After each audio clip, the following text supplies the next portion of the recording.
Chapter 1041. The father and son looked at each other and smiled. There was no need to say anything. This banquet was a joyous one for both the host and the guests. The next day, Liszt arranged for Duke Piero to be the third vice-chairman of the development committee. The rest of the matters were left to his father. In the past, he was reluctant to let go of power and liked to experience authority at work.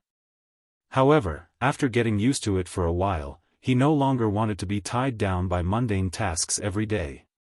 Fortunately, he had a few blood relatives, especially his father, Li William, who he could entrust to him. It was good to be a hands-off boss. With the hope of eternal life, Liszt's desire to start a family had faded. Even if he did not master the skills of the Dragon Lord, the Phoenix incarnation had given him a lifespan of at least a few hundred years. He had established a kingdom in a few years. It was unimaginable what kind of realm he would reach after a few hundred years. I have to work harder now and help a chief figure out the Stronghold Knight's cultivation system. When I become a Stronghold Knight that surpasses the Dragon Knight realm, the entire legendary continent will be under my control. At least according to Laird Truth, there is no one stronger than the Dragon Knight in the Noble Frost Empire. The Noble Frost Empire did not have a Stronghold Knight. Obviously, the Unsetting Radiance Empire and the Blue Dragon Empire did not have a Stronghold Knight. Otherwise, the tripod would have been broken long ago. However, it was not easy to figure out the Stronghold Knight's cultivation system. Achi had been working in the Wizard Tower for a long time, but she still could not understand the nature of the stronghold. Brother, it's difficult to explore the stronghold using ordinary methods. We can only rely on Bard's adult strength to spy on the Weave Dragon and find clues about the stronghold from it. Achi announced helplessly in mid-September that there was no progress in the research on the stronghold. Liszt comforted her. Don't worry, Achi. Observing the Weave Dragon is the worst plan. If we alarm the Weave Dragon, it will be hard to imagine the consequences. We can only make a decision when we have no other choice. Why don't you put down your stronghold research and go out to enjoy the scenery? Achi is not tired at all. I ride Charlie to the beach every evening. Then I'll change my research job and find some inspiration. Yep. Achi has a lot of research at hand. Emerald Dragon Leg, Mystic Dragon Soul Fruit, Golden Apple Wood, Bloodline Fruit, Pitch Black Ring, Equivalence Alchemy. Achi has been wanting to research alchemy recently. I've already given Laird Truth the relevant data on equivalence alchemy. He's checking the exchange rates between all metals. The magic shooter who immersed himself in compiling the encyclopedia and summarized his knowledge into the research topics of Laird Truth's life. After contributing the Laird research project to Achi, his knowledge was acknowledged by Achi, and he was allowed to participate in some of the experiments. She handed over the data to Ryder, who would lead the magicians to research it himself. Right now, Achi was like the boss of a laboratory, while people like Laird were the boss subordinates. Ordinary magicians were the research dogs, while the great magicians were the leaders of the research dogs. The hierarchy was clear, and the division of labor was clear. Some people had to work, while others had to work. In October, there was a rapid breakthrough in the research on alchemy.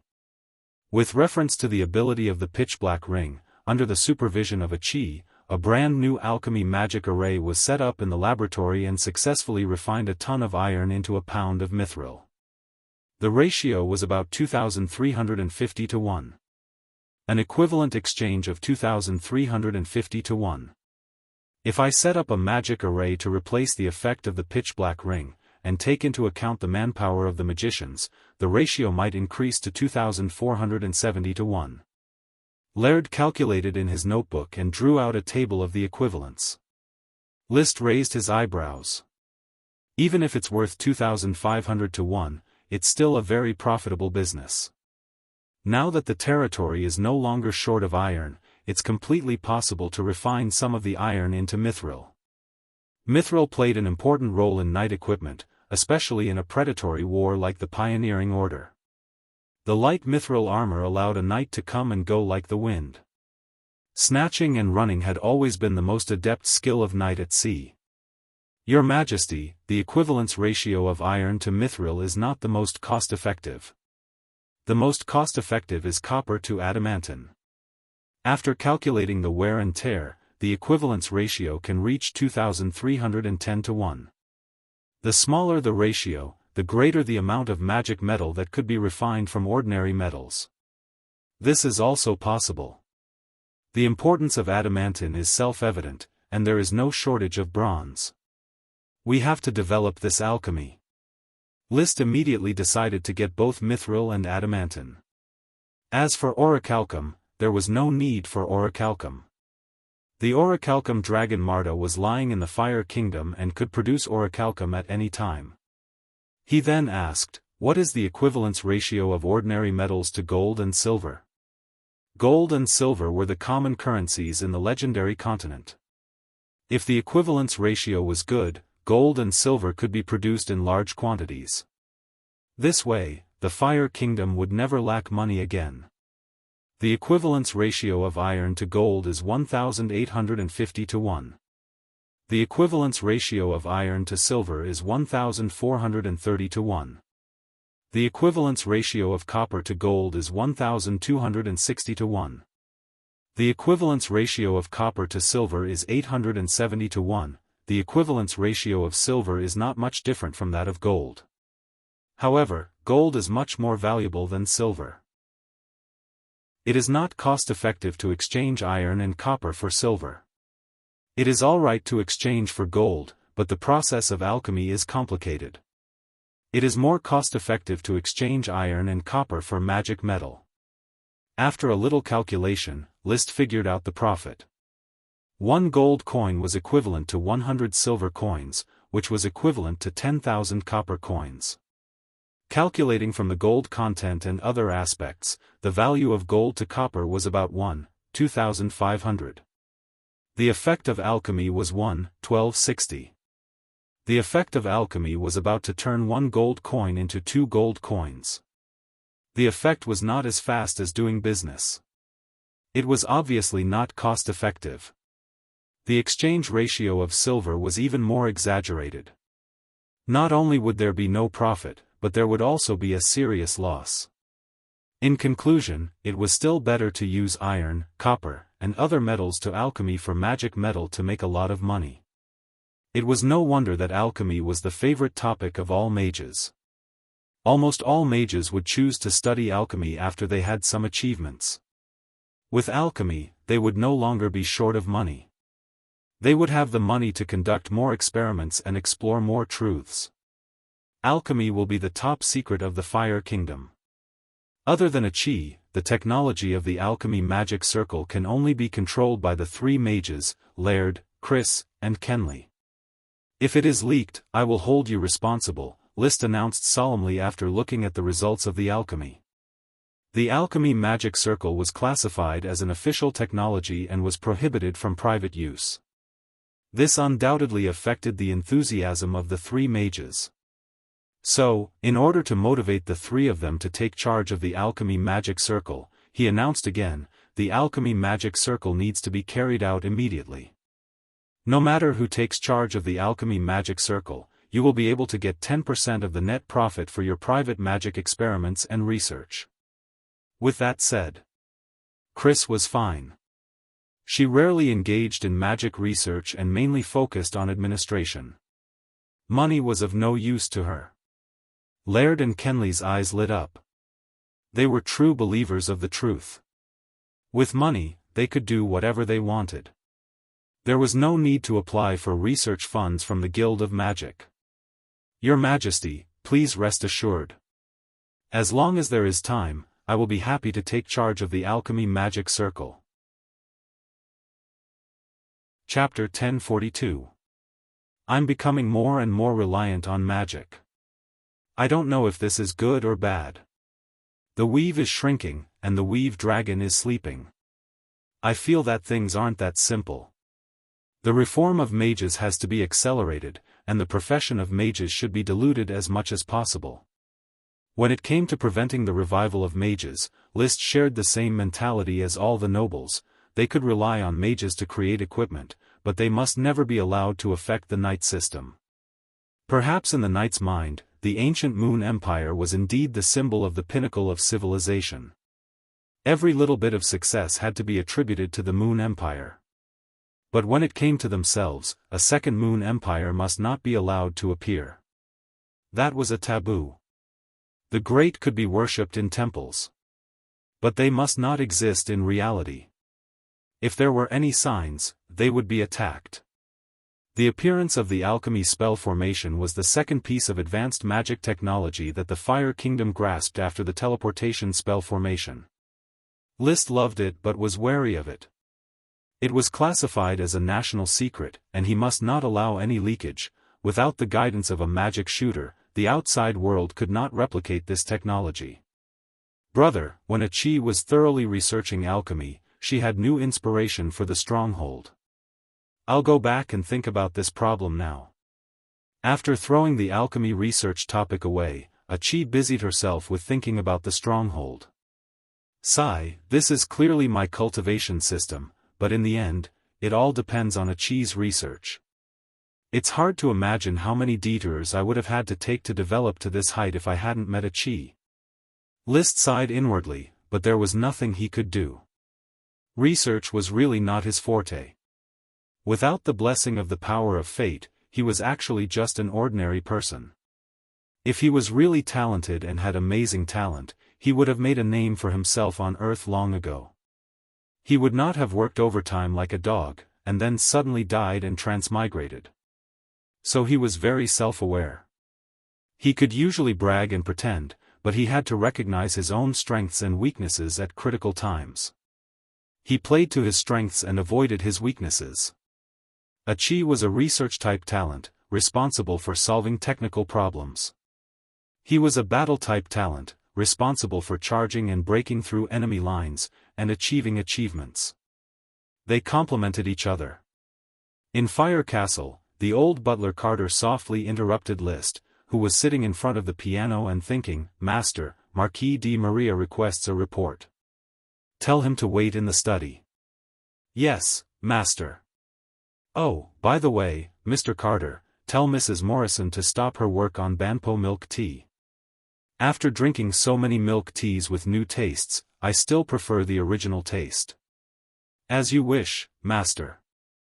Carter bowed slightly and left the piano room. Liszt's fingers stroked the piano, but he had no interest in playing. Speaking of which, he hadn't touched the piano for a long time. There were too many dragons and elves at home, and he couldn't split himself. His piano-playing skills were very rusty, and he no longer had the elegance of a piano king. But the piano pieces he had composed were becoming more and more widespread. Not only did the noble young ladies of the Fire Kingdom fantasize about Liszt every time they played To Alice, City in the Sky, Swan of St. Saëns, and other piano pieces. In the three big kingdoms in the northeast corner of the legendary continent, many noble ladies and young ladies also fantasized about different images of Liszt. Some noble ladies felt that Liszt was a romantic and passionate person. Otherwise, how could he compose such delicate and gentle pieces? Some noble ladies felt that Liszt was a powerful and strong man with amazing stamina. Only such an identity was worthy of the identity of the Dragon Knight who had founded the great foundation of the Fire Kingdom. Some young ladies felt that Liszt was a killing beast. He had even killed 2 of the Dragon Knight. How many ordinary knight had died in his hands? How could such a person not be a beast? But in the dead of night, the young ladies often fantasized about the charming scene of a beauty and a beast. In the hearts of most knight, Liszt represented a legend that was enough to be the idol of everyone in the era of the knight.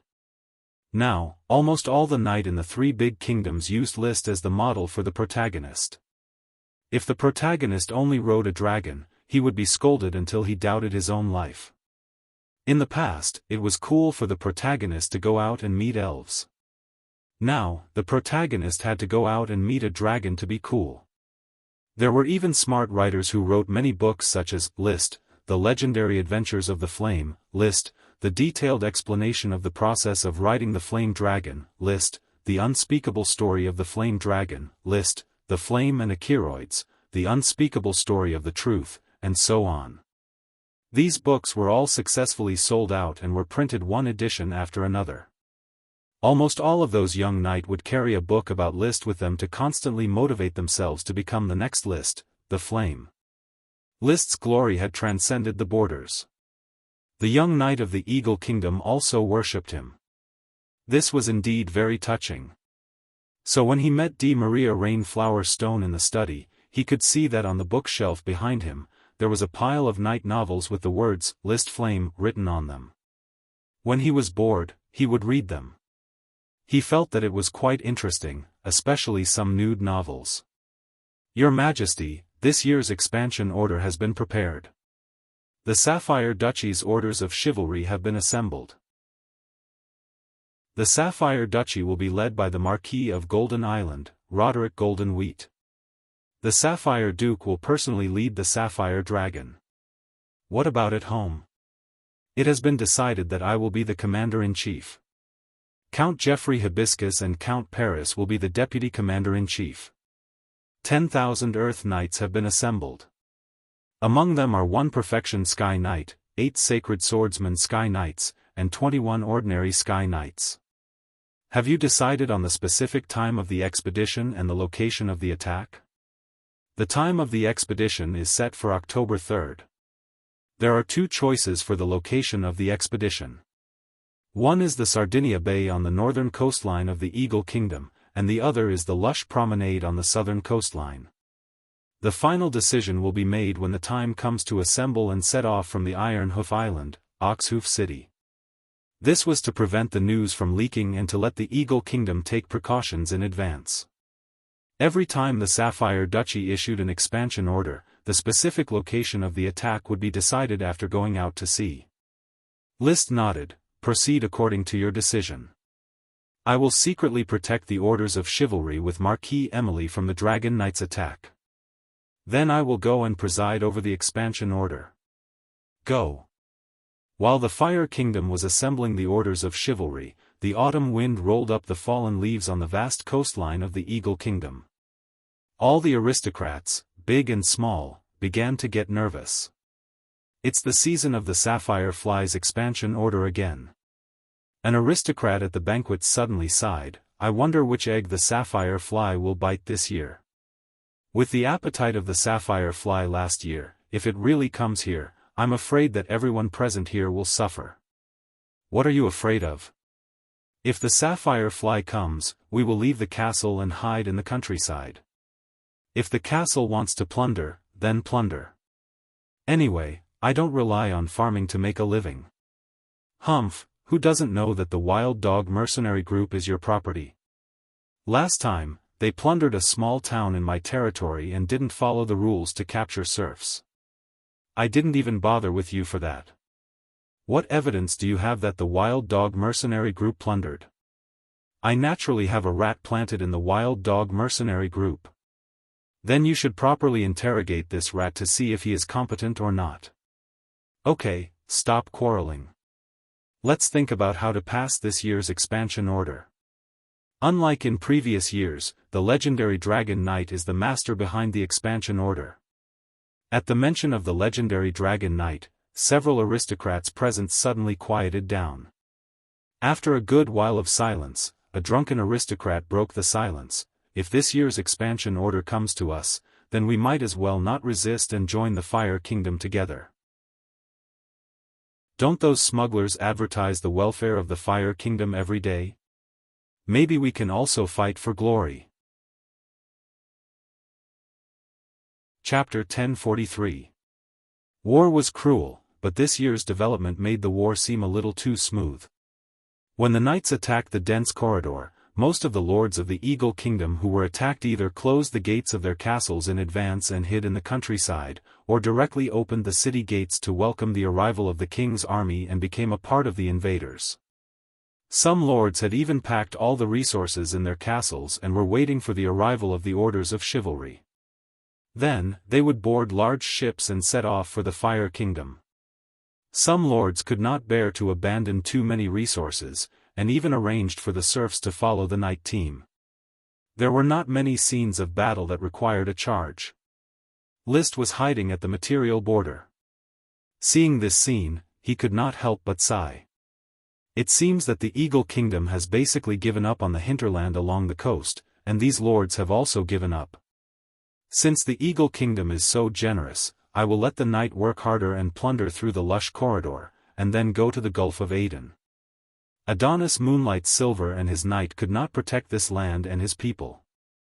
As a result, mercenary groups ran amok, serfs were sold wantonly, and civilians lived precarious lives. List replaced him and moved all the civilians here to Flame Island.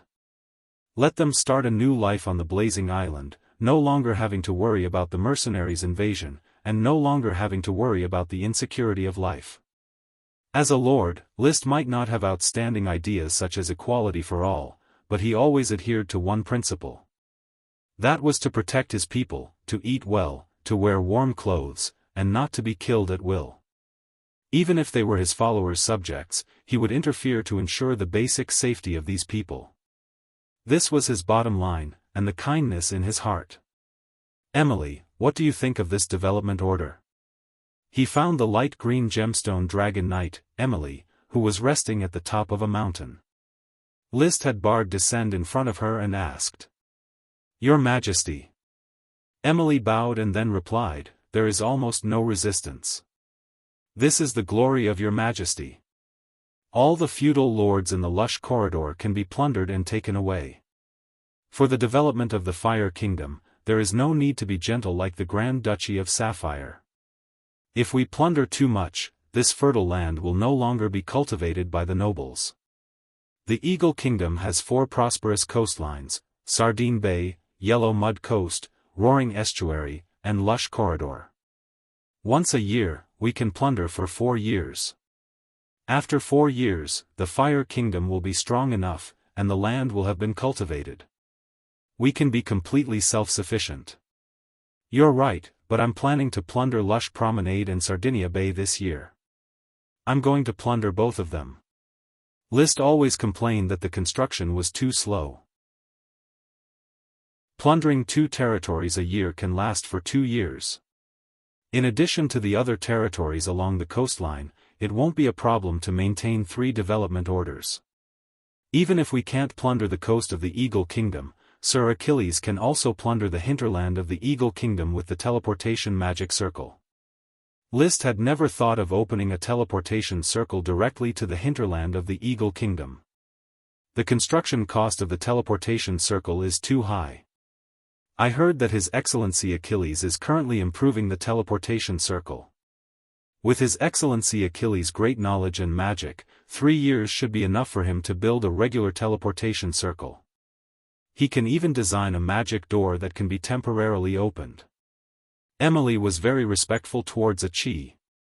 Emily was very respectful of Achi and thought that Achi was almost omnipotent. Maybe. List put his hands behind his back and looked at the migrating night team in the distance. His voice was calm and powerful. I don't like war, even though I am always the winner of war. Emily's eyes lit up as she watched his back. Invisible Dragon Bard took out a handful of smoke grass and chewed it slowly. Light Emerald Dragon Ethan twisted his head in disdain. Mom, where are we going? On the simple wooden carriage, the little boy, who was only a few years old, huddled tightly in his mother's arms and asked in a low voice. His mother squeezed at the edge of the carriage and tightly grasped the handrail to protect herself and her son. We are going somewhere far away. Sir Lord will take us to a better place to live.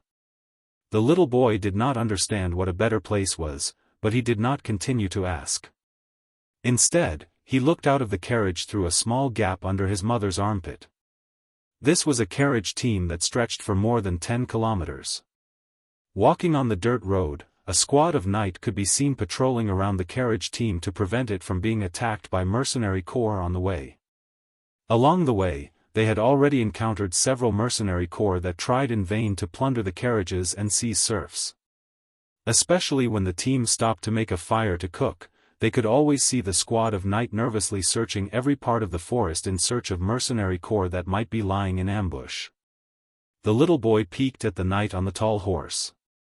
When the knight's eyes swept over the carriage, he immediately buried his head in his mother's arms. After waiting for a while, he stealthily raised his head and peeked again at the distant knight through the gap. The silver-white armor and the gleaming knight's lance were deeply engraved in his young mind. As well as leaving a superficial impression, knight, to protect himself and his mother. After a month-long trek, the team finally arrived at the sea. The little boy and his mother saw a large number of ships anchored in the harbor.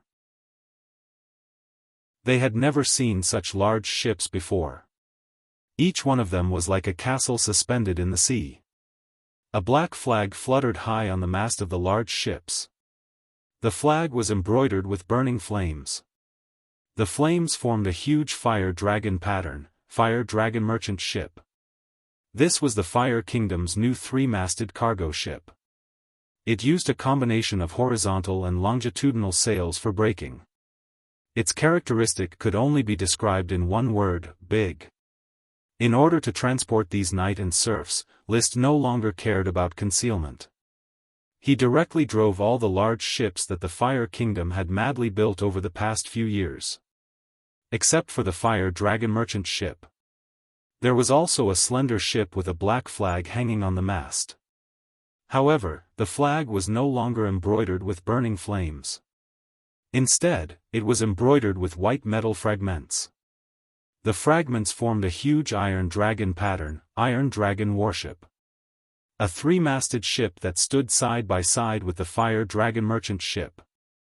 It was mainly used to transport the knight on expeditions. It was very mobile. By the sea. The serfs lined up under the knight's organization and boarded the Fire Dragon merchant ship one after another.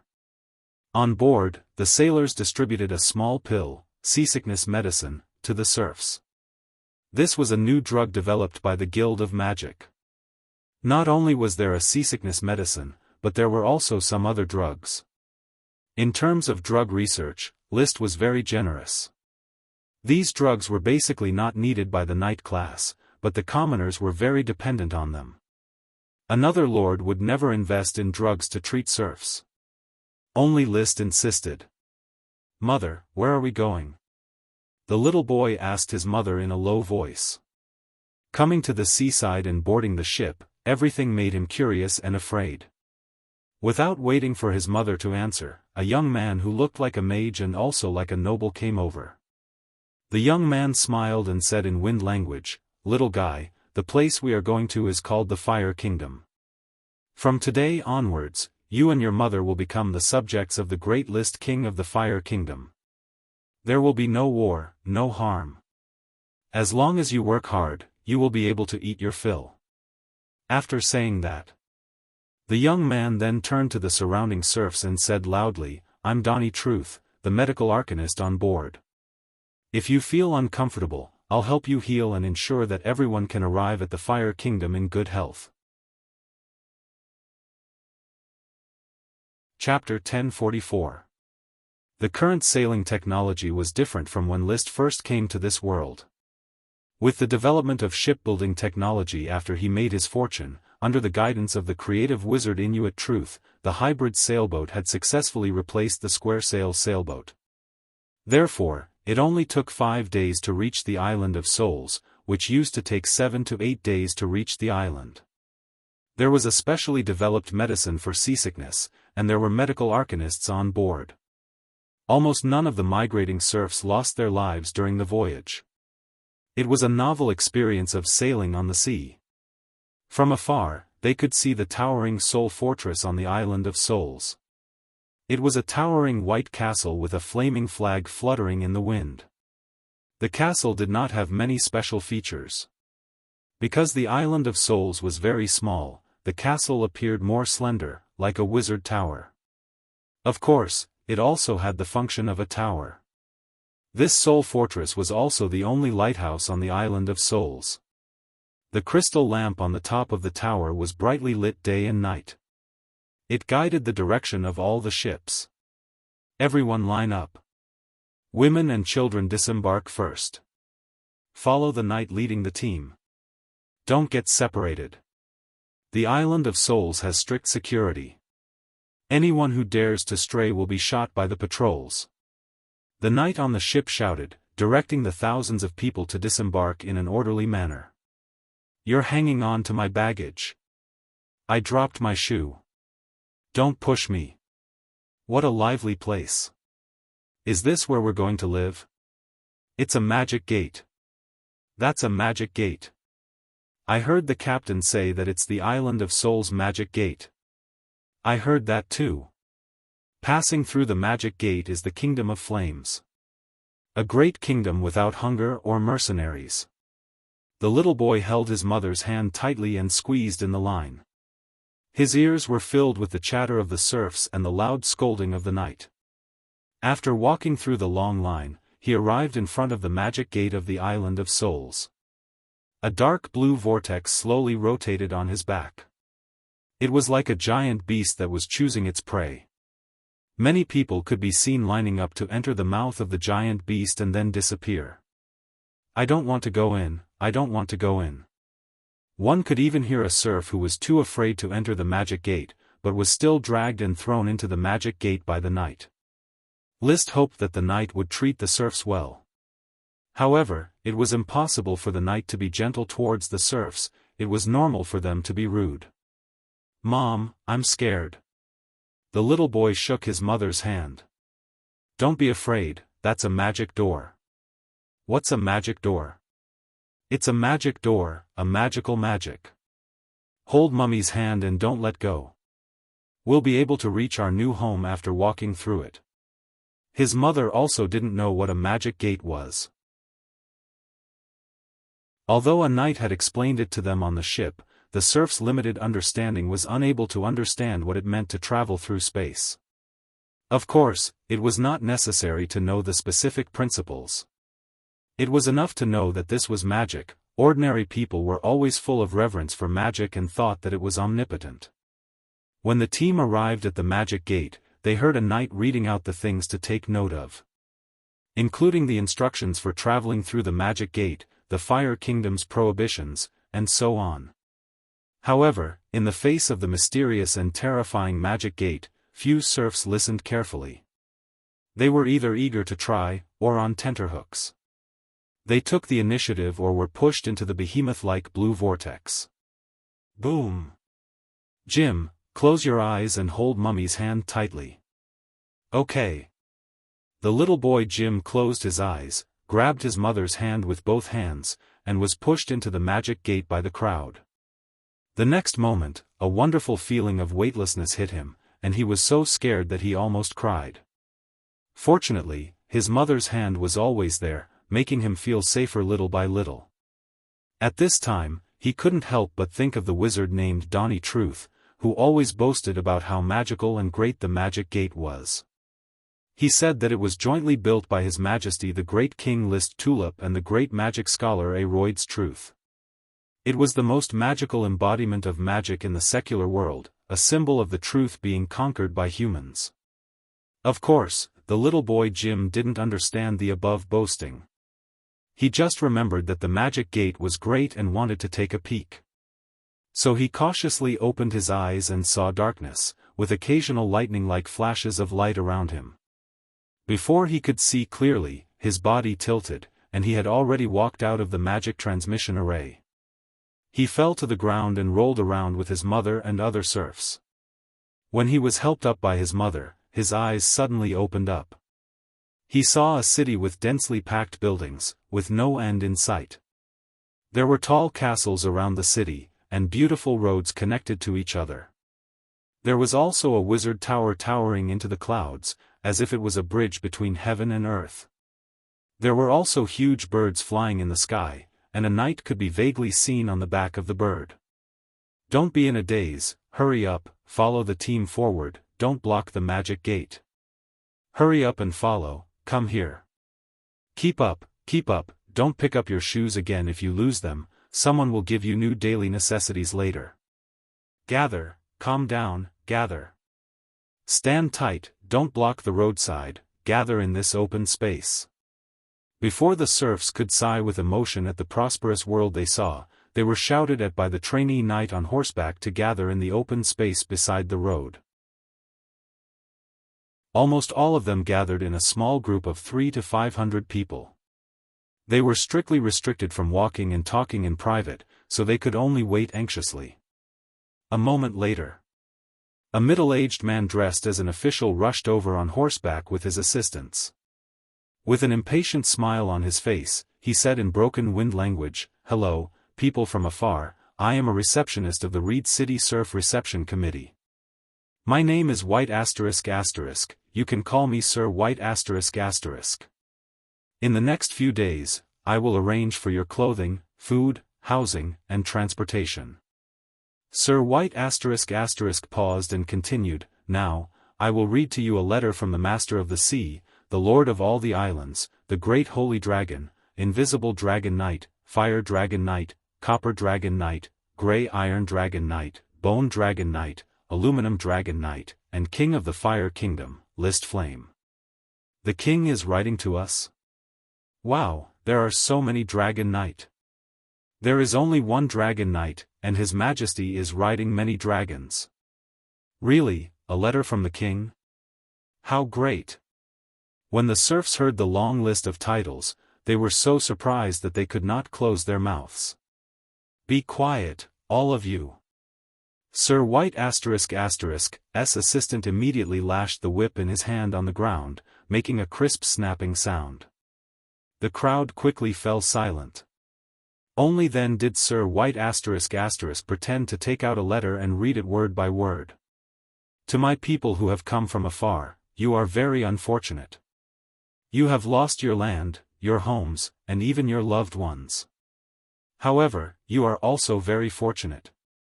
In the Fire Kingdom, you will be able to start a new life. In the name of the King, I promise you that everyone will be able to work, have enough to eat, get married, and have children. You will not be disturbed by war. Your children will be able to train their combat aura and learn knowledge. They will be blessed by the glory of knights and be protected by the King." Chapter 1045. In China, there was a type of city called the Ghost City. There were many tall buildings and mountains, but they were empty and uninhabited. Hence, many foreign reporters reported that China's economy was collapsing and that it would be over soon.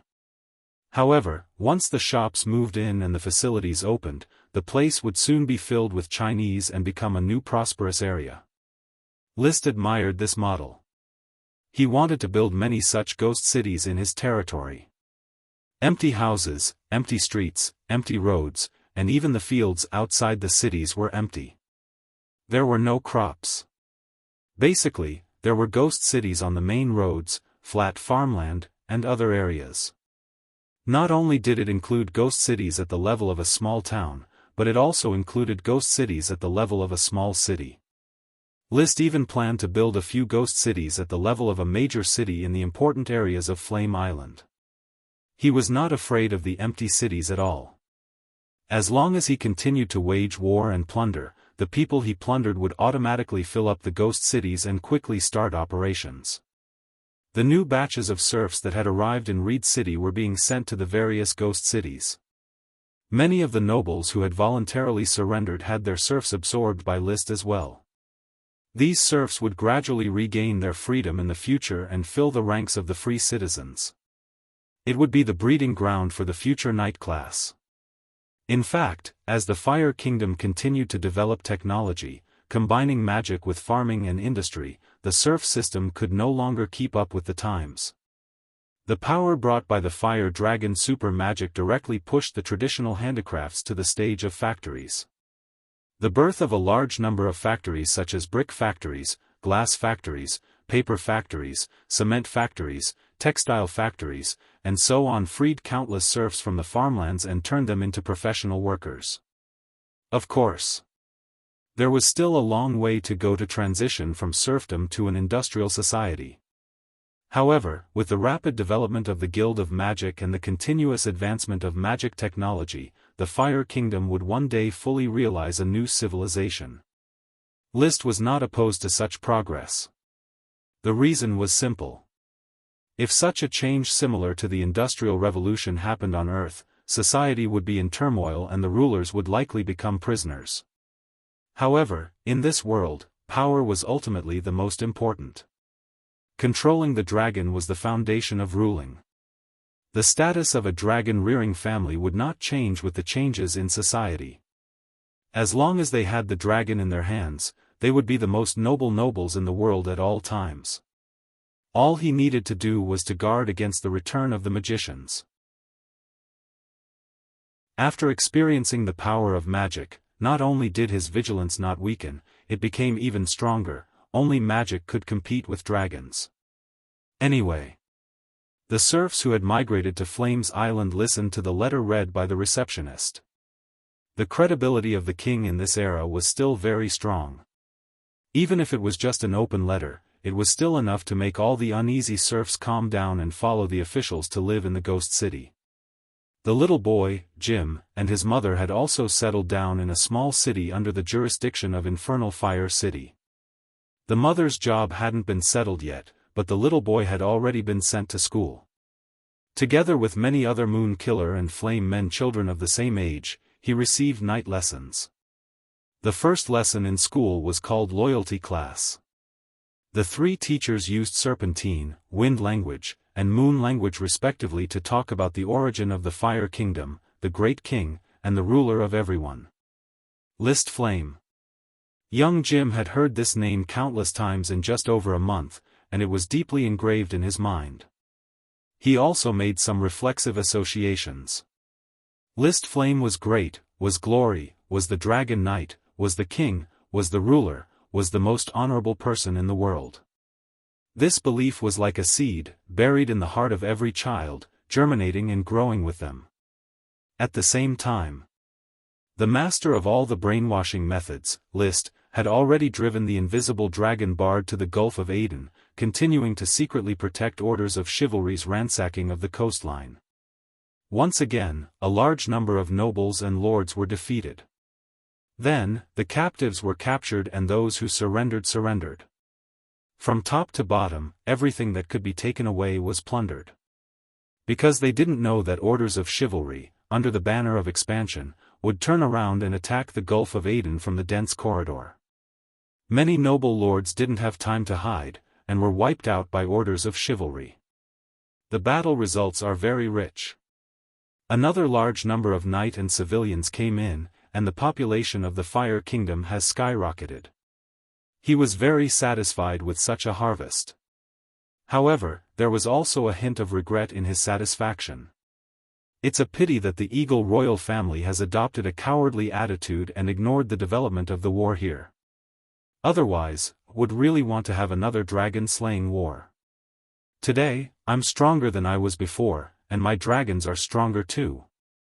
I also want to participate in a dragon-slaying war and fight side by side with your majesty, Emily responded. There will be a chance. The Eagle Kingdom may be waiting for an opportunity. According to my investigation, the Eagle royal family has sent messengers to the Steel Ridge and the Blast Furnace Castle several times, trying to form an alliance with the three to fight against me. Although the Steel Ridge and the Blast Furnace Castle have no intention of forming an alliance at present, there will be sooner or later. List's infiltration of the three kingdoms had never stopped. His blood servants had already developed and grown. Merry Dawn and Daybreak, with his permission, had transformed a large number of new vampires. He even let Crazy control the Guild of Magic to add fuel to the fire, providing professional guidance for the vampires' training and evolving them into scouts. The new vampires' combat power was negligible, but the Bat Incarnation spell had been greatly improved. It was easier to hide its breath, and even the Sky Knight couldn't sense it. With the help of these new vampires, most of the news in the three kingdoms could be investigated. Moreover, the long-distance communication of the magic platform also allowed the vampires to send information back to the kingdom at any time. The efficiency was so high that the three kingdoms couldn't imagine it. Who asked the Fire Kingdom to enter the information age in advance? In terms of intelligence investigation, the Fire Kingdom was already far ahead. In addition, the Guild of Magic was also studying the 4 shadow incarnations, including Heathley Shadow, in preparation to crack this training system. Once successful, it would be another rich method of investigation. Unfortunately, the King of Shadows, Louis Shadow, would rather die than submit. He didn't reveal any information about the shadow incarnation, which increased the difficulty of cracking it. Now is the best time to form an alliance to strangle the newborn Fire Kingdom. They won't have a chance in the future, Emily said after thinking. Why do you say so? Because with the speed of His Majesty's dragon riding, the number of dragons will soon exceed the 8 dragons of the Eagle Kingdom. Including the vassal countries, they only have 12 dragons. List smiled slightly. Actually, the number of dragons I have has already caught up with the Eagle Kingdom, because I also have a small water dragon that I keep in the sea. The fire dragon Leo, the light emerald dragon Isan, the invisible dragon Bard, the grey iron dragon Orn, the mountain copper dragon Marta, the bone dragon Winnie, the aluminum dragon Connor, and the water dragon Walter. There were exactly 8 dragons, the same number of dragons as the Eagle royal family. Emily opened her mouth in a well-timed surprise. Did His Majesty get another new dragon? How great! Chapter 1046. Emily's praise was sincere. In fact, even List himself felt that it was great. He was already riding 8 dragons, and there was also a Chi, the magic shooter riding a unicorn, and Laird Truth, the new magic shooter who had joined them. It was equivalent to gathering 10 people who stood at the pinnacle of strength. From the perspective of the dragon-slaying war, it was already enough to overthrow the rule of the Eagle Kingdom in one battle. However, from the basic level, the Knight class of the Fire Kingdom was still too small. It was unable to replace the Eagle Kingdom in ruling such a large territory. Moreover, the Eagle Kingdom would not want to accept the dragon-slaying war. Adonis Moonlight Silver's strategy was very simple, which was to avoid battle, accumulate strength, and then frantically call for reinforcements to stop List's expansion. He had already revealed the news of the Divine Dragon to the noble Frost Empire. Obviously, the Unsetting Light Empire and the Blue Dragon Empire had already received the news.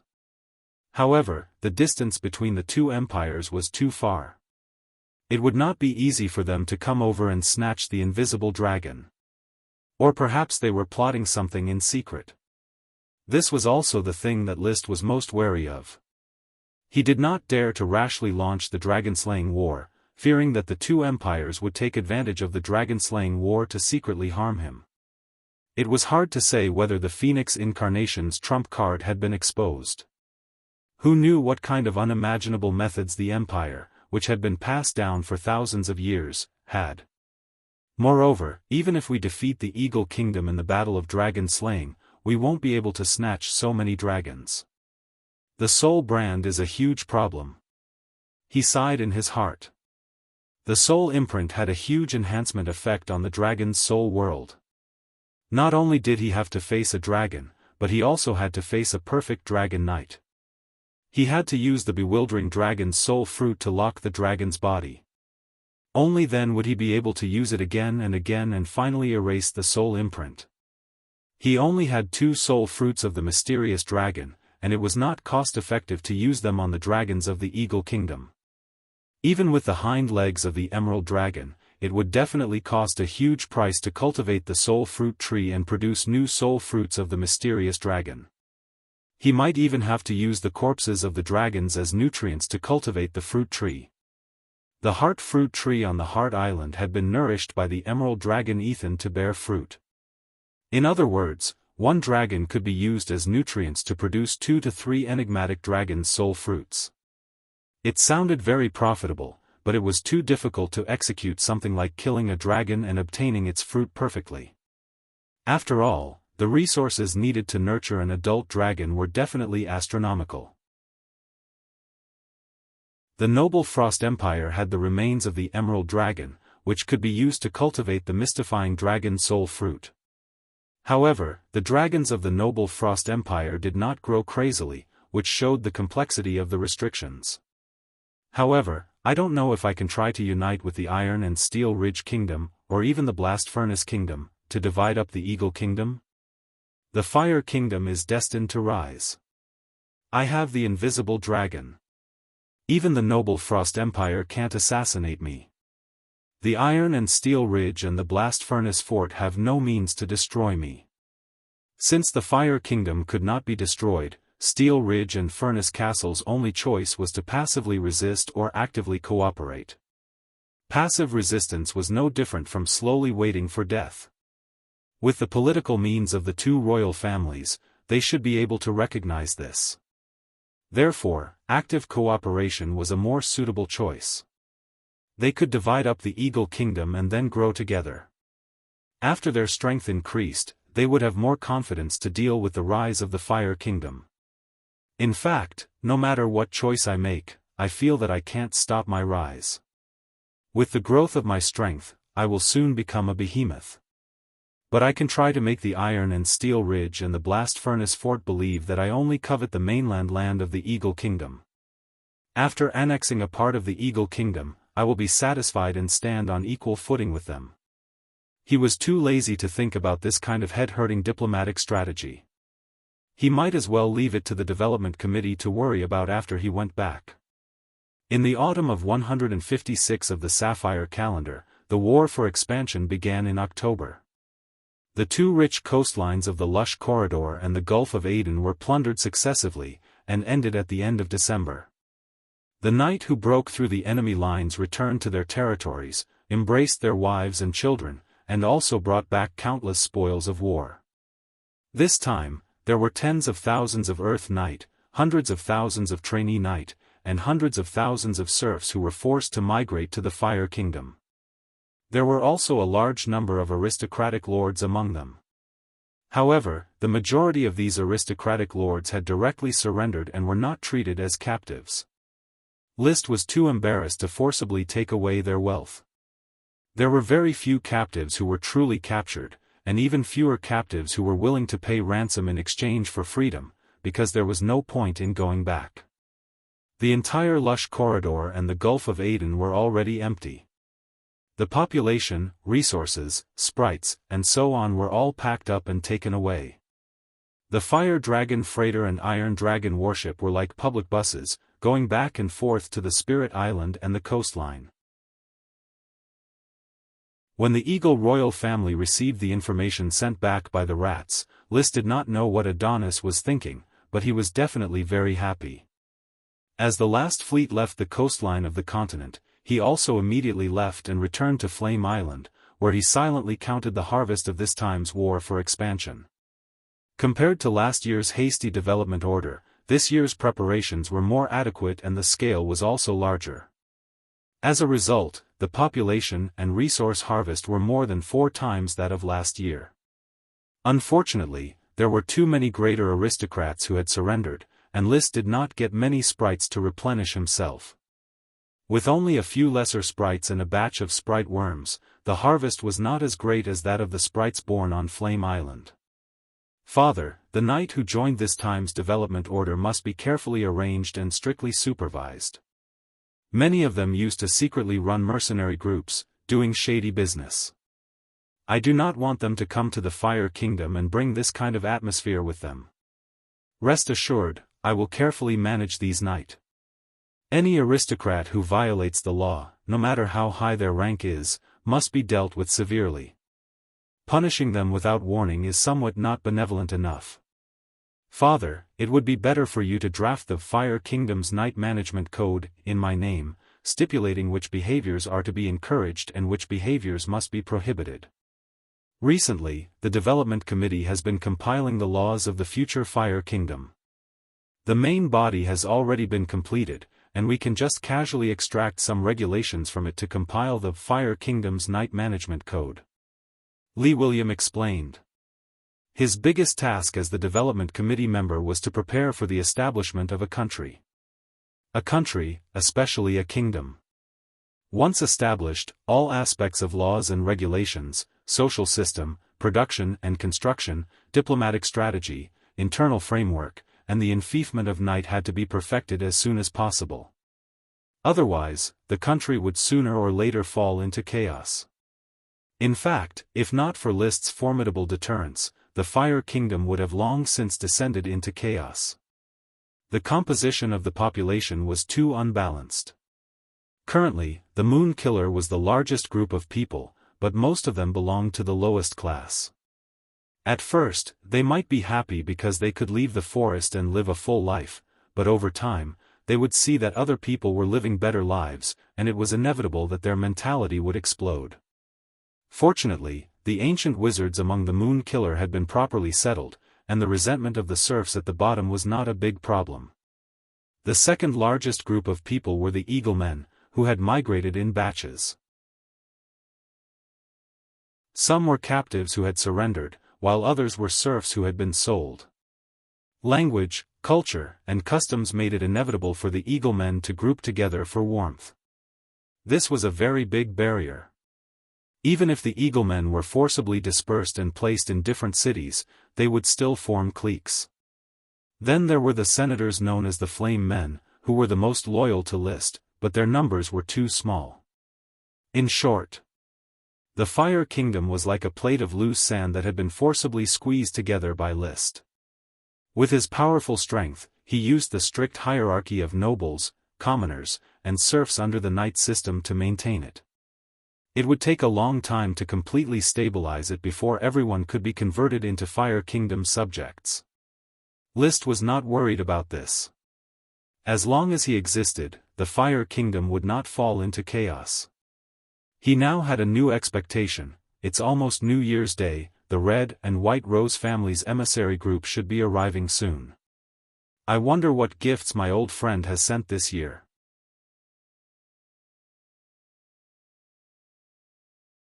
Chapter 1047. The gifts from the Rose and White Rose family were still the same, platinum potions and red dragon water. It seemed that other gifts did not show the wealth of the Rose and White Rose family. But this year, Matthew Rose White Rose did not come. She only brought a greeting letter from her sister, Marilyn. In the letter, she mainly asked about List and Achi, and revealed her admiration for List. She also mentioned that she had graduated from the aristocratic girls' school in the Iron and Steel Ridge Kingdom and returned to live in the Grand Duchy of Rose. She also hoped that List would bless her next birthday. Anyway, this was the signal of marriage. As long as List agreed, the Rose and White Rose family would immediately send Marilyn over and make her the queen of the Fire Kingdom. But absorbing the Phoenix incarnation could prolong his life. After a few hundred years of life, he had little need for marriage and children. In fact, even if he had a strong need, he would not marry a woman he had never met. White paper and glass products in exchange for platinum potions and red dragon water. This friendship can continue. However, when the Fire Kingdom is established next year, our friendship will probably break apart. I'm such a scary person. I'm willing to sacrifice my body for my dragon. TSK. Thinking of this, he wrote a formal reply without showing any enthusiasm. Maybe he found his conscience. He even hoped that the Rose and White Rose family would find out his indifference and break off the idea of marriage. In any case, he did not want an innocent girl to be involved in the politics of the adults. After writing the reply, he sent someone to deliver it. It was the last day of December, the day before the New Year's Day. For several days, he had been feasting with his followers and conferring new titles. Under the relaxed promotion environment, a large number of knight had become nobles, and small nobles had easily become big nobles.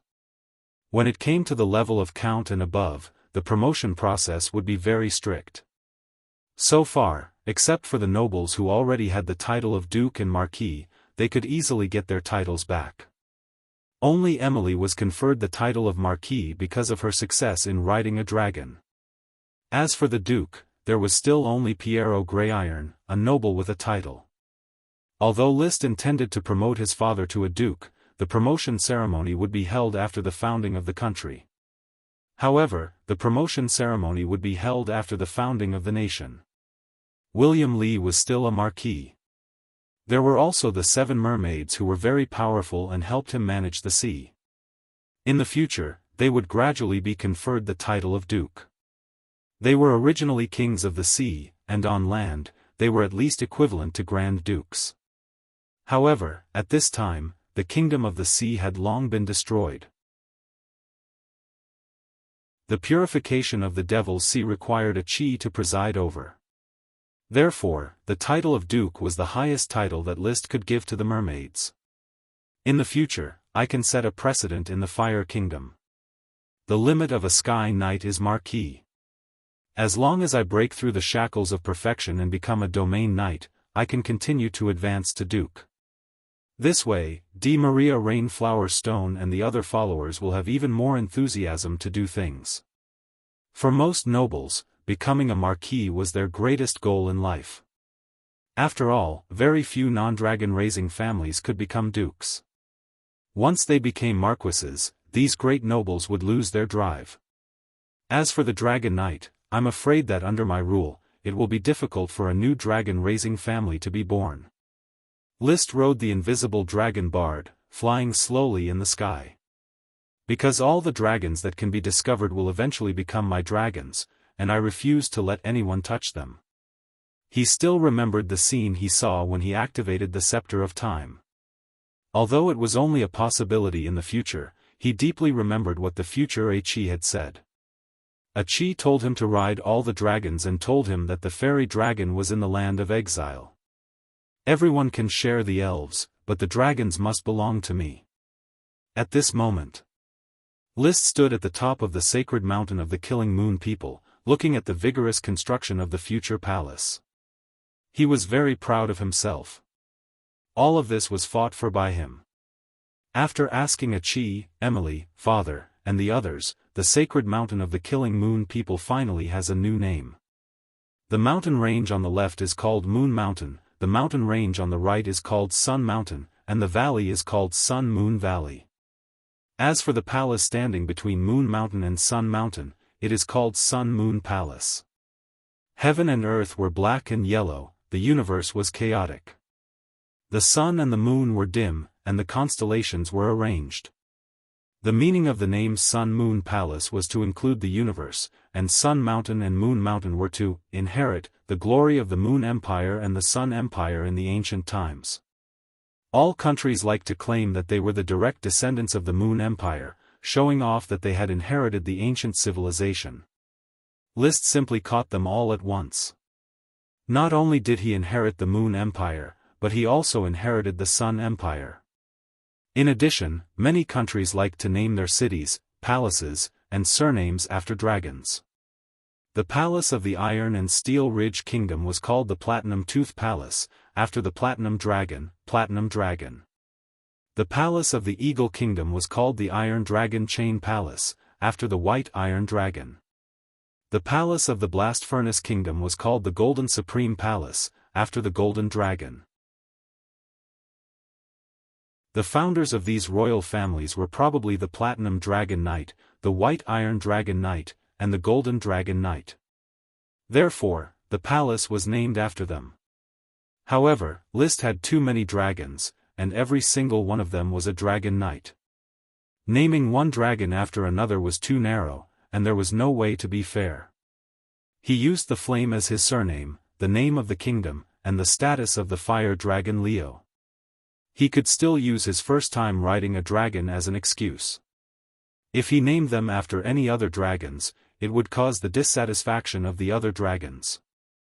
As a dragon knight of many dragons, he had to balance it. His heart was so tired. He really wanted to train a group of dragon knight to share the burden. The construction of the Sun Moon Palace is 1/3 complete. In another half a year, the main part should be completed, and then we can move in. After the main part is completed, the remaining parts are some wonders. This requires the cooperation of magic shooters, so there is no hurry. I'll leave it to Achi. Women all like to decorate their own houses. Liszt simply handed over the spectacular style to Achi to play with. Needless to say, Qi was really interested in this aspect. She had already taken the time to design all kinds of wonders.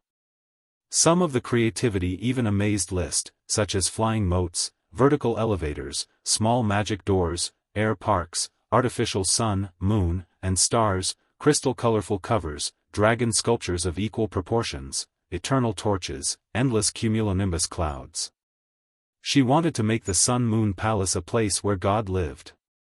Don't mess around too much, Qi. You still have to save where it's necessary. After all, our family is big, and we have several dragons to feed. Qi stuck out her little tongue playfully. Brother, don't worry. Qi is just using the Sun-Moon Palace to do experiments to verify some magic technical problems, hee. List only smiled. Then he rubbed Qi's beautiful blue hair hard. No matter what it was, he wanted it.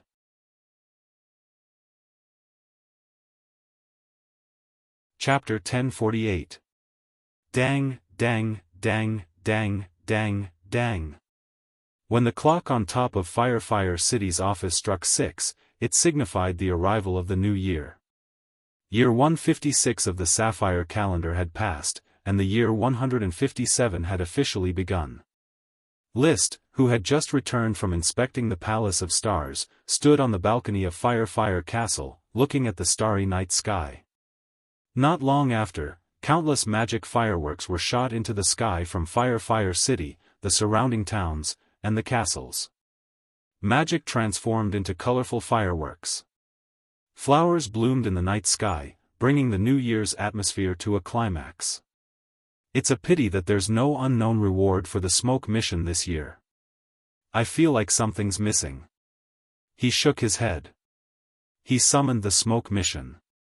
The content of the mission was still the same. Mission: 202 choices of fate, guidance and prediction. You've grown from a small feudal lord to the ruler of a country. As the Fire Kingdom is about to be established, perhaps it's time to think more deeply. Please touch the barrier. Reward: blessing of fate. Touch the barrier. This was a huge problem. He had been pondering about this for nearly half a year. He had been improving his training methods with Leo, the fire dragon, who had already branded him with the spiritual brand. He tried various beneficial combat aura and magic circulation systems. He still couldn't touch the barrier. He didn't even have a clue about it. Among the other dragons, the invisible dragon bard's spiritual brand was becoming clearer and clearer. It wouldn't be long before it was completely branded. Gray Iron Dragon Orn and Bronze Dragon Marta also had a blurry image. However, these two dragons didn't have much of an impression of him, so their training speed was slower. Aluminum Dragon Connor and Water Dragon Wouter didn't show any signs of a brand yet. Bone Dragon Winnie wasn't a complete dragon, so there was no spiritual brand. As for Light Emerald Dragon Ethan, who had been branded with the spiritual brand, it had become Emily's mount. List didn't continue training with it. His relationship with Ethan was very strange. Ethan was essentially his dragon, but the knight was Emily. It was like one dragon on two boats. As long as List was willing, he could rely on the spiritual brand to take over Ethan. However, he usually blocked the telepathic link with Ethan. Just like how the first-generation dragon knight was already dead, Emily was controlling the dragon's basic will with the soul brand alone. I've been training with Leo for a long time, but we couldn't find any clues about the barrier. Also, this shouldn't be something that can be slowly figured out over time. Otherwise, since the establishment of the knight system, there have been countless talented dragon knights. Some of them must have broken through the barrier and achieved extraordinary things. However, the truth was that a perfect dragon knight was the pinnacle. There was no existence above the Dragon Knight. The situation of the Unsetting Radiance Empire and the Blue Dragon Empire was unknown, but List had already learned about the Dragon Knight of the Noble Frost Empire through Laird Truth. There was no one stronger than the Dragon Knight. As a Dark Dragon Knight, their Emperor, Emperor Jupiter, was the strongest dragon knight in the Frost Empire. Now, we just have to wait for a Qi to grasp the inspiration and decipher the stronghold's information. If a Qi fails as well, I can only hope that Bard will be able to take another look at the weave dragon that broke the barrier. As his thoughts drifted, he heard someone call him, "Your Majesty, what are you thinking about?" List came back to his senses and found that it was Paris who had followed him to the balcony. During the New Year's Day, he was used to inviting some of his close, single followers to Fire Castle to celebrate the New Year's Day together. There was no restriction on men and women, but the close male followers had families. Only Paris, Emily, Chris Truth, Kenley Truth, Mary Dawn Daybreak, and other women were still single and had no relatives. Paris had a younger sister, Maggie, who had been adopted back in Flower Town.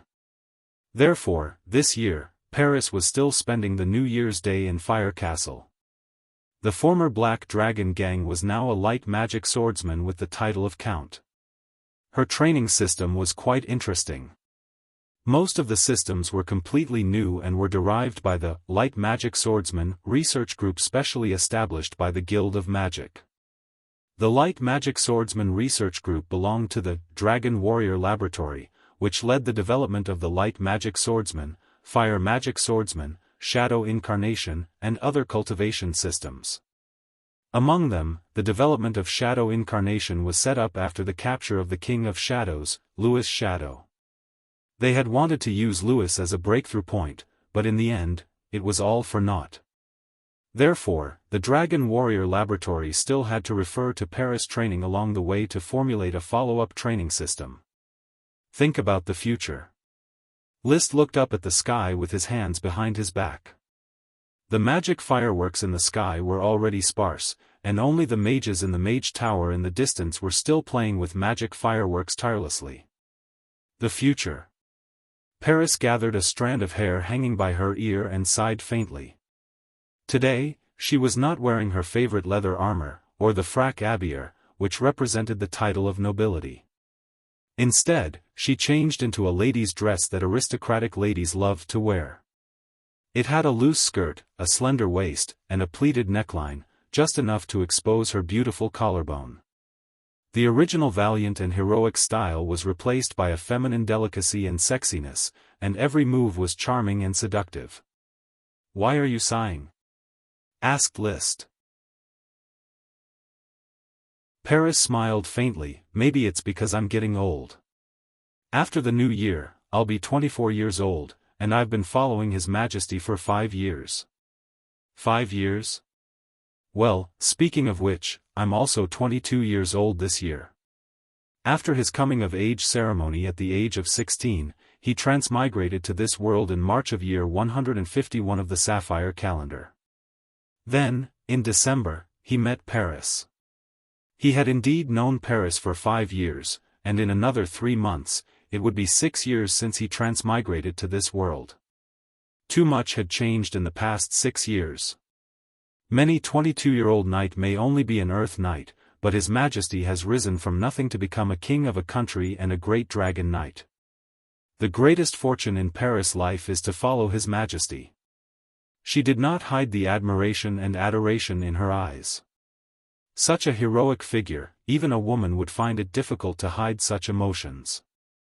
List enjoyed the admiration in her eyes and could not help but respond gently, "Meeting you is also my fortune, Paris." The past events of the Flower Town still surface in my mind from time to time. "Your Majesty, do you really think that meeting Paris is also a fortune?" "Of course." Paris' breathing became a bit heavy, and the emotions in her eyes were so intense that it seemed like they were about to drip water. After a while, she calmed down a little. "I really hope that His Majesty does not feel that you are lucky. Your luck makes it hard for me to control myself." List raised his eyebrows. "Why do you say that?" Paris raised her head and looked straight into List's eyes. "I used to hide my admiration for His Majesty, but it still pops up from time to time. My reason tells me that I shouldn't have any extravagant hopes, but my emotions are like moths.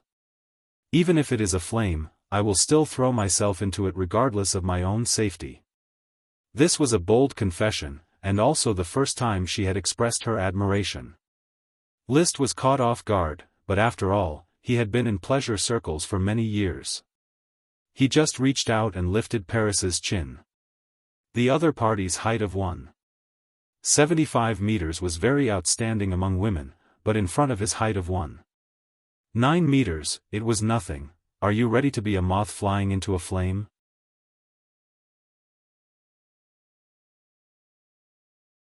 Chapter 1049. It was a wonderful feeling, like a moth flying into a flame. Good news came just after the new year. This time, it was from Bard the Invisible Dragon. While List was busy socializing during the new year, Bard wandered aimlessly in the world outside of the material world. Ever since the magic teleportation array was built, he no longer had to worry about getting lost. Unexpectedly, he found a natural node. After opening it, he found himself on the west coast of Flames Island, in an area of islands and reefs. He still remembered that List had always wanted to open more teleportation arrays on Flames Island and build the island into a transportation network that extended in all directions. There was no doubt that this was a very valuable natural node. It could connect the west coast of Flames Island to the transportation network. So, List followed Bard here excitedly to inspect the environment. The waves of the sea kept crashing against the reefs. The scenery of the blue sea and blue sky made him feel a sense of pride. I just want to recite a poem in this situation. Facing the rock to the east, watching the sea from the west. How dark the water is, and the mountains stand tall. Trees are everywhere, and the grass is lush. This poem did not fit in with the scenery here. There were no trees in the reef area, and it was not in the East Sea, but in the West Sea, about 100 meters offshore. Standing on the reef, one could see the coastline in the distance. There was a beach that stretched as far as the eye could see. The sand was white and clean, and occasionally there were one or two trees that looked like fragrant coconut trees. Further away, there were sparse bushes, and the land was mostly sand and gravel, not suitable for farming. The soil and water in the northwest half of Flames Island were not as good as in the southeast half. There were few dense forests, and it was more like a grassland or a desert. The mages of the Guild of Magic had done long-term research here. The rainfall was obviously less than that of the southeast half, and it was very dry in winter. Although the northwest half is not livable, it does not mean that there is no land suitable for farming. There are a few river basins, and it can be developed into a land of fish and rice. Moreover, the terrain is relatively flat, suitable for grazing. In the future, it can become a large pasture for the Fire Kingdom. Therefore, it was very necessary to build a large city on the east coast. In the future, if he wanted to build a teleportation magic array to communicate with the other regions of the Blazing Island, this place would undoubtedly be the most suitable. Bard, fly freely here for a while. I'm going to explore the underwater environment of the reef area and see if there's anything special about this place that can create a natural node, List said as he summoned the little water dragon, Wouter, who had already attached itself to his kidneys. Walter did not have a suitable dragon nest, so he could not absorb water element supreme demons every day. Therefore, his body's development was very slow, and he did not grow at all. Leo, on the other hand, had used the volcano to nurture his supreme demon, which allowed him to improve by leaps and bounds. Yo-ho! After Walter flew out, he landed on the surface of the water and looked around curiously. Then, List rode on it and connected their minds as one. In an instant, they submerged into the sea and searched for every trace of special existence at the bottom of the sea. Any natural node could be related to the supreme demons. Or rather, it had something to do with dragons. Dragons were the source of most supreme magic. He cast Magic Eye. Synchronizing with Wouter, his field of vision was soon replaced by that of a water dragon. Every trace of water in the sea was presented in his eyes, and the simple Magic Eye was strengthened several times. This was the same principle as the fire dragon Leo's Dragon Eye Track. List was too lazy to rename it, so he still called it Dragon Eye Track. Elemental dragons could probably synchronize with magic eye, and so could invisible dragons. Only metal dragons, gem dragons, and bone dragons were not compatible with magic eye. Dragon Eye Track kept scanning. He scanned every reef on the seabed, but did not find any signs of magic, not even a single sea monster. The natural nodes are between the reefs, not under the sea. It's hard to tell what happened when the supreme magic formed the natural nodes. Roland nodded. After searching back and forth carefully, he still did not find any clues related to magic. In the end, he could only declare the search a failure. There was no treasure left by the dragons at this natural node. Perhaps it was just a supreme magic wave caused by a fight between dragons in ancient times that caused the natural node. Before this, there were several natural nodes that he could not find anything. Let's call it the Reef Natural Node. I plan to build a reef city here. After deciding on the name of the reef city, List recalled the little water dragon Wouter. He rode on Invisible Dragon Bard and left for the Mermaid City. He wanted to ask the mermaids to send a group of ugly fish to the reef city to build a city. The aquaculture industry was not prosperous enough, and many ugly fish had nothing to do. So, he decided to let them participate in the construction of the city, so that they would not waste their energy. Your Majesty, the water here is very good, and there are many fish. It's a natural fishing ground, said the mermaid Lost Marquis, Kukulizi. You found a school of fish? Yes, I felt it. There are large schools of fish wandering around in the sea nearby. That's good.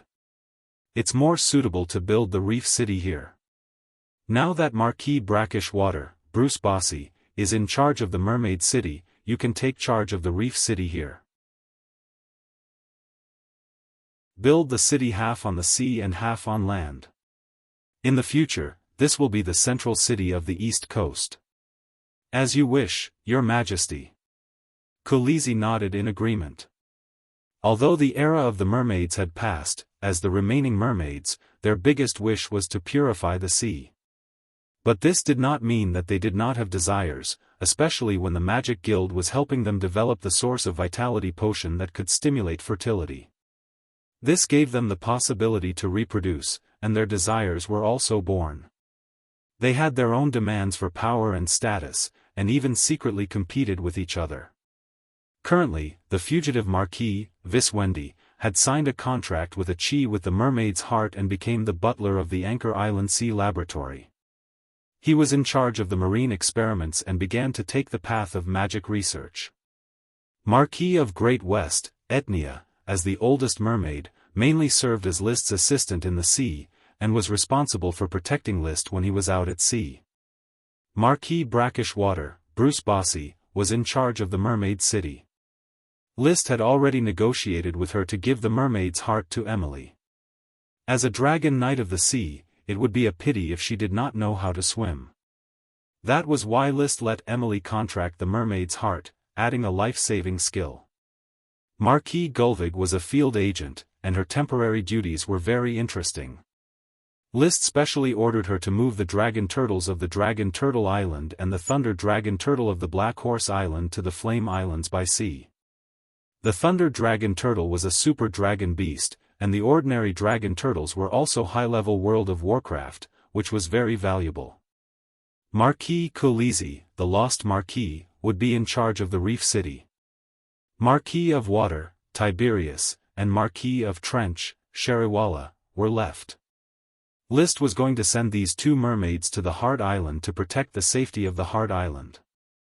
As the Flame Kingdom's only two gates to the outside world, the importance of the Heart Island was self-evident. By the way, Coco Rich, when do you plan to depart for your plan to travel around the legendary continent's coastal waters? List asked. Marquis Etnia thinks that this spring is a very suitable season. A year's time is enough for us to cruise the entire legendary continent's coastal waters. We want to see if there are any mermaids, or inferior races like Naga and clownfish. The sea used to be so prosperous, but now it's lonely everywhere. Coco Rich's tone was rather melancholic.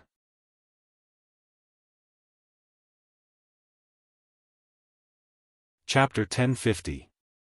Big Dragon Died, Applies for Leave. Currently typing, please wait a moment. After the content has been updated, please refresh the page to receive the latest update.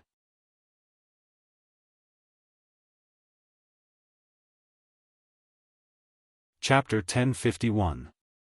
List did not know how big the legendary continent was. Based on some of his previous speculations and Achi's research on astronomy, List was able to estimate it. It could be roughly deduced that this world was a huge sphere. However, due to the imperfection of the theory and the lack of measuring equipment, a more precise verification could not be completed. Hence, there was no way to calculate how big the legendary continent was. And in these few years, even if List became a dragon knight and Achi became a magic shooter, they still didn't have time to travel the world. Their range of activities was basically in the northeast corner of the legendary continent, as well as the Aquamarine Sea and the Shell Sea. The furthest they could go was the edge of the Devil Sea. His knowledge of this planet was limited to the fact that there were two continents in the Endless Ocean, the legendary continent and the Malfa continent. However, the distribution of these two continents on the planet was not easy to determine. Since it was impossible to determine the distribution of the land, the distribution of the sea was naturally not very clear. Sometimes, List wondered if the legendary continent and the Malfa continent were similar to the Eurasian continent and the American continent on the two hemispheres of the planet. Without the support of actual investigation data, he could only make wild guesses. Coincidentally, 7 mermaids were resurrected this time. Lamenting the decline of the mermaids, the 7 mermaids decided to travel around the sea to see if there were any other mermaids who survived. List then asked the mermaids to bring along the sextant to map the coastline of the legendary continent. At the same time, they also wanted to map the depth and location of the ocean. Right now, Merfolk City can't do without Burabosi's command, and once Reef City is built, you'll be in charge of it as well. I can only let Etnia and the others travel around the sea in groups. Your Majesty, why don't we postpone the construction of Reef City? I also want to travel the seas. His Excellency Acheroids had studied the demons for a long time, but it would still take a long time before he could truly begin to purify the Devil's Sea.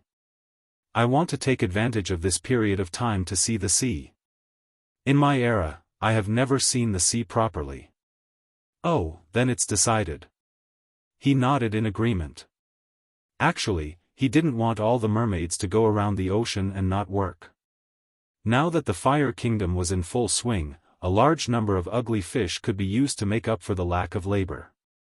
They couldn't do without the mermaids at all. However, he did not want to exploit them too much, so he was willing to give the mermaids a certain amount of freedom. Perhaps on this trip around the ocean, they would be able to find more mermaids who had survived and bring them back to the Fire Kingdom. Therefore, he generously sent the mermaids on their journey. Only the Marquis of Saltwater, Burubushi, had no choice but to stay behind. He continued to oversee the mermaid city, commanding the ugly fish laborers to participate in the construction. I don't know what they will gain from this trip. Let's not talk about whether they can find the mermaids who survived. The coastline of the legendary continent will definitely be mapped out. I just don't know if there are any other gains outside of the legendary continent. The mermaid circumnavigation of the sea was just an interlude. List quickly put it to the back of his mind, not completely. He had a contract with the mermaids, and with the help of the contract, he could communicate with them over long distances and keep track of their movements. It was just that he was very busy with work now. The spring plowing had already begun, and the schools in various cities had already opened. As the king of the Kingdom of Fire, he could not help but show his face at some of the spring plowing sites to show his concern for the work, or he could go to school to give a speech, especially to the Royal Academy, to gain the loyalty of a wave of young knight. The Dragon Knight selection plan had finally opened, and 3 people had been selected. They were Hippolyta, the Moonslayer who had previously protected the elves, Nikolai Bellows, the grandson of the Iron Knight family Count Nikolai Bellows, and de Gaulle, the posthumous son of an Earth Knight. Hippolyta had trained for less than 2 years, but she had already successfully become an elite Earth Knight. She was also very adaptable to potions, and had a high chance of becoming a Sky Knight before the age of 16. Thus, she barely qualified as a Dragon Knight candidate, and was recommended by the Royal Academy to participate in the Dragon Knight selection plan. Nikolai Bellows was not yet 16 years old, but he had already become a Sky Knight. He was a genius of the Bellows family. Although he aspired to become an Iron Knight, he also desired to become a Dragon Knight. As for de Gaulle, he was just an ordinary Earth Knight without a title. His mother brought him to live on Hot Spring Island. Following List's crusade against the Count of Hot Spring Island, he was moved to live in the Kingdom of Fire. He was only 12 years old this year, but he was already an elite Earth Knight, and was also recommended by the Royal Academy. Hippolyta, Nikolai, de Gaulle, you should already know the meaning of the Dragon Knight selection plan. Apart from the three of you, only one person has been selected for the Fire Kingdom's Dragon Knight selection plan. She should have taught you all Knight classes in the Royal Academy. She is the light green gemstone Dragon Knight, Emily. List looked at the three people in front of him, and said with anticipation, everyone who is selected for the Dragon Knight selection plan is the future hope of the Fire Kingdom. You will enjoy the best treatment, and you will strive to ride a dragon. However, it is extremely difficult to ride a dragon. Your talents are not enough to shock the legendary continent, and you can only rely on hard work. Your Majesty, can you tell us what preparation we need to do to ride a dragon? Nikolai asked. He was the oldest among the three, and as a noble's son, he was also the most mature. At this moment, he looked at List fervently, looking forward to hearing more information about riding a dragon. He knew very well that the person in front of him was a terrifying existence that could ride 6 or 7 dragons all by himself. All the youngsters of the Fire Kingdom, especially the young knights, treated List as their goal to strive for. Although this goal was too far away for them, the youngsters were always like newborn calves that were not afraid of tigers. They thought that if others could do it, they could do it too. List's gaze swept across the three of them, and he sized them up carefully. Nikolai was a young man with a noble's natural arrogance, and his looks were average. De Gaulle was still young, but he was already taller than Nikolai. He was just a little timid and uneasy, and it was said that he was very hard-working in private, just like Emily in the past. Hippolyta was slender and graceful, and she was natural and unrestrained. As a girl, other than her wheat-colored skin, she was a beauty in every other aspect. It was said that in the Royal Academy, the boys who admired Hippolyta could form an orders of chivalry. However, the Royal Academy forbade young people from dating under the age of 18, which was why they didn't get jealous in private. Riding a dragon is difficult, but it's also very simple. List's gaze lingered on Hippolyta's slightly bulging chest for a moment before moving away. A 16-year-old Sky Knight is just a threshold. It means that you will be able to perfect your fighting aura at a very young age. He paused for a moment before continuing, perfecting one's fighting aura is the most basic requirement to attract a dragon. Being young is another criterion, but the most important is one's character. Dragons are arrogant and see humans as no different from ants. Without unshakable courage, unyielding perseverance, and loyalty and integrity, a dragon will not be able to be moved. Will courage, perseverance, and integrity be able to move a dragon? Nikolai asked again. No, it can only be said that with these qualities, you have the possibility of approaching a dragon. However, every dragon has their own requirements for choosing a knight, and you will need to explore and approach it yourself. It was still Nikolai who asked, but Your Majesty, you have already ridden so many dragons. Does every single one of them have the same requirements for you? List smiled, I'm different. You don't have to use me as a role model. For me, it is the dragons that are begging me to ride them, not me who wants their approval. Nikolai, de Gaulle, and Hippolyta's eyes widened at the same time. Please remember this book's domain name. 9 Heavens Shenhuang Mobile Version. Chapter 1052. List did not stay in the royal school for long to show his concern for the young people who had been selected as Dragon Knight candidates. There was no need for him to constantly show his existence. After all, the loyalty class in school was a compulsory course. Knight would receive brainwashing education from a young age to understand who was the true leader of the Fire Kingdom. In reality, List did not care much about the loyalty of a knight. Most of his followers were captives who had surrendered.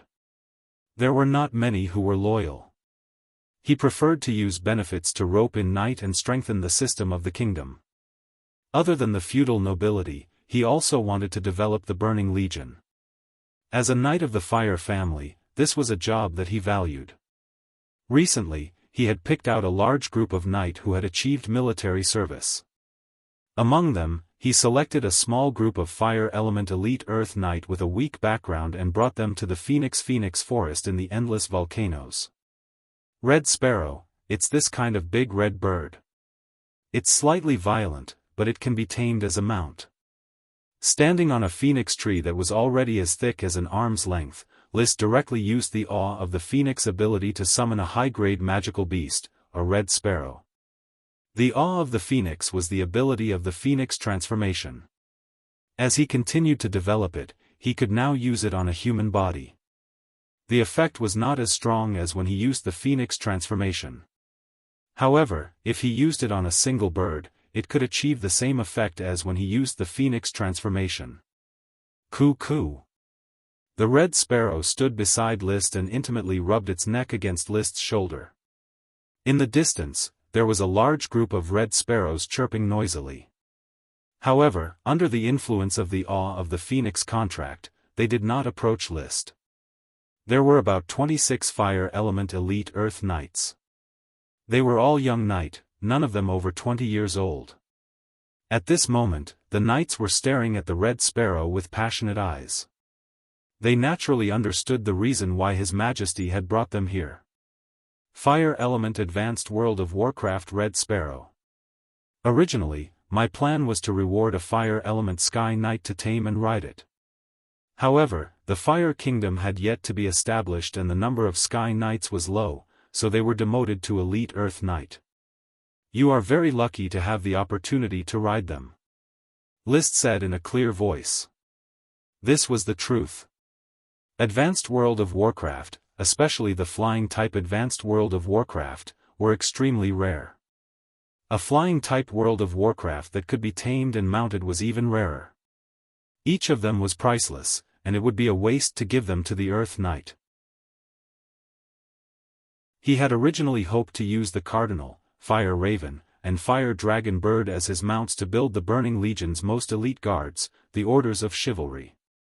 Every member of the Orders of Chivalry had to have great talent and loyalty cultivated from a young age. Only in this way could they obtain the power to protect the palace and the king. However, such a harsh requirement would be difficult to achieve within a decade. Talents were hard to come by, especially those who were willing to give up their status as nobles. That was why he lowered his requirements again and again, to the point where he relaxed his requirements to the elite Fire Element Earth Knight who was below 20 years old, had no bad behavior records, and did not come from a noble background. However, if these knight could not become a Sky Knight within a few years, their mount could only be the Cardinal. They would not have the chance to touch the more powerful Super Warcraft Fire Raven. After the elite Earth Knight rides the Cardinal, they will become the Cardinal Squad under the Burning Legion's Orders of Chivalry. From now on, you will be responsible for protecting the palace. When you are 25 years old, if you successfully become a Sky Knight, you will have the right to change your mount to the Fire Raven. The Fire Raven will be upgraded to the Crow Squad under the Burning Legion's Orders of Chivalry. From now on, you will be responsible for protecting the palace.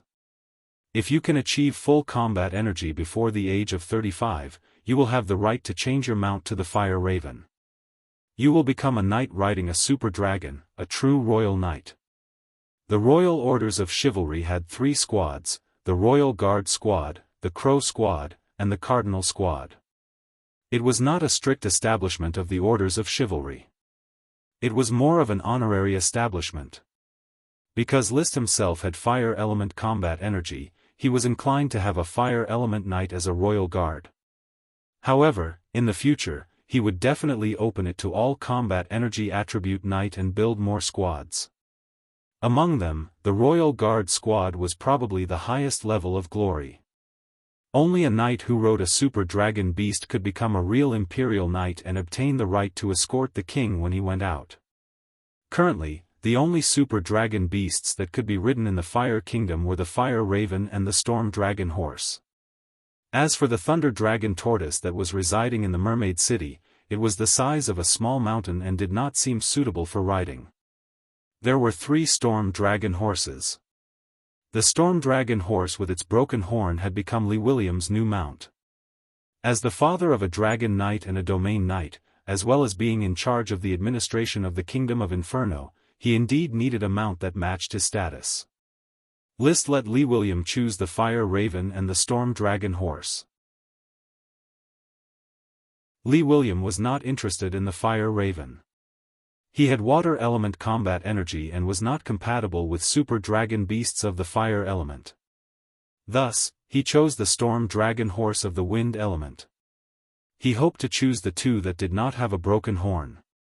However, those 2 horses were arrogant and disdained Lee William. Even the Storm Dragon Horse with a broken horn was disdainful of him at first. In the end, it was List who found a Chi and asked her to entrust Charlie the Unicorn to force the Storm Dragon Horse with a broken horn to agree to become Lee William's mount. After Lee William rode on the Storm Dragon Horse, the first thing he did was to forge a horn made of magical metal alloy for the Storm Dragon Horse and embed it on the broken horn. This allowed the Storm Dragon Horse to regain its confidence as a super dragon beast. Having its horn broken was a humiliation to the Storm Dragon Horse, and it had always felt inferior. Thus, the Storm Dragon Horse with a broken horn accepted Lee William.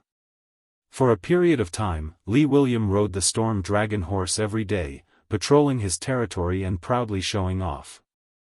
The Storm Dragon Horse was not a unicorn. However, not many people knew the difference, and no one knew how Lee William rode it.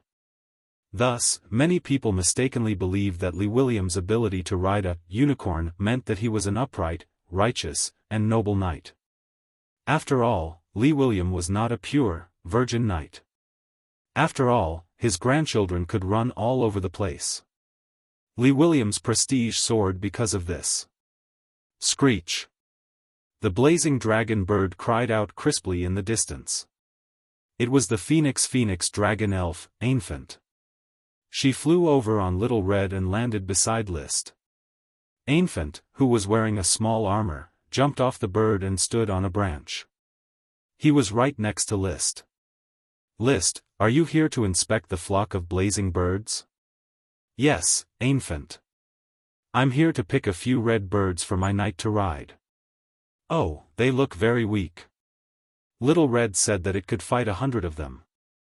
Infant turned his head and looked at the 26 human knights standing on the ground. Little Red also cried out in agreement. Screech! List patted Infant's head. They are still young. There is still room for improvement. Boring. I'm going to train. I will become a powerful knight. List, you can send me to join the war. Go train well. After sending Infant away, List sent the 26th knight to tame the red birds. Your Majesty, can we really tame Advanced World of Warcraft? A knight asked with uncertainty. Advanced World of Warcraft gave them too much pressure. A normal elite Earth knight could only fight against a low-level World of Warcraft. Most of the kingdom's knight are still capturing low-level World of Warcraft. As a knight, it is indeed difficult for you to tame an advanced World of Warcraft. However, I believe in your future. I will allow you to be protected by my glory. Go, these red birds will bow down to you. With the power of awe of the Phoenix, List naturally had a way to make the red birds sign a beast-taming contract with the knight. However, the beast taming contract was not a binding contract. He cautiously added, "I can let you sign a contract with the red birds. However, if you want to gain the approval of the red birds, you will need to work hard. Once the red birds break free from the contract, you will lose the right to receive orders of chivalry." The knight was stunned. Losing the right to receive orders of chivalry was equivalent to losing List's trust. This was more nerve-wracking than losing an advanced World of Warcraft mount. "My condition has been really bad recently. I'm sorry, everyone. Please remember this book's domain name. 9 Heavens Godly Emperor Mobile Version.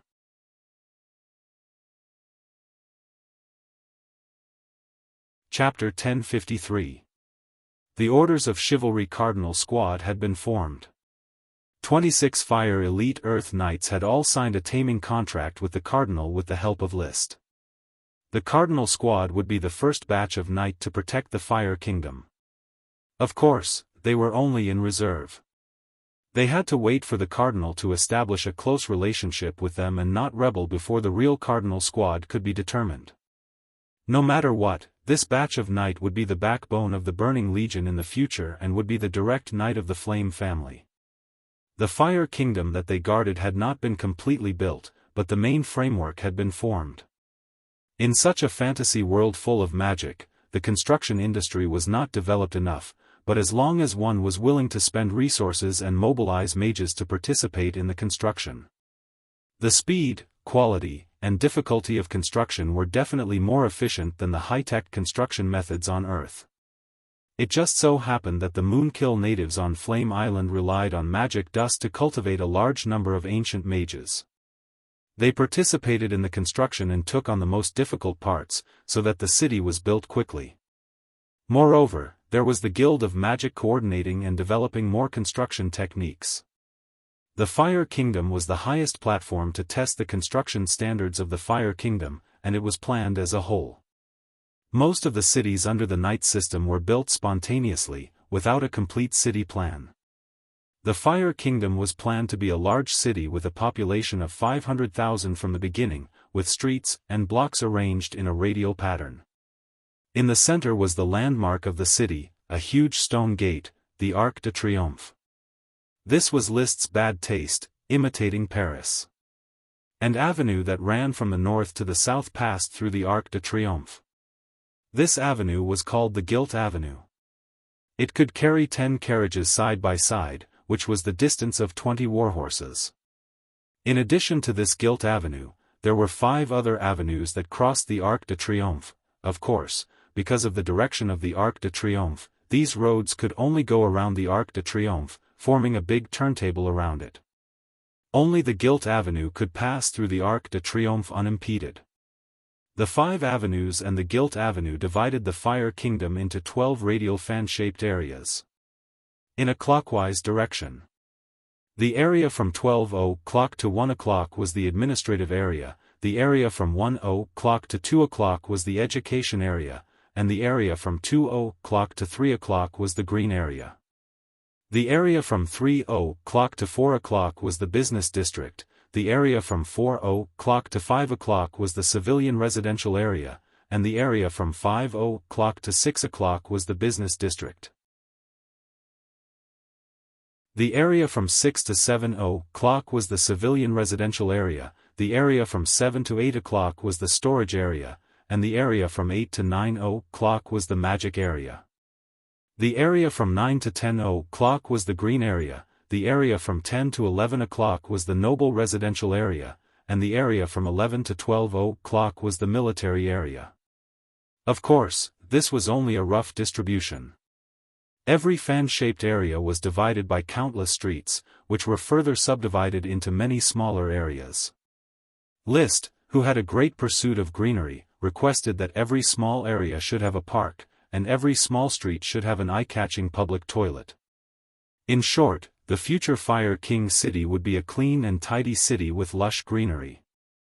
The cities of other countries would always be accompanied by a large amount of feces, sewage, and other dirty things. Only in the Fire King city, he would not allow such uncivilized phenomena to exist. In fact, even if there was no government to clean up the feces, the civilians would still rob it clean. Feces could help crops grow, this was already common knowledge among the Fire King's citizens. Compared to the extravagant elves that only the nobles had the qualifications to use, feces could be produced by both humans and animals, and it could help all kinds of crops. There were many small peddlers who specialized in selling feces, transporting feces from the city to the major plantations, causing the phenomenon of people defecating in the wild to disappear. The civilians would keep their feces to sell for money. The nobles would buy feces at a high price to farm. But there was a problem, and that was that transporting feces from the city would inevitably pollute the air. Liszt requested that the Fire King's city build underground tunnels that were very wide, and could allow carriages to run in them.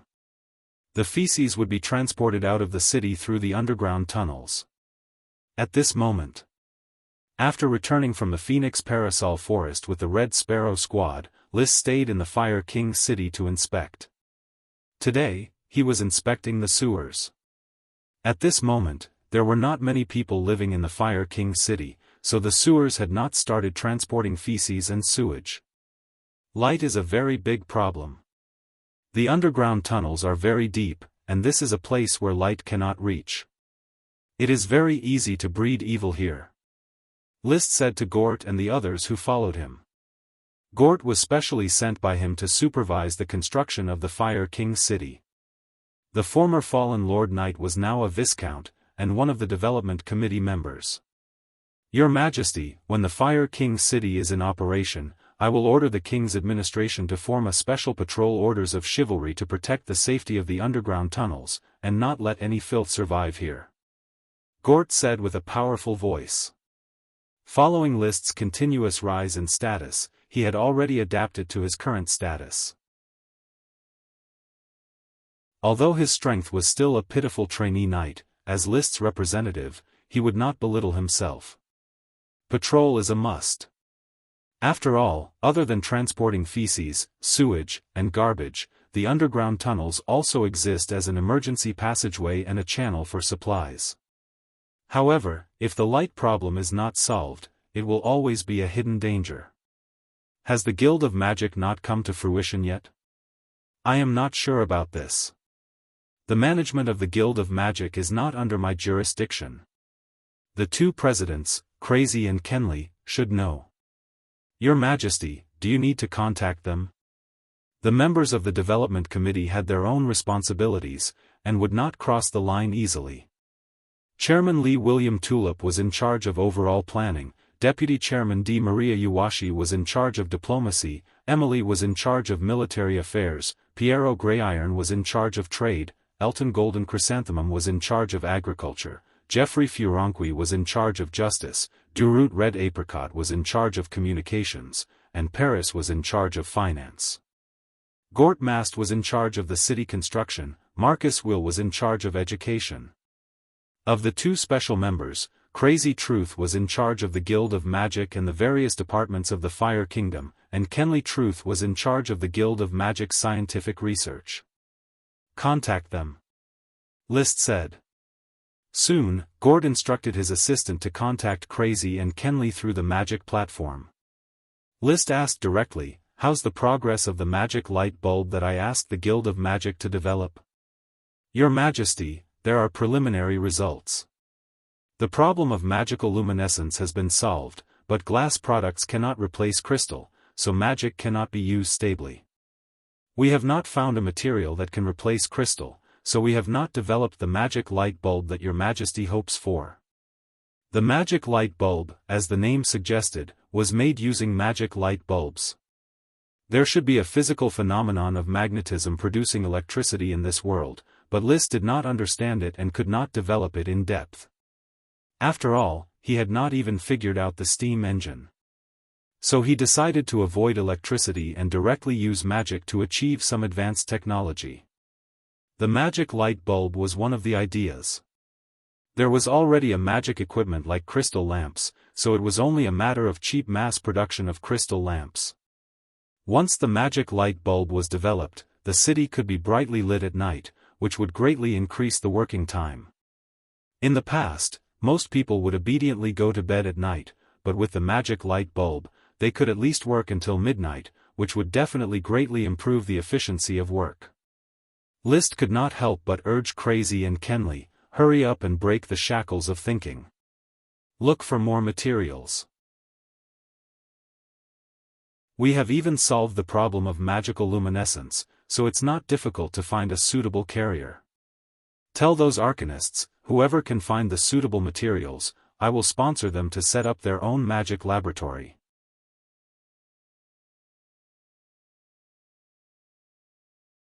Chapter 1054. The Association of Mages grew larger and larger. However, List, who was always on guard against the revival of sorcerers, had gradually changed the concept of a magic. The current Association of Mages was more like the Chinese Academy of Sciences. Sorcerers gradually adapted to the identity of arcanists and engaged in professional magic development work. Gradually, under the influence of List, arcanists began to specialize in different fields according to their interests and specialties. For example, medical arcanists, magic equipment arcanists, magic array arcanists, potion arcanists, machinery arcanists, and so on. However, the Chinese Academy of Sciences was an elite organization of scientists, while the Association of Mages was an organization of all sorcerers. It could be seen as a combination of the Chinese Academy of Sciences and the Ministry of Science and Technology, and also included functions such as Health Committee, integration of production, study, and research, research and development of magic technology, education and training of arcanists, and finally use arcanists and magic technology to participate in the construction of the kingdom. At the same time, the Association of Mages adopted the Chief Arcanist system. This was a magic management system, mainly to set up the position of Chief Arcanist in magic research projects and national institutions. The Chief Arcanist would be responsible for the project, managing the project's funds, resources, and so on. Because of the need for magic light bulbs, List decided to take out an excessive reward and sponsor an arcanist to set up an independent magic laboratory, which was equivalent to promoting the arcanist to Chief Arcanist. In the field of magic, this was definitely a step to the sky, becoming a boss-level figure in the industry. One had to know that there were so many registered sorcerers in the Association of Mages, but no more than 20 had the position of Chief Arcanist and had their own independent laboratory. Most of the sorcerers were only assigned to do odd jobs in the laboratory, or to participate in the construction of the administrative offices in various cities. The Association of Mages had set up more than 50 magic laboratories to carry out various research projects, but most of the laboratories were under the names of a Chi and Laird. Only magic shooters were qualified to continuously open magic laboratories and create all kinds of new research projects. Your Majesty, with such a tempting reward, I'm afraid most of the arcanists in the Association of Mages will not be in the mood to do their own work for a period of time. They will all be focused on finding carriers for magic light bulbs, Chris responded a little helplessly. She was too familiar with the young dragon knight, His Majesty the King of Fire. Sometimes, she could feel his far-sighted strategic planning, which led to the establishment of the Magic Association. Sometimes, she could also feel that his ideas were simply unconstrained and untraceable. In other words, he could do whatever he wanted. But no matter what, Chris would faithfully execute List's orders. She had long decided to serve List with all her might for the rest of her life. Not only was he returning the favor of saving his life, but he was also dedicating himself to the truth. List smiled. That's for the best. Only then can the importance of the magic light bulb be demonstrated. I'm just curious, Your Majesty. Is the magic light bulb really that important? We have crystal lamps. Even though they're expensive, the crystal Xianxia forest can provide us with large amounts of crystals. The light emerald dragon Ethan can also produce large amounts of crystals. With the cultivation of the crystal Xianxia forest, crystals were no longer a scarce commodity, and crystal lamps could be mass-produced. You don't understand. Crystal lamps are too limited to the use of nobles and mages. They can't conquer the darkness. Only by developing cheap magic light bulbs can we conquer the darkness to the greatest extent. List explained casually. But after thinking about it carefully, it did not seem to make much sense. Edison invented the light bulb, which was an application of electricity. It announced the advent of the electrical age and the beginning of the Second Industrial Revolution. But the current magic light bulb, apart from increasing labor efficiency and enriching nightlife, seemed to have nothing to do with the Industrial Revolution. Of course. Whether it was meaningful or not, Liszt wanted to create the magic light bulb. Originally, he thought that to find a suitable carrier for the magic light bulb, he would have to try and fail more than 1,000 times, just like Edison's invention of the light bulb. But Liszt did not expect that less than 3 days after the reward was issued, a mage would announce that he had found the carrier material for the magic light bulb. Hence, in the Mage Tower of Fireforge City, Liszt met this mage. The young mage was called Orvis Truth. He had just advanced from a mage apprentice to a mage. His arcanist identity was a magic equipment arcanist, and his main research direction was the creation of magic equipment. Your Majesty, this is the most suitable carrier for the magic light bulb. The young Orvis excitedly took out a bright light bulb. The light bulb was round, which was Liszt's idea. But there was an additional calabash at the bottom of the light bulb. It was an ordinary calabash, a common climbing plant in the primeval forest of the Fire Kingdom. It was similar to the calabashes on Earth. The light bulb was inserted into the mouth of the calabash, flashing with an unstable bluish-white light. Calabash? Yes, the most common calabashes in the calabash plantation. I used the calabashes to store some special magic potions. Then, I suddenly thought, why not use the calabash to inject magic power into it, so that the magic light bulb can continuously maintain the required magic power. Thinking of this, he began to try. At first, he did not have high hopes. After all, the calabash was just an ordinary plant, not something with magic power.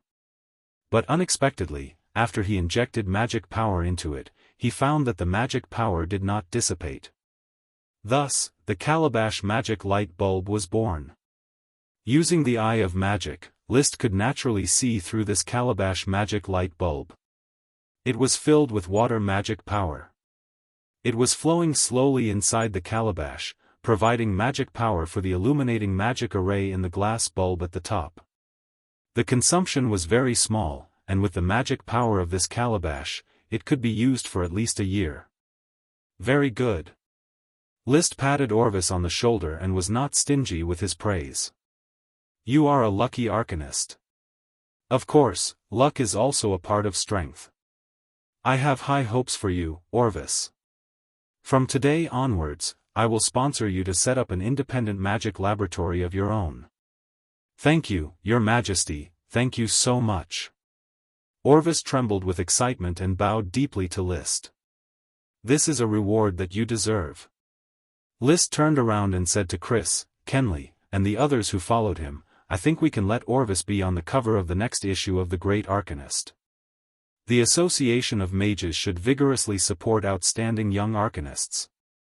The Great Arcanist was the most authoritative journal of the Association of Mages. Countless magicians were proud to be on the cover. Chris readily agreed. Of course, this is very good material. As long as Orvis is willing to accept the interview, he will be on the cover of the next issue of The Great Arcanist. How could Orvis not be willing? He nodded hurriedly. I am willing, Mr. President, I am very willing to accept the interview. Then it's settled. After sending away the smug Orvis, Liszt summoned Chris and Kenley to his office. He held 2 small calabashes in his hands and said solemnly, Do you realize the value of this calabash?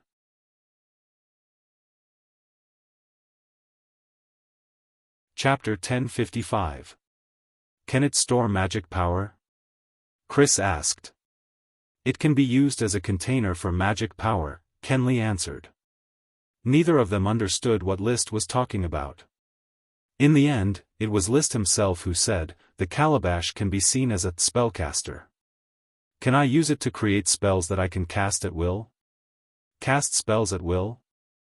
The two of them still could not figure it out. List could only continue to explain helplessly. He had a broad field of vision, but the others did not. "Can we use the gourd to create a single-use spell that can be cast by ordinary people?" This was equivalent to a magic scroll. Of course, there were no magic scrolls in this world. "Your Majesty, are you saying that we can cast spells through the calabash?" Chris asked. Kenley also understood, but she quickly denied, "The calabash is too small, and it can't store much magic power. It can only be used to cast ordinary spells, but it's not that useful. Also, it'll cost a lot of materials to carve an automatic magic circle. This isn't the biggest calabash.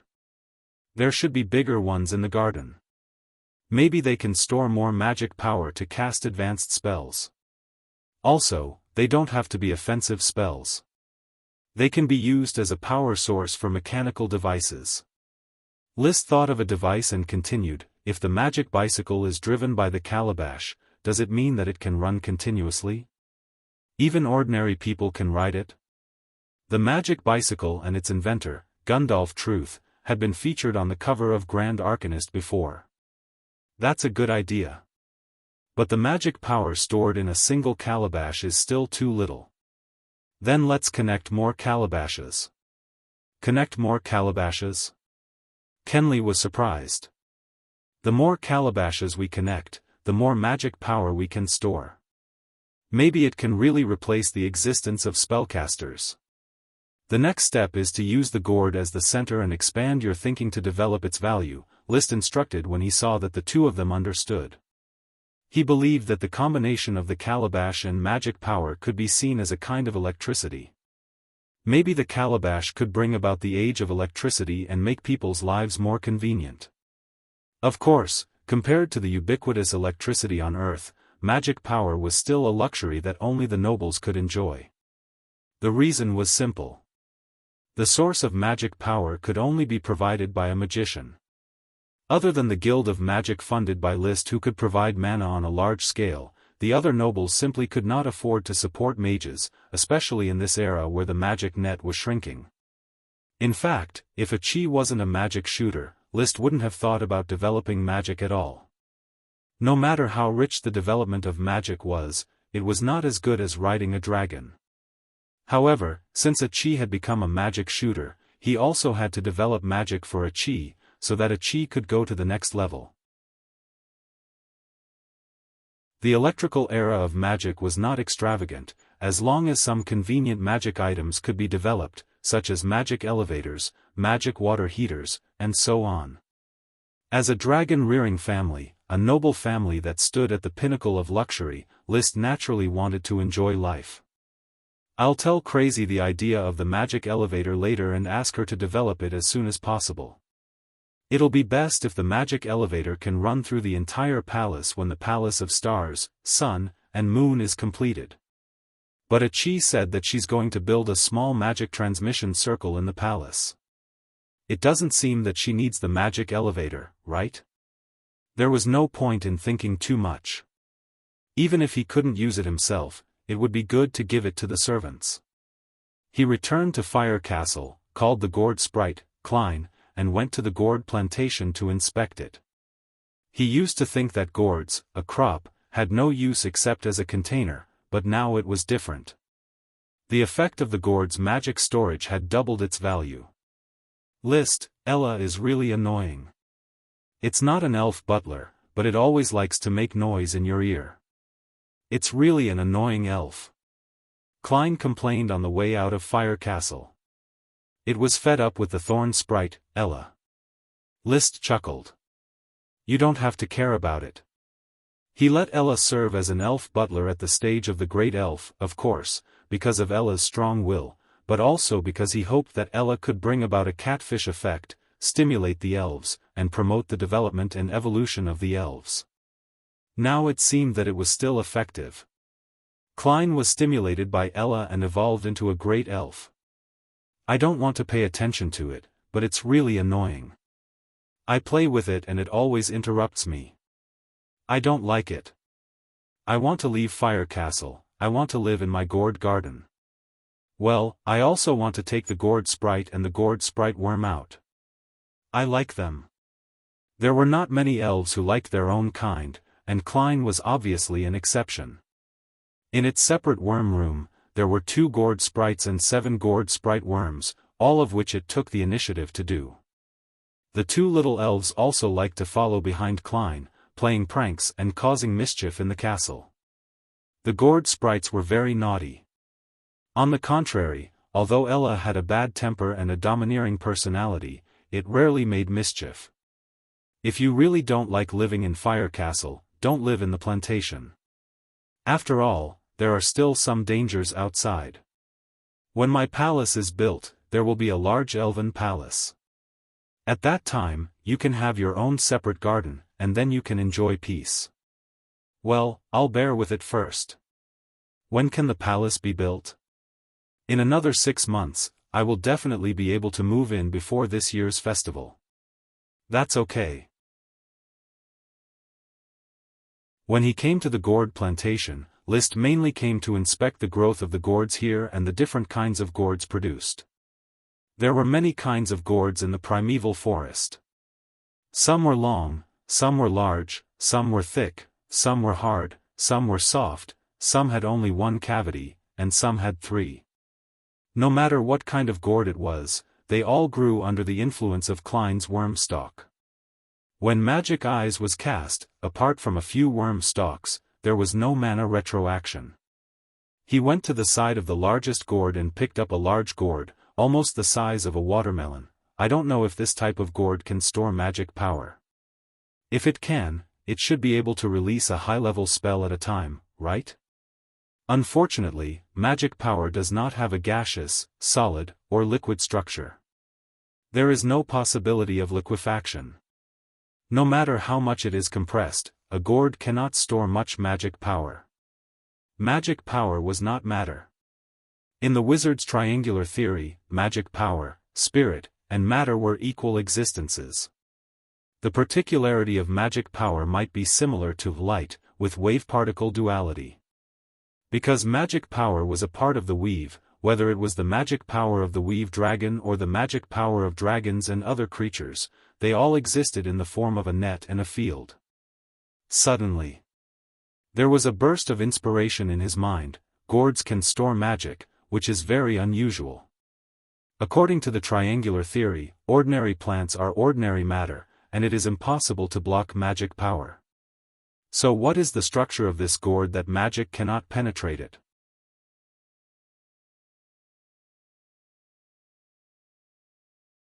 Chapter 1056.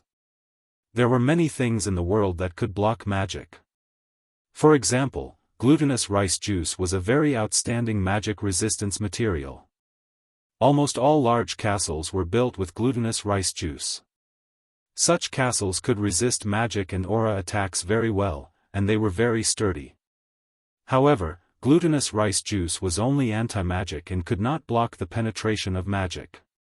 Basically, there were not many items that could block the penetration of magic, even gems and crystals, which were products of the dragon. The magic of gems could last for a long time, but the reason was that the gems had a condensing effect and could automatically absorb the free magic in the air. Crystals also had this effect, but it was very weak. Once the magic of the dragon was exhausted, it would lose its effect. Therefore, the ability of the gourd to store magic suddenly awakened List. He wanted to find out the hidden secret and why it could isolate the existence of magic, which was different from matter. It seems that while the Guild of Magic develops the value of the gourd, I also have to contact a Chi and let her follow up on the secret. I can also try to explore it myself. I always feel that this small gourd hides a big secret, and it is related to my opportunity. Unfortunately, the gourd was really just an ordinary gourd. After observing it over and over again, he did not find any more clues. He could only put it aside for the time being. He looked at the gourd spirit, Klein, who was swinging on a rattan and said, "Klein, you really are my little lucky star. The gourd you farm is very important. Seeing that you are not happy in Firewood Castle, why don't I teach you a song? Okay, I like singing. Klein's eyes lit up. Come, learn from me. Calabash Brothers, 7 flowers on a vine. Not afraid of the wind and rain, la la la la. Liszt sang. Klein followed suit, Calabash Brothers, 7 flowers on a vine, but halfway through the song, it shouted, not good at all. Liszt, do you think I am stupid? Singing needs to rhyme, but yours doesn't rhyme at all. It's not as good as the Return to the River Castle that old Carter taught me. Listen to me. Klein was very contemptuous of Professor Liszt's songs. But it was true that Calabash Brothers was very pleasant to listen to in Chinese, but when translated into Serpentine, the rhymes were chaotic and they were stuttering. After all, these were two completely different language systems, and their aesthetic designs were as different as day and night. Soon, Klein's singing voice was heard. Look, how beautiful the ocean is. What a thrill. Look, this natural scenery is so intoxicating. Look, the orchard on the hillside is full of lipstick-like raspberries. Everywhere is filled with fragrance and warmth. But you said goodbye to me, abandoned your lover forever, left your hometown forever. Did you really have the heart to not come back? Don't abandon me, don't make me suffer any more. Return to the River Castle, come back. This was a very popular folk song of the Steel and Iron Ridge Kingdom. It was also very popular in the Sapphire Duchy. Basically, anyone born in Sapphire could sing this song. Butler Carter was a Sapphire person, and he taught this song to Klein and the other elves in his spare time. Klein's voice had a childish taste, like a child singing, but the Return to the River Castle was still very pleasant to the ear. Clap clap clap clap, Liszt was not stingy with his applause. Klein, you are very talented in singing. But you also need to work hard on farming. I hope that one day you can grow a gourd magic ingredient. The gourd is very important to me. You have to pay attention to it, understand? Feeling Liszt's ardent expectations, Klein nodded. Of course, I will grow a magic ingredient. I am definitely better than Ella. His resentment towards Ella did not diminish. Seeing this, Liszt could not help but shake his head. Ella, this catfish, was indeed very qualified. There were no elves in the castle who did not hate it. Even if there were a few thorn sprites, they also hate Ella. Ella would not treat the other party gently just because they were of the same species. However, when Liszt returned to Firewood Castle and inspected the sprite worm room, he found Ella standing on the window of her worm room, looking at the distant mountains in a daze. There seemed to be a touch of sadness in her mood. Ella, what are you looking at? Liszt could not help but be concerned. Although he now had so many dragons and so many elves to pay attention to, Ella still had an indescribably important position in his heart. Ella looked back at Liszt, shook the pleated collar of her small frac abier, and solemnly said, I am thinking about the future. Pfft. Liszt almost laughed, but he held it back. Oh, what future are you thinking about? Evolution. Evolution? Yes, Liszt, I have matured. During my time as an elf housekeeper, I have examined my shortcomings. Although I have been recognized by old Carter, Mawson, and others in terms of management, Achi also said that I am talented and a rare elf. Ella boasted seriously and then said, but I also have to review my shortcomings, that is, I am not a dragon elf, my authority is not reflected. Especially Carly and Yachty, these two coquettish bitches, always hinder me from carrying out my orders. Carly was a man-eating tree dragon elf, and Yachty was a buckwheat dragon elf, often despising Ella. What are you going to do? Liszt nodded and asked seriously. He knew very well that Ella's intelligence could not be judged by ordinary elves. Great elves such as the giant algae elf Parker, the gourd elf Clyde, and the pea elf Ash. Although their IQ already had the IQ of a teenager, they were more of a sentimental person. They could learn knowledge but did not know why. Only dragon elves could think deeply, showing the IQ and EQ of humans. However, Ella had shown it now. In addition, there was another great elf who also showed this specialty, the mangrove elf Nami. Nami liked to wander around and work, while Ella tended to be a housekeeper of the castle. At this moment, Ella said seriously, "List, you said that only by liking a dragon can a great elf evolve into a dragon elf. So I decided that from now on, I will try to like a dragon. Although I don't like your dragons, I have to do it." List was a little speechless. Could it be forced to like a dragon? So how do you like a dragon? More contact. Ella obviously thought about it deeply. I plan to resign as the elf housekeeper of Fire Castle and focus on getting in touch with your dragons.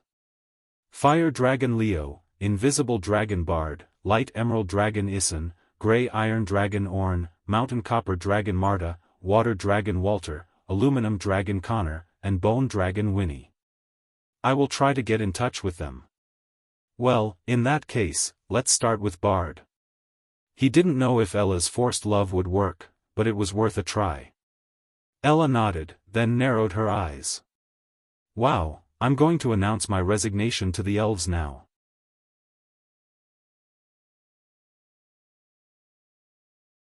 Chapter 1057. All of you, come out. All elves come out, I have something important to announce. I'm talking about you, dawdling, come out quickly, or I'll tear out your front teeth. Ella shouted loudly, causing the entire worm room area of the castle to be in chaos. Numerous elves and big elves flew randomly in the aisle and made a lot of noise. It was even noisier than the market in the market. Wola! What the hell is going on? Ella is a bully. Chirp chirp chirp. Pop, pop, pop, pop, hum hum hum. What a nasty big elf. Ella, are you going to discuss the art of binding with me? I can't stand this big elf who likes to toss and turn. Can't you just play honestly and find ways to disturb my peace all day? The buckwheat dragon elf Yati stretched. She was reading in her worm room and didn't want to pay attention at all. As a dragon elf, and a dragon elf that migrated from the Iron Dragon Chain Palace, Yeti's heart knot may have been untied. But with Ella in the way, she was unable to integrate well into the new environment. Therefore, the identity of the elf butler did not fall on her head. Of course, she was not interested in being a butler. But this did not prevent her from looking down on Ella.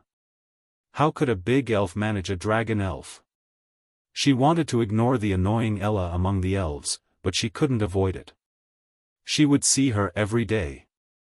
Fire Castle, with many elves and small rooms, was already at full capacity. But there were more than 20 big elves, more than 200 little elves, and more than 1,300 sprite worms living here. With so many elves, it would be terrible to encounter a bad-tempered Ella. Every time it was a trivial matter, it could be tossed around like a chicken and a dog.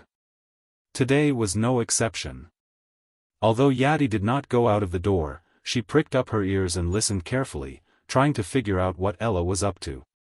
When he returned, he would be able to humiliate this loathsome fellow. Quiet. Quiet for me.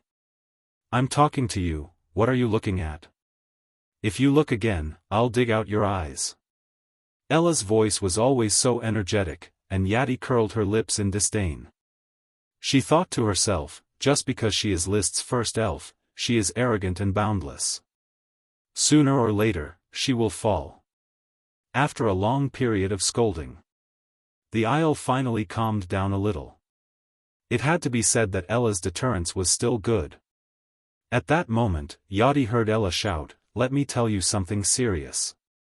From today onwards, I officially resign from my position as the elf butler to List." There was a moment of silence. Following that, loud cheers erupted from the walkway. Sand jumping Karaka. Wola. Gallop, Gallop, gallop, you should have resigned long ago. I see the light, the sky is bright. Chirp chirp chirp. Countless big elves and little elves clapped their hands and cheered excitedly, as if the serfs had turned over and become their masters. Some elves even took out jade powder and scattered it on the walkway to celebrate this beautiful moment that was worth remembering for the rest of their lives. Of course, there were also some fairies who quietly grabbed the jade powder that had fallen to the ground and happily hid it on their bodies. Among them, there was a little elf who was beside himself with joy. It flew directly in front of Ella, made a face at Ella, stuck out its tongue, and said, "Blue blue blue." However, the next moment, Ella, with her hands on her waist, made the little elf fall from heaven to hell. She opened her 5 fingers, and her little pink hand swung up fiercely, and then slapped down fiercely. Thud! A crisp sound. The little elf fell from the air like a cannonball and smashed into the ground. She was in a daze and then burst into tears. The celebratory scene gradually cooled down with Ella's slap and the cry of the little elf. Ella put her hands on her waist again and loudly spat at all the elves in front of her. Wow, don't think that you can be free just because I resigned from my position as the elf butler. Remember, my resignation is only temporary, and I will come back. Cherish the few moments of enjoyment now, and when I come back. With a snort, Ella turned around and left a powerful word. Arrange. Her transparent wings fluttered, and she had already left the bug room area and flew out of the castle without looking back. This journey was like a boundless sea and sky, a leap of fish and a flight of birds. It was an assault towards a broader level of life. It was its persistent thinking about the future, and it was also breaking the shackles that fate had placed on itself. She left simply, leaving the elves in the aisle, looking at each other. The scene that should have been celebrating was dominated and shrouded by fear at this moment. Many of them had not been in Firewood Castle for a long time, but Ella's image of a bully was deeply rooted in the hearts of the elves. From day to night, from reality to dreams, it was like a ghost wandering over the castle. Gallop gallop gallop. A heartless elf, after being dominated by fear for a few seconds, became heartless again. She grabbed the jade powder that she had worked hard to collect and flew back to the bug room. Like a chain reaction, the other elves returned to normal. They stared at each other, quarreled, and the atmosphere gradually returned to normal. However, they didn't know what was going on, but a few elves vaguely felt that things seemed to be changing. What is Ella going to do? The great P-elf, Ash, wrapped the rope around her wrist and thought for a moment. Without thinking about the result, she quickly put Ella behind her, returned to the bug room, picked up a scale of the grey-mouthed iron dragon on, and continued to sleep. The buckwheat dragon was also curious about why Ella quit, but it was too lazy to ask such a nasty elf, so it continued to read.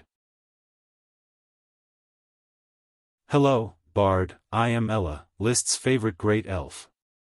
Ella flew to Bard's ear and introduced herself loudly, trying to attract the others' attention.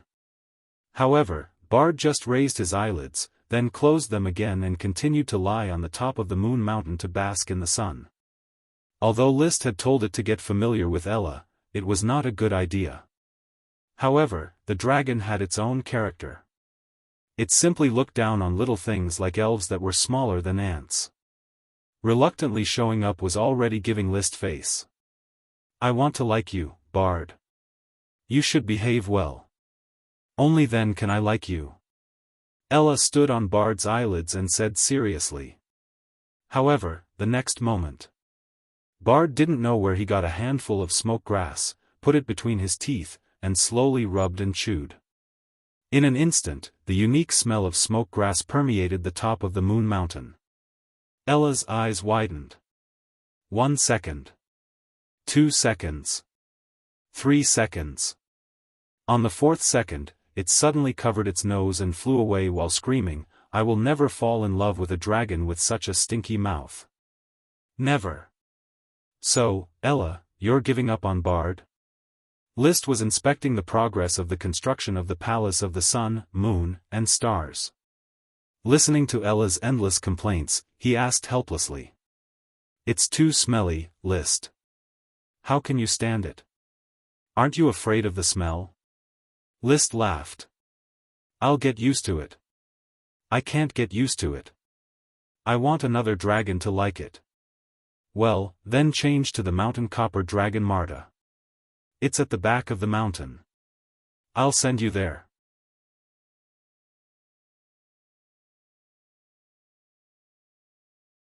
Chapter 1058. For the time being, the mountain copper dragon Marta was quite favored by Ella. At least the dragon and the elf could get along harmoniously. It was mainly because Ella was talking to herself. Marta didn't even like to talk to List, let alone a great elf. Someone was sent to protect Ella.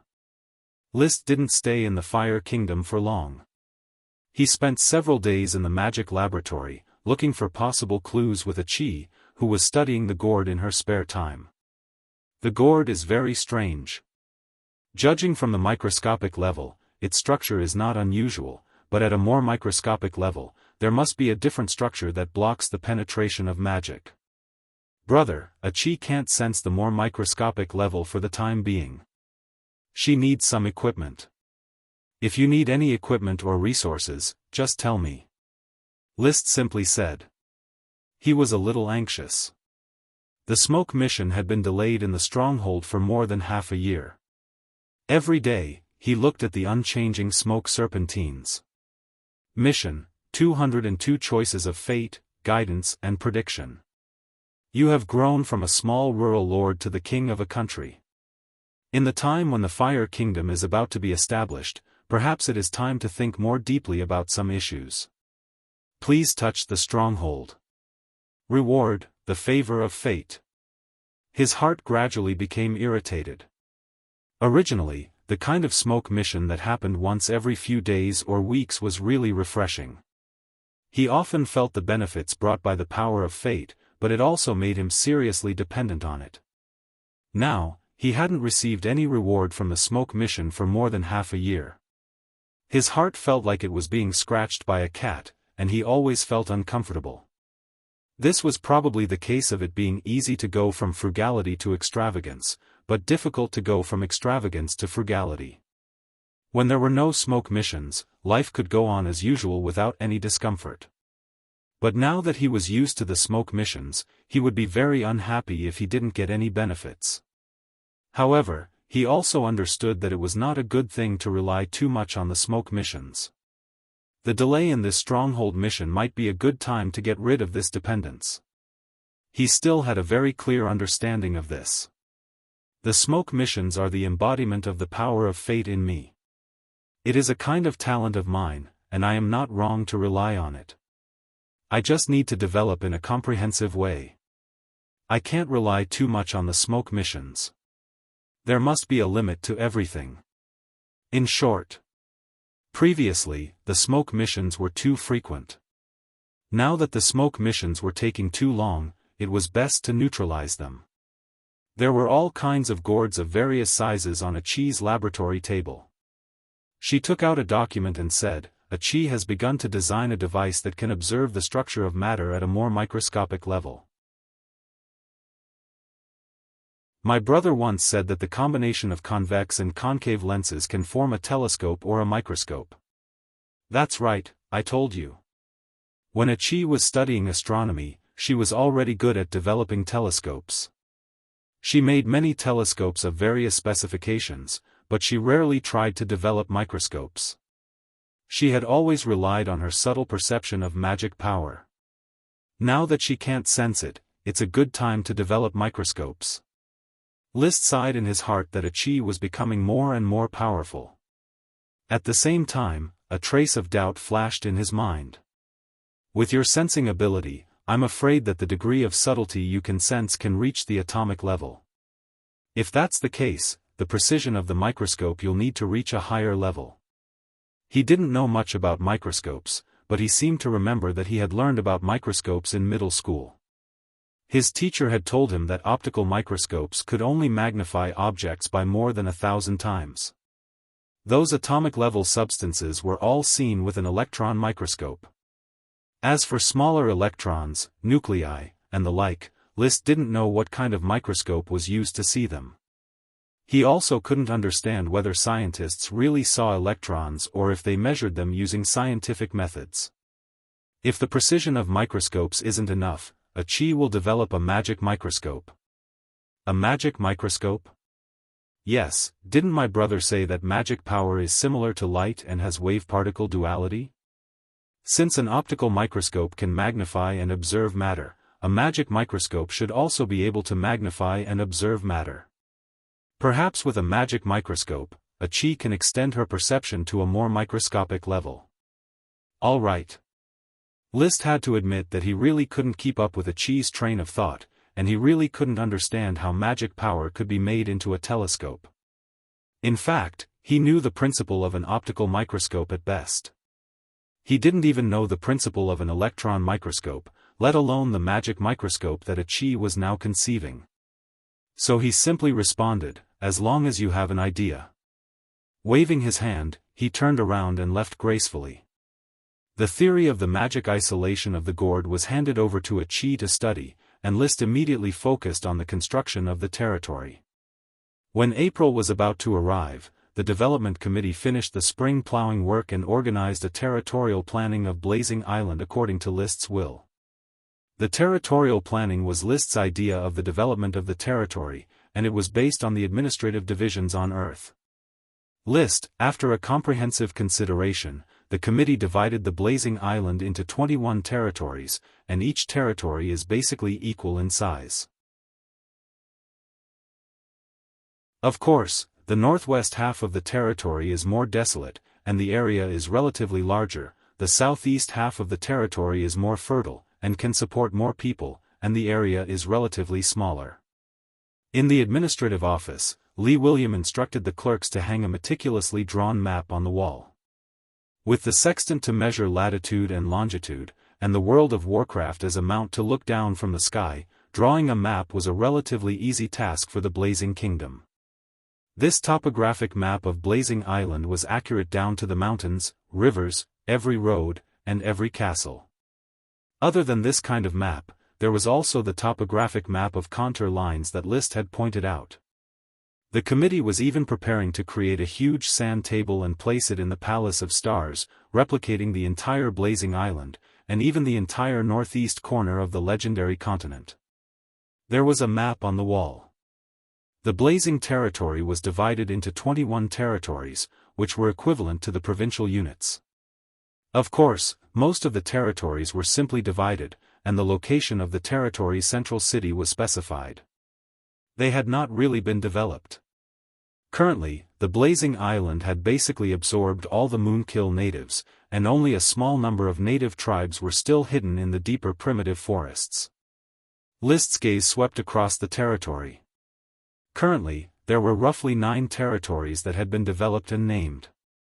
Reed Territory, Central City Reed City, Whirlpool Mountain Territory, Central City Firewood City, Whirlpool Estuary Territory, Central City Estuary City, Dragon Pit Mine Territory, Central City Dragon Valley City, Jade Mountain Territory, Central City Jade City, Mermaid Territory, Central City Mermaid City, King Territory, Central City Fire King City, Sea Reef Territory, Central City Reef City, Endless Volcano Territory, Central City Phoenix City. Among them, the Mermaid Territory was basically in the sea, and so was the Mermaid City. There was no land territory. The Endless Volcano Territory was on the other side of the Endless Volcano Range, and the Phoenix City was built on the edge of the Phoenix Sycamore Forest. Currently, it was only the size of a small town. After the territory is planned, the construction of the roads must also keep up. Although the teleportation portal will play a main role in the future, normal roads also need to be built. If the teleportation portal is too busy, the burden on the teleportation portal will be too heavy, and it will easily collapse. Therefore, in this aspect of planning, I still need to trouble you, Father. Don't worry, although you have already established your own Blazing family, you are still my son. My feelings for this country are linked to you. Yes, the Blazing family and the Tulip family are just names. Our bloodlines are linked together. Immediately. The father and son looked at each other and smiled. Everything was understood without words.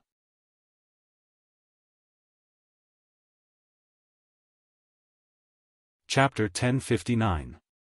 List had underestimated Achi's efficiency. While he was busy inspecting the construction of the territory, Achi had already created the theoretical magic microscope in just a month.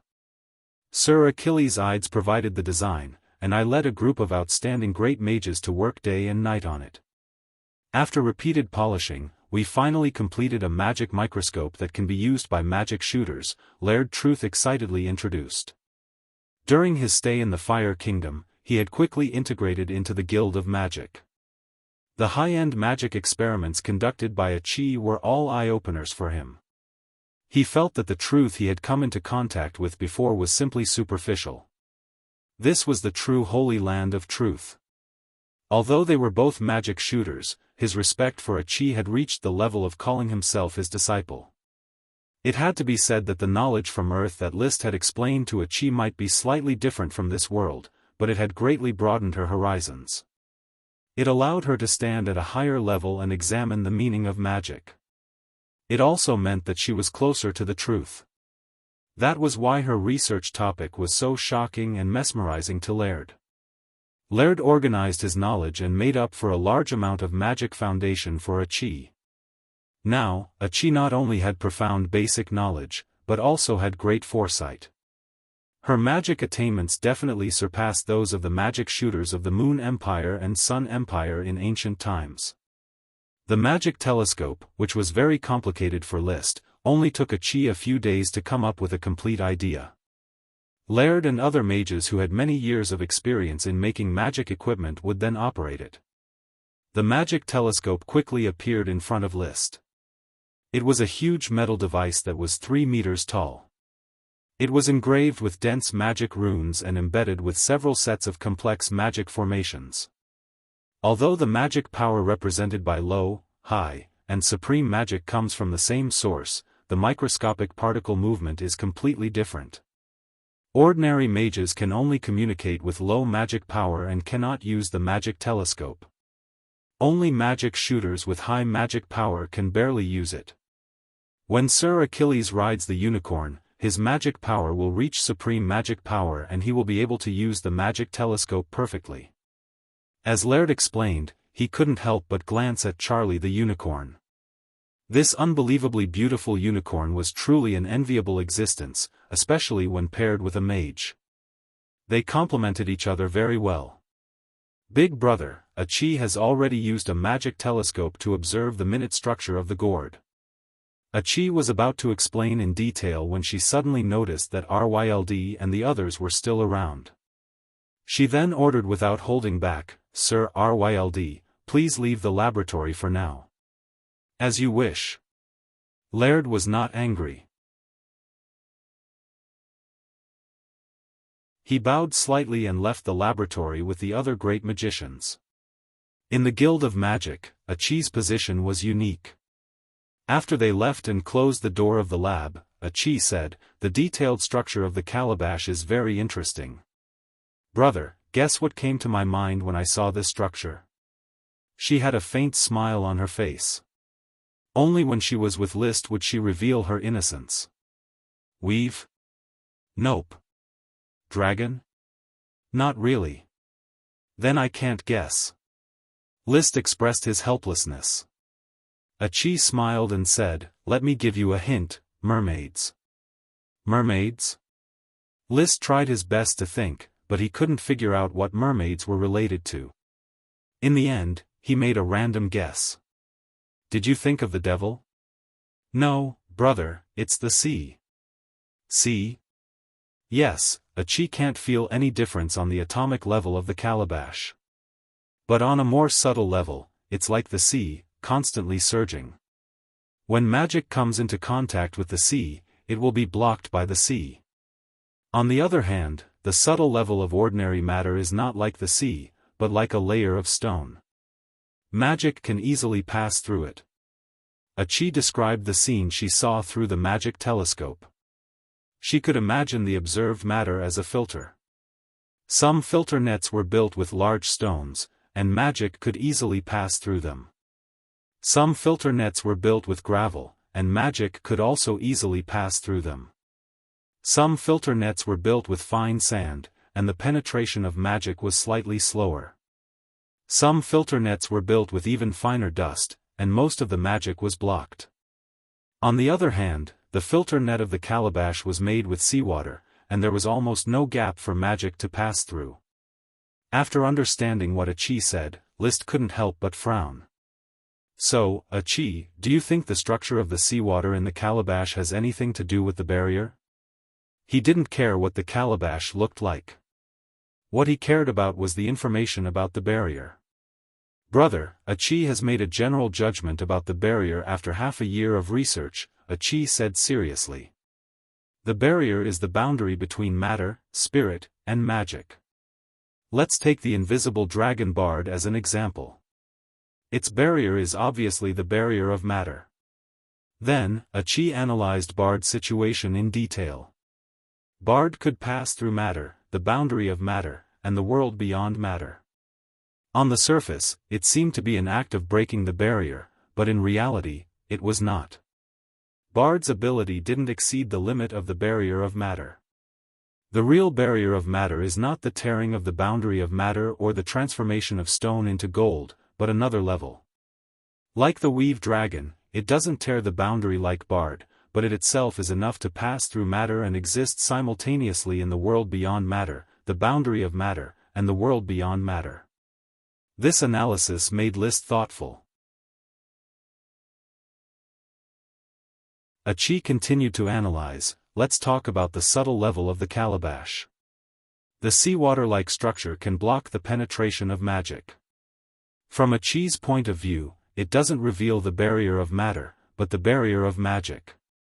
At least, it's magic that can penetrate this barrier. When magic can penetrate the calabash, it means that the barrier in this aspect has been broken. List asked, if this is the barrier of magic, does that mean that if I train with Leo, we should follow this train of thought to mold magic to penetrate the barrier represented by the calabash? That's the general idea, but Achi hasn't thought about the specific training details. Brother, don't be anxious. Achi still needs to refer to more clues and finally crack the real secret of the barrier.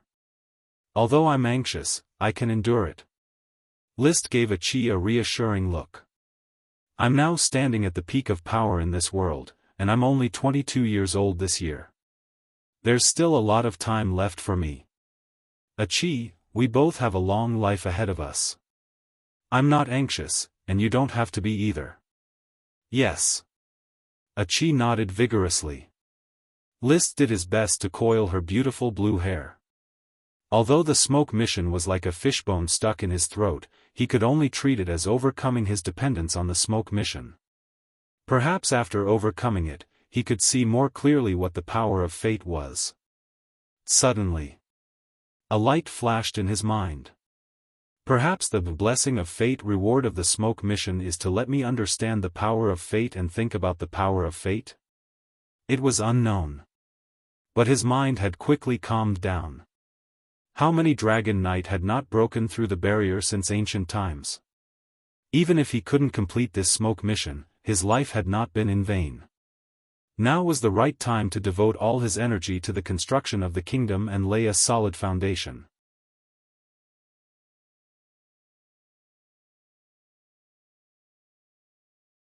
Chapter 1060.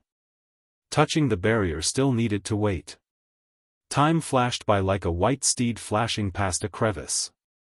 Sapphire calendar year 157, Duke Skola Cornflower of Snow Wind Mountain passed away. Before his death, Duke Skola announced that his title would be inherited by the second prince, Spike Carter Cornflower. The eldest prince, Spike Cornflower, immediately rebelled and claimed that the second prince, Scott Cornflower, had killed his father, so the title of Duke belonged to him. So the two sons of the late Duke each claimed that they were the new Dukes of Snow Wind Mountain and applied to the Cornflower Gemstone Dragon of Snow Wind Mountain for arbitration. The Cornflower Gemstone Dragon did not care about the fight between the two brothers. Then the eldest prince asked for help from the Yellowstone Kingdom, and the second prince asked for help from Yevich Water Peanut, asking for help from the Eagle Kingdom. Snow Wind Mountain fell into a civil war, and a large number of civilians were secretly transported to Adamantine City by the mercenary group organized by Yevich to stay in the Fire Kingdom. The arrival of the civilians of Snow Wind Mountain was a powerful supplement to the population structure of the Fire Kingdom.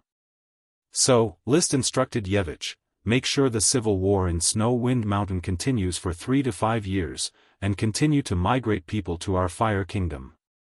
Your Majesty, please rest assured, everything is under control. Yevich, who was already riding a high-level dragon beast, Pegasus, said confidently. As long as you complete this mission, you will be the new Marquis of the Fire Kingdom when you return. List promised benefits. He liked to use benefits to drive his followers. The Pegasus from before was a reward for Yevich's years of work in Snow Wind Mountain. After the migration was completed, he would be conferred the title of Marquis. This former member of the Dragon Knight program, after a long time, had become a perfect Sky Knight. He was worth putting in an important position. I will not disappoint your Majesty. Yevich was in high spirits. He had already married the daughter of a local marquis in Snow Wind Mountain. His career and love were both successful, and he felt that his life had reached its peak. It was also with the help of this marquis that he could be like a fish in water in Snow Wind Mountain. And under his recommendation, the marquis had already become List's follower and defected to the Fire Kingdom. All these plans were carried out in secret by the development committee. List only showed up and had lunch with the marquis. In June, year 157 of the Sapphire calendar, after spending 2 months with the mountain copper dragon Marta, the thorny sprite Ella finally could not take it anymore and complained to List, Marta is a stupid dragon. All he does is eat, drink and sleep every day. He's just like a pig in a pig farm. He should be slaughtered and eaten. What's wrong? You don't like Marta? List asked with a smile. Ella pinched her waist, her cheeks bulging with anger. I will never like this stupid dragon, wow. This sentence seemed familiar. 2 months ago, it also described the invisible dragon bard in this way. Now, it seemed that even if Ella bit the bullet, it was not fated with the orichalcum and the invisible dragon. Then I'll take you to Aluminum Dragon Connor. Marta and Connor's dragon nest are not far from each other, so you don't have to move again. When you come into contact with Connor, take the time to open up the Thorns plantation, and then choose a worm room in the Palace of the Sun, Moon, and Stars. Fire City was a big agricultural city, and a lot of plantations had been opened up. However, with List about to move into the Palace of the Sun, Moon, and Stars, some plantations would also be relocated, including the Thorns plantation. The soil near the Fire King city was more suitable for shrub plants like thorns. I know, Connor, I've seen him. He's a little ugly. Ella had not even started to get in touch with Connor, and it was already a little disgusted with Aluminum Dragon Connor. This made List not expect it to like Connor. He felt that Ella had not reached the edge of evolution at all, and it was just its personality that was mischievous. However, List was willing to let it do its mischievous thing. What if it evolved? One must know that thorns had auxiliary potions, and the value of thorns was far higher than ordinary potions. The Guild of Magic had recently graded the potions. The lowest level was the ordinary chaotic potion, referred to as the hybrid potion. This type of potion was an ordinary potion that could be used by all knight, and the effect was average. The next level was the ordinary single-type potion, referred to as the single common potion. This type of potion was divided according to the magic attribute. It had a good effect on the knight with the same combat attribute, but it had no good effect on the knight with different combat attributes. The next level was the ordinary specific type potion, referred to as the top potion. This type of potion was actually the single common potion, but it was limited to 2 categories of light and dark attributes. It was because these 2 types of potions were rare and relatively more valuable. Whether it was single common potion or top potion, they could be called separately, such as water common potion, fire common potion, light common potion. Above top potion was the strong potion, referred to as the strong potion. For example, the platinum potion of the rose and white rose family was the strong potion, and the effect of the night was very strong. Above the strong potion was the auxiliary potion, referred to as the auxiliary potion. Above the auxiliary potion was the dragon potion, referred to as the dragon potion. The dragon potion did not have much effect on the human knight, but it was of great benefit to the dragon. For example, the red dragon water of the rose and white rose family and the fire dragon water of the flame family were all dragon potions. Mixed common potion, single common potion, extra common potion, strong potion, auxiliary potion, dragon potion, these were the 6 levels of potions. Subdivided, strong potion can also be divided into strong common potion, single common potion, extra common potion.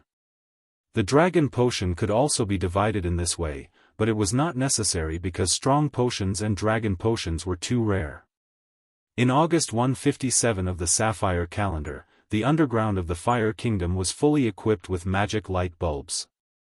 After the underground was lit, it meant that the city was running smoothly. So the development committee organized the first batch of immigrants.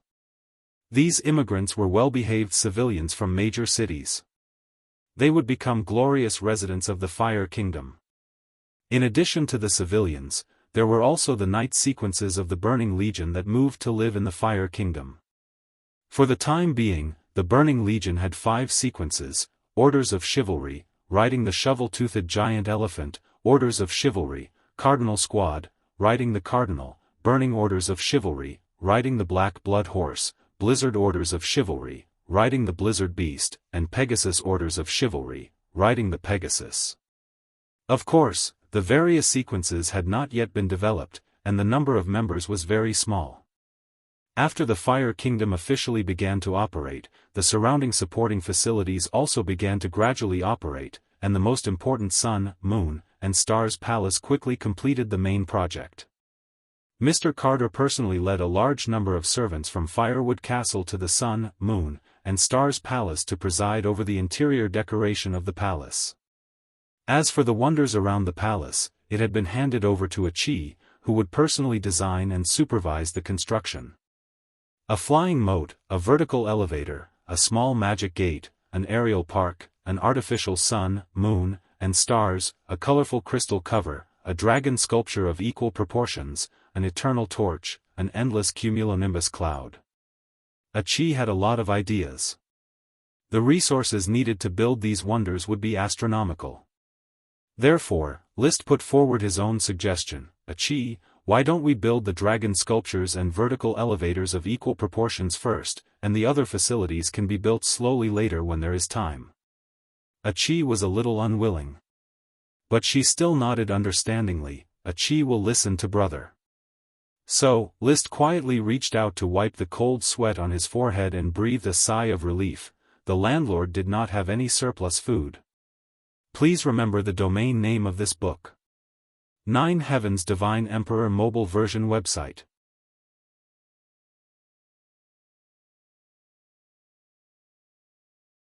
Chapter 1061. Sapphire Calendar Year 157, September. The new season's development order was being presided over by the development committee. Liszt was bored at Flame Island, so he went to Fertile Land for a stroll.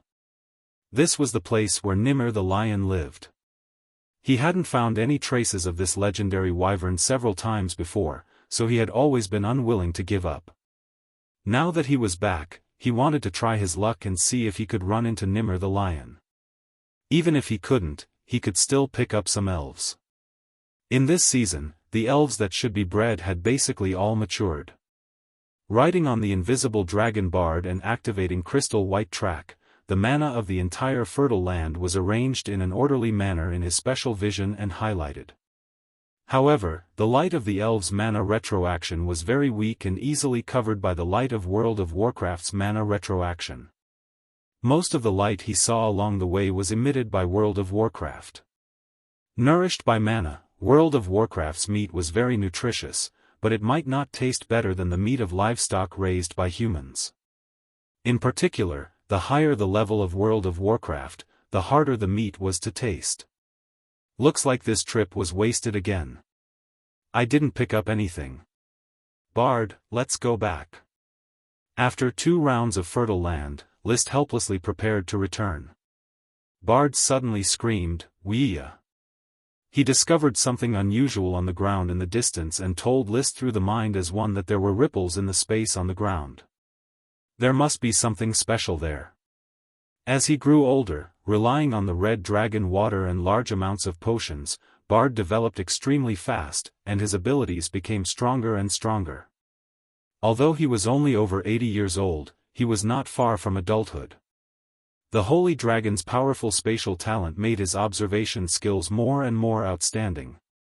Oh, then what are we waiting for? Let's go and take a look. He flapped his wings. Like a flashing arrow. In the blink of an eye, the man and dragon arrived at the place where Bard discovered something unusual and searched around.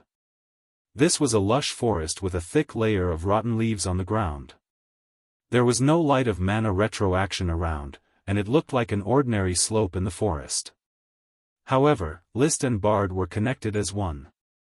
Since Bard had discovered the anomaly, List naturally discovered it as well. He would not ignore it easily. It should be here. The flow of magic in the air has caused ripples in the space. There must be something unusual buried underneath. Could it be the giant lion Nimia? A smile appeared at the corner of his mouth, and the blue skull pattern on his face was flashing. With a gentle call, the blue skull pattern broke out of his body and turned into a dragon made of bones. "Winnie, please. You don't have to be so courteous, Your Majesty. This is what I should do." Bone Dragon Winnie shook her forelimbs and stabbed them into the layer of rotten leaves on the ground.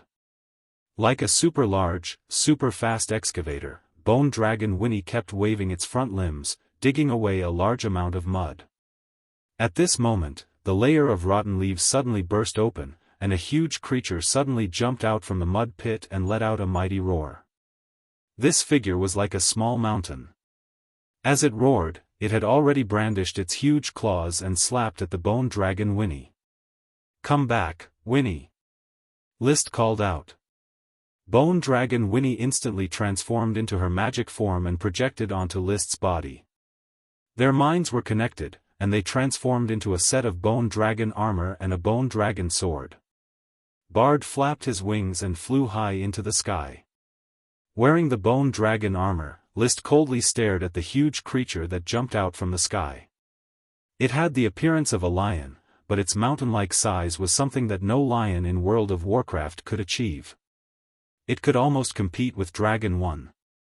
It did not have a mane, but its fur was thick as if it was wearing a layer of fur coat. Its 4 limbs were thick and strong, and its head was big and its tail was short, making its body seem somewhat bloated. Roar! This huge lion raised its head and glared at the invisible dragon in the sky. Its pair of green eyes flickered with a chilling and callous light. As expected of giant lion Nimia. It's similar to Piero's description. It should be a super dragon of the earth element.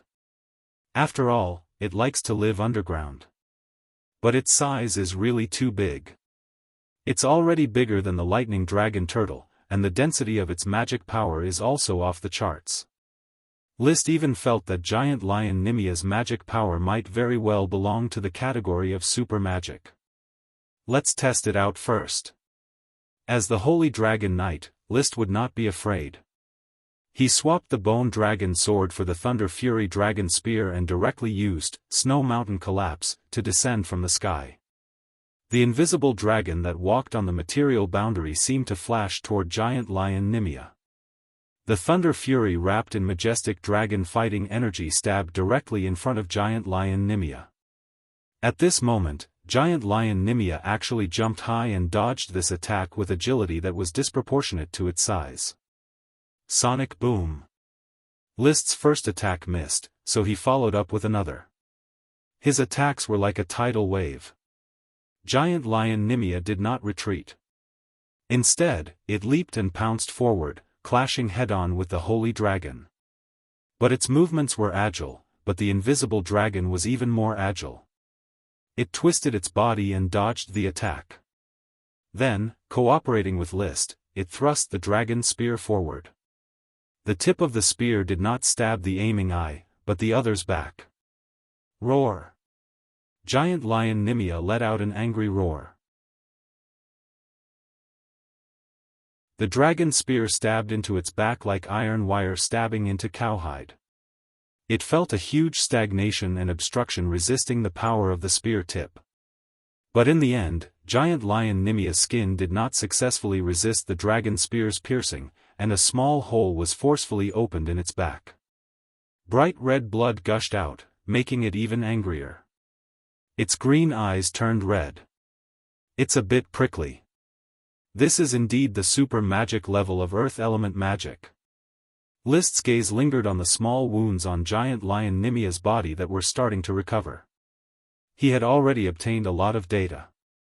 Giant Lion Nimia has already surpassed the level of super dragons. It might be in existence on the same level as the phoenix and unicorn. Being on the same level as the phoenix and unicorn meant that it had already reached the same level as dragons. The short exchange just now also proved this point. Being able to not suffer any injuries under the powerful attack of the invisible dragon knight was enough to prove its strength. Giant Lion Nimia is so powerful, which means that its skin is really valuable.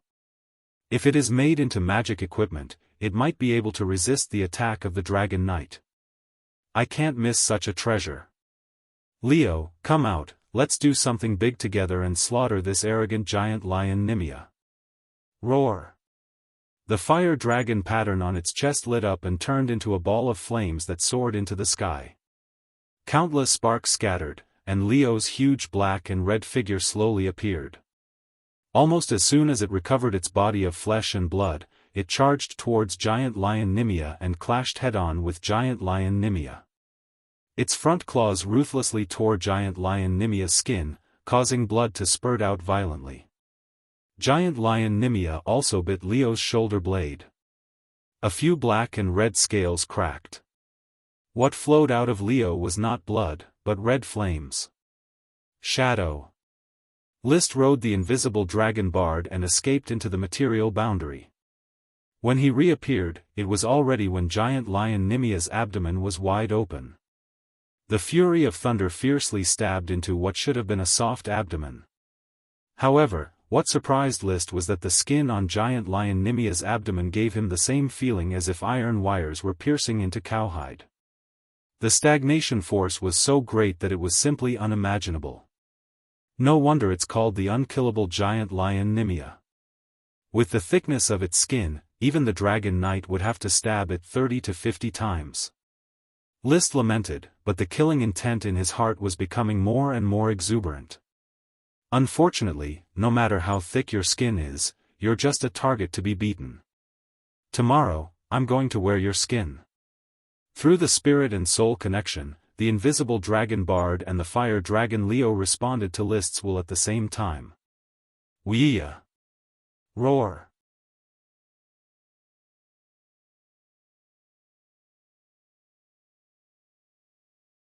Chapter 1062. The battle was not as evenly matched as imagined, or it could be said that the Giant Lion Nimia was not as strong as imagined. Its methods of battle were pouncing, biting, tearing, and pulling. Occasionally, it would use earth magic such as earth tremors. However, its skin was really too thick. Dragon Sharp's sharp teeth and claws could only cause minor injuries. Even though List controlled Bart to become one with the dragon and unleashed the powerful dragon battle aura, he still couldn't deal too much damage to the Giant Lion Nimia. After a full 10 minutes of battle, although Giant Lion Nimir was covered in blood, he was still full of energy and showed no signs of exhaustion. He's really tough. List clenched his teeth and continued to command the fire dragon Leo to fight the Giant Lion Nimia while he controlled the invisible dragon bard to roam around the periphery and launch sneak attacks. He wanted to see if he could find the enemy's vital points and kill it in one strike. However, the giant lion Nimia did not have any vital points on its body. Even his chrysanthemum had been pierced twice by List. Apart from the large amount of blood loss, there were no other unexpected effects. Piercing its eyes, its eyelids quickly drooped. Instantly, as if piercing steel, only a white mark was left. When it opened its mouth to roar, List tried to stab it through its mouth, but the giant lion Nimia quickly closed its teeth and almost bit off Thunder's fury. "Looks like you really don't have any vital points. If that's the case, I'll torture you to death even if I have to." The battle heated up for a full 20 minutes. Indeed, none of the attacks managed to seriously injure Nimia. However, the small wounds stacked on top of each other, and even the same wound was stabbed several times, still caused Nimia's aura to weaken. His supreme mana was lost too much blood. If they continued to grind on for a while longer, the giant lion Nimia would die in front of them. All of a sudden, the mountain-like creature sank heavily into the ground, fusing with the earth at a speed visible to the naked eye. A spell that can merge with the earth? Trying to run? Although he didn't know what kind of magic it was, it didn't stop List from interrupting Nimir's escape. They communicated in their hearts. The fire dragon Leo stomped his feet heavily, and abundant dragon magic surged toward the ground. The powerful fire magic quickly broke the balance of the giant lion Nimia's magic. At this moment, the behemoth bounced back from the ground as if it had a spring installed on it. He was also splashed with mud. It twisted its body and sank into the ground again, but with another stomp of Leo's foot, it bounced back again. After repeating this a few times, the giant lion Nimia finally understood that he had nowhere to run. It couldn't run fast on the ground, and it couldn't use the escape spell, burrow. He could only wait for his death. "Bard, come again. This time, take its life." Holding the dragon spear tightly, dragon dochi and dragon magic mixed and violently poured into the dragon spear. However, the next moment, the giant lion, Nimia, suddenly lowered its head and lay on the ground, allowing Leo to hit it. It did not resist at all. List didn't know what was going on, but when he heard it, he suddenly realized that this earth elemental supreme magical creature was submitting to him and begging for mercy. It was a very strange kind of communication. It was not a spiritual communication, nor was it an illusion. There seemed to be a strong emotional appeal in his voice. "Submit to me?" List was stunned. He hadn't considered this option at all. Because his impression of the giant lion Nimia was that it had thick skin and couldn't be killed, he wanted to try to kill this legendary dragon from the beginning. Moreover, he coveted the skin of the giant lion Nimia. This kind of skin could even block the attack of a dragon. It was definitely a super armor material. With the size of the giant lion Nimia, it was definitely not a problem to use the skin to arm a few orders of chivalry. Wearing the lion skin armor, Orders of Chivalry was absolutely invincible. However, after getting the attitude of the giant lion Nimia, he quickly changed his mind. No, just a piece of lion skin, how can it be as cool as taming a dragon as a mount? This giant lion Nimia was not a super dragon, but a real dragon, the same level as the phoenix and unicorn. Of course, it was not as magical as the phoenix and unicorn. Its only characteristic was that it could take a beating. "You really want to submit to me?" List asked while keeping his guard up. He was not sure if the giant lion Nimia could understand his words. However, the giant lion Nimia quickly let out a woo-woo sound, conveying its meaning to List. It was really willing to submit, because List had the ability to kill it. "It's good that you can understand me. Then, after you submit to me, how can I guarantee that you won't betray me?" Woo-woo. The giant lion Nimia expressed that it was a proud undying giant beast Nimia. Once it submitted, it would not betray him. Moreover, it was willing to protect List, as long as List provided it with food. List believed it. The powerful world of Warcraft, dragons, and others all had unquestionable arrogance. They rarely had that kind of cunning character that went back on their words. Even if it was an evil dragon, once the battle of the soul was successful, it would obediently cooperate with the dragon knight. As long as the evil thoughts of the evil dragon could be killed in time, the evil dragon would still be arrogant and would not betray him. Very well, I accept your submission. Roar! The giant lion Nimia stood up and glanced at the fire dragon Leo, who was glaring at it like a tiger watching its prey, and the invisible dragon bard under List. Then, it turned its head and licked the wounds on its body. With the nourishment of its saliva, the wounds that were still losing blood quickly recovered. It shook its fur, and the blood that had formed scabs immediately fell off, returning to its previous orange color. However, its entire mental state was still a little sluggish. Although it was not seriously injured in the battle, its mental state was greatly depleted. Since you have already submitted to me, your name can still be Nimia. However, you need to leave the land of fertility and return to my territory, Flame Island, with me. I need you to guard my capital as its guardian beast. List temporarily arranged for the giant lion Nimia to be a watchdog. To be honest, the giant lion Nimia was not very useful. Perhaps with its attainments in earth magic, it could level the land or something. However, it was more of a symbol. Although the status of a sub-dragon in the legends was not as high as that of a dragon, it was still a kind of glory. It would be a pearl that adorned List's crown. The giant lion Nimia nodded like a human and followed behind the invisible dragon, galloping toward Realgar City. Its speed was not fast enough, but this was only relative to a dragon. For a normal World of Warcraft, its running speed was already very fast. They traveled during the day and rested at night. After a whole week, they finally arrived at Realgar City. Its hill-like body made the knights of Realgar City nervous from afar. Fortunately, List had already informed the territory, so there were no misunderstandings. Standing on Nimia's head, List's silver-shining armor was especially bright, and the scarlet cape on his back gave off a strong gust of wind. His appearance was extremely eye-catching. The knights and civilians who built Realgar City stopped what they were doing and looked up at the giant lion Nimia. What is that? What a big lion! His Majesty's glory! Giant lion Nimia, the legendary giant lion Nimia, a sub-dragon. A sub-dragon is nothing. His Majesty has so many dragons, lifting a giant lion is a piece of cake. This is His Majesty List. Great! Amidst the exclamations of the subjects, List rode on the giant lion Nimia and stepped into the magic gate of Realgar City, leaving only the aftermath of the earthquake. That inconceivably imposing figure was destined to become the central topic of conversation for a very long time in the Realgar City's residents' leisure time.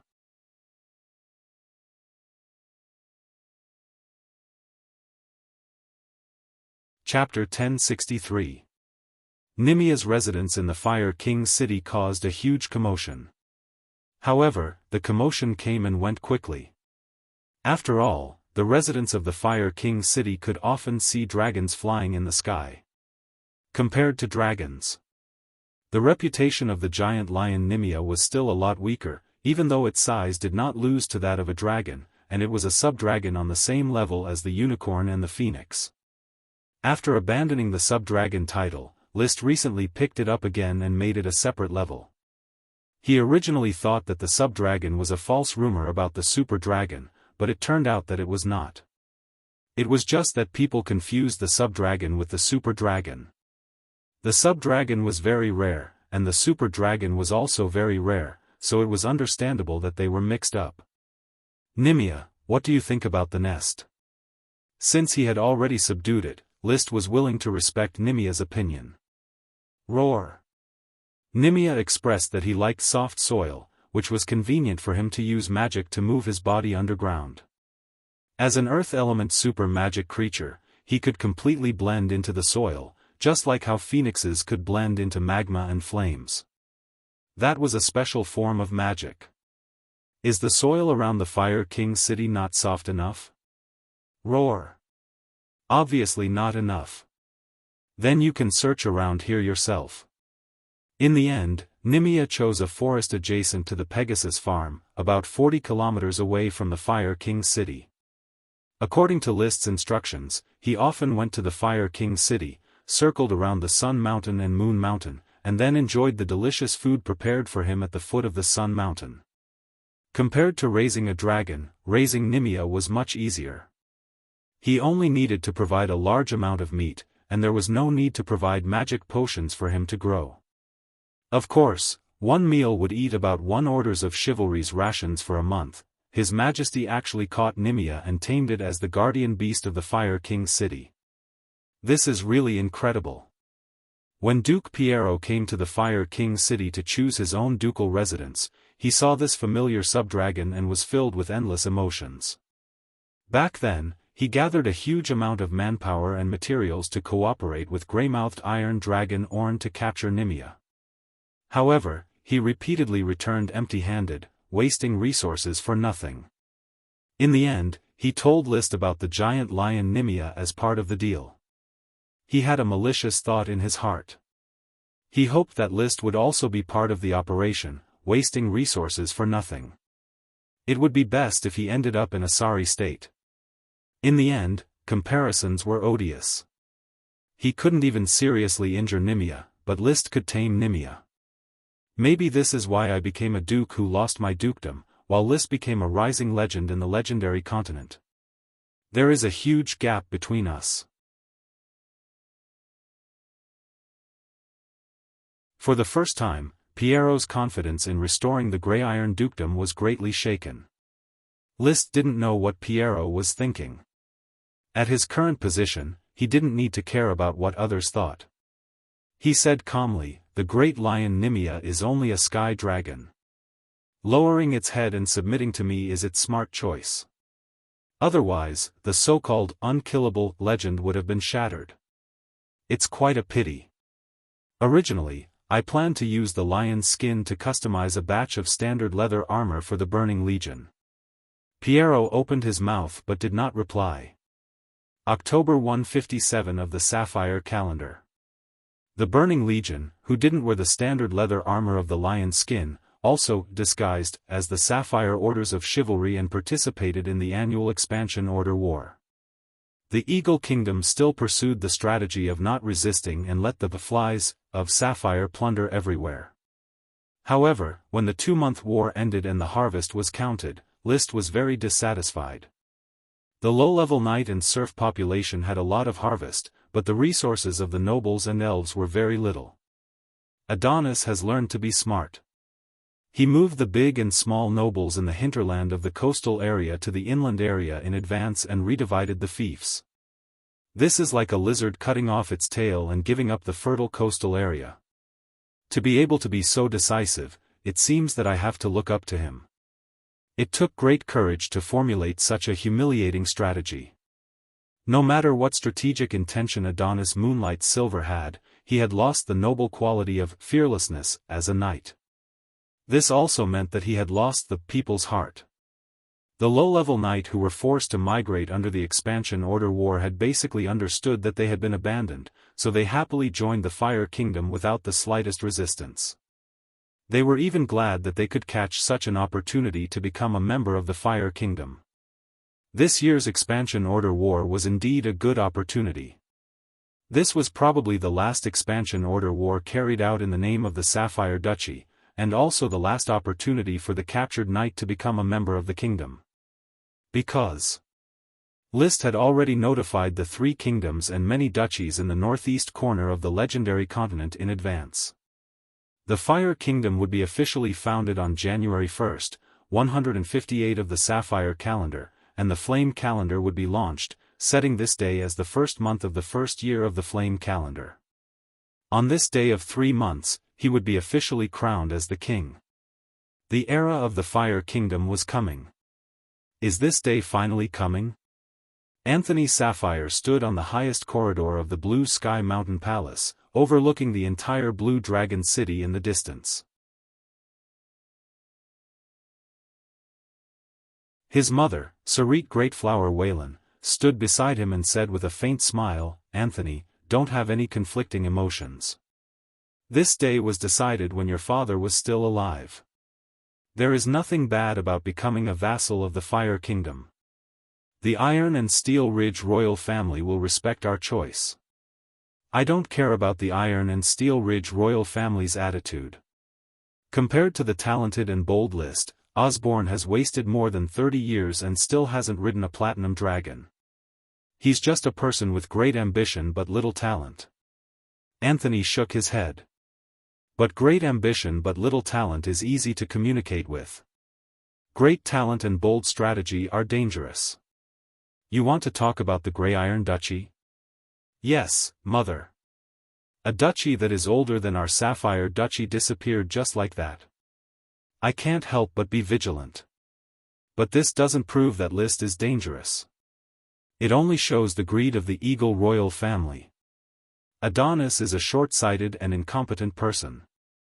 List could have chosen not to treat the Sapphire Dragon, but he didn't do so.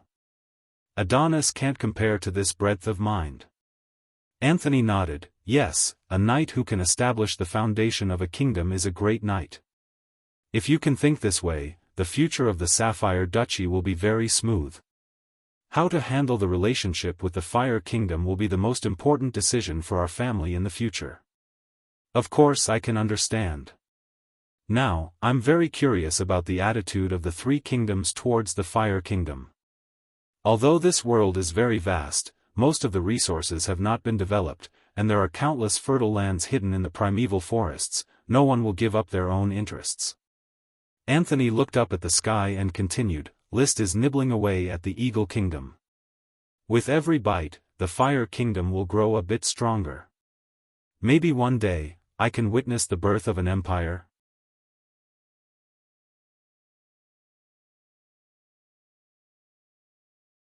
Chapter 1064. Platinum Tooth Palace.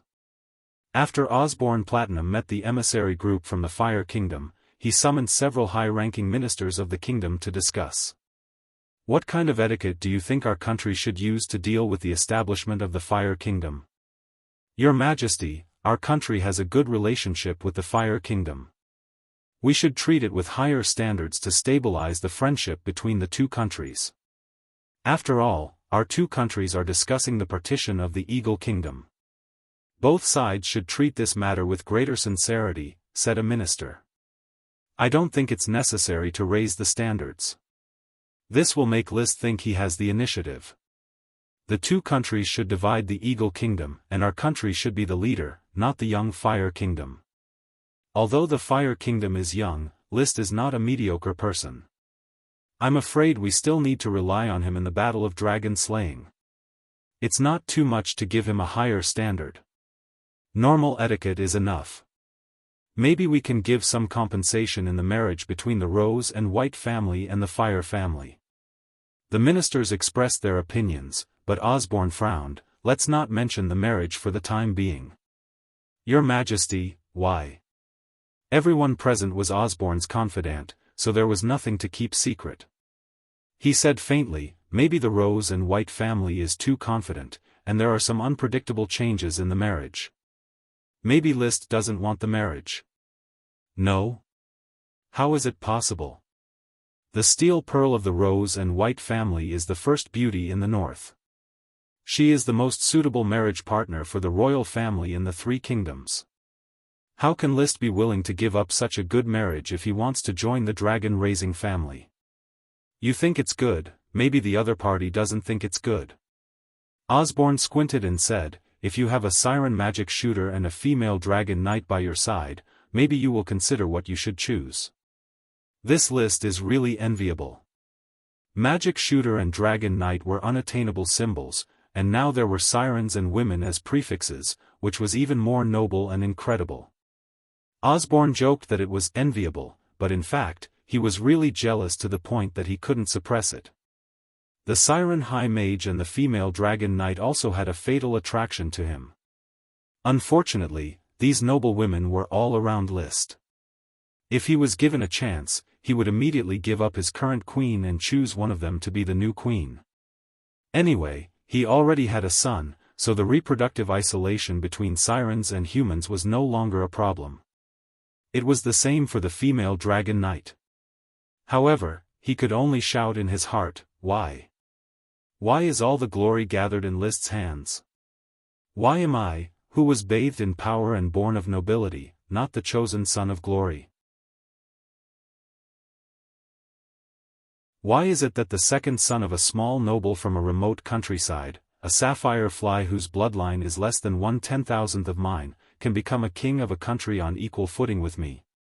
Why isn't the fire dragon mine? The invisible dragon isn't mine? The mountain bronze dragon isn't mine? The bone dragon isn't mine? The unicorn isn't mine? Why isn't the siren high mage or the dragon knight mine?" They shouted again and again. Unfortunately, when he returned to reality, he had to abandon these feelings. He had to be a qualified king who prioritized his own interests. "You all have your own opinions, so I will make the final decision. This time, the celebration of the establishment of the Fire Kingdom will be prepared according to the standard of normal etiquette. At the same time, let the Red and White Rose family raise the standard. Osborne sent a letter, asking us to continue to increase our efforts to win over List. Mashu, Marilyn, how many gifts do you think we should bring to the Fire Kingdom this time?" Grand Duchess Rose sat at the head of the table and asked while cutting the delicate swan liver. Mashu put down her knife and fork and showed a handsome smile. "The Red and White Rose family never lacks gifts, but since Uncle Osborne is reluctant to spend his own money, we will send gifts in the name of the Red and White Rose family. In short, we can't let Osborne take advantage of us." The Grand Duchess said unhappily, "Don't talk about these things between relatives. Mashu, you have to become more mature." Mashu responded gently, "Mother, although the Red and White Rose family and the Platinum family are close, we are not servants. We still have to show some attitude. Otherwise, if List sees such a situation, I am afraid he will look down on our family, which is not good for my sister." "What is List's attitude? Has the marriage not been put on the agenda?" Grand Duchess Rose raised her head and looked at Mashu. Mashu pondered a little. "There is too much preparation to be done for the establishment of a country. This time, I will make a formal marriage invitation to List." At this time, Marilyn, who had been silent, suddenly said, "Brother, I don't think you need to mention it." "Oh, why? Maybe List doesn't have the idea of marriage. It's just our wishful thinking." Marilyn picked up a napkin and wiped the cream from the corner of her mouth. "And I don't want my family to take the initiative to propose marriage. He needs to show sincerity, and now, I don't see any sincerity. Marilyn, I am good friends with List. This is sincerity. Maybe that's just you being self-righteous." "I'm self-righteous?" Mashu said with a smile and confidence, "Marilyn, my dear sister, when the people of the Red and White Rose family come up with wealth, there will be no self-righteousness. You have to know that family, love, and friendship can really be bought with money. Maybe all this is just an illusion brought by money. No, this is the magic of money." Mashu refuted her sister. Seeing that her sister did not speak, she said more confidently, "Father, Mother, Uncle Osborne sent a letter, then we will take out the red dragon water that should have been sold to the White and White Rose family and give it to List." Grand Duchess Rose chewed slowly and ate a piece of foie gras. She nodded and said, "If you want to do it well. When your sister becomes the queen of the Fire Kingdom, everything will return to the hands of the Red and White Rose family with interest. Remember, we have a lot of money, but we don't do unprofitable business." List did not pay attention to how the various countries arranged the emissary groups. He was now too busy. Even after several years of preparation, when they were really ready to establish a country, they found that the thousands of things were actually not ready. After the aristocratic enfeoffment, Flame Island would inevitably fall into the huge pressure of population shortage. How to arrange the labor vacuum after the departure of the aristocrats was the biggest trouble. This was definitely not the only trouble. Your Majesty, this is the Development Committee's enfeoffment arrangement for the Earls and above. You can see if there is anything that needs to be modified or added. Gort took a list and hurried to the Palace of Sun, Moon, and Stars. List had officially moved into this magnificent palace, which stood on the top of the two mountains of the Sun and the Moon. The Development Committee had also moved from the Reed City administration to the Fire Kingdom administration, making this new big city the heart of Flame Island. Sit down first, let me have a look. List took the list and looked at it carefully.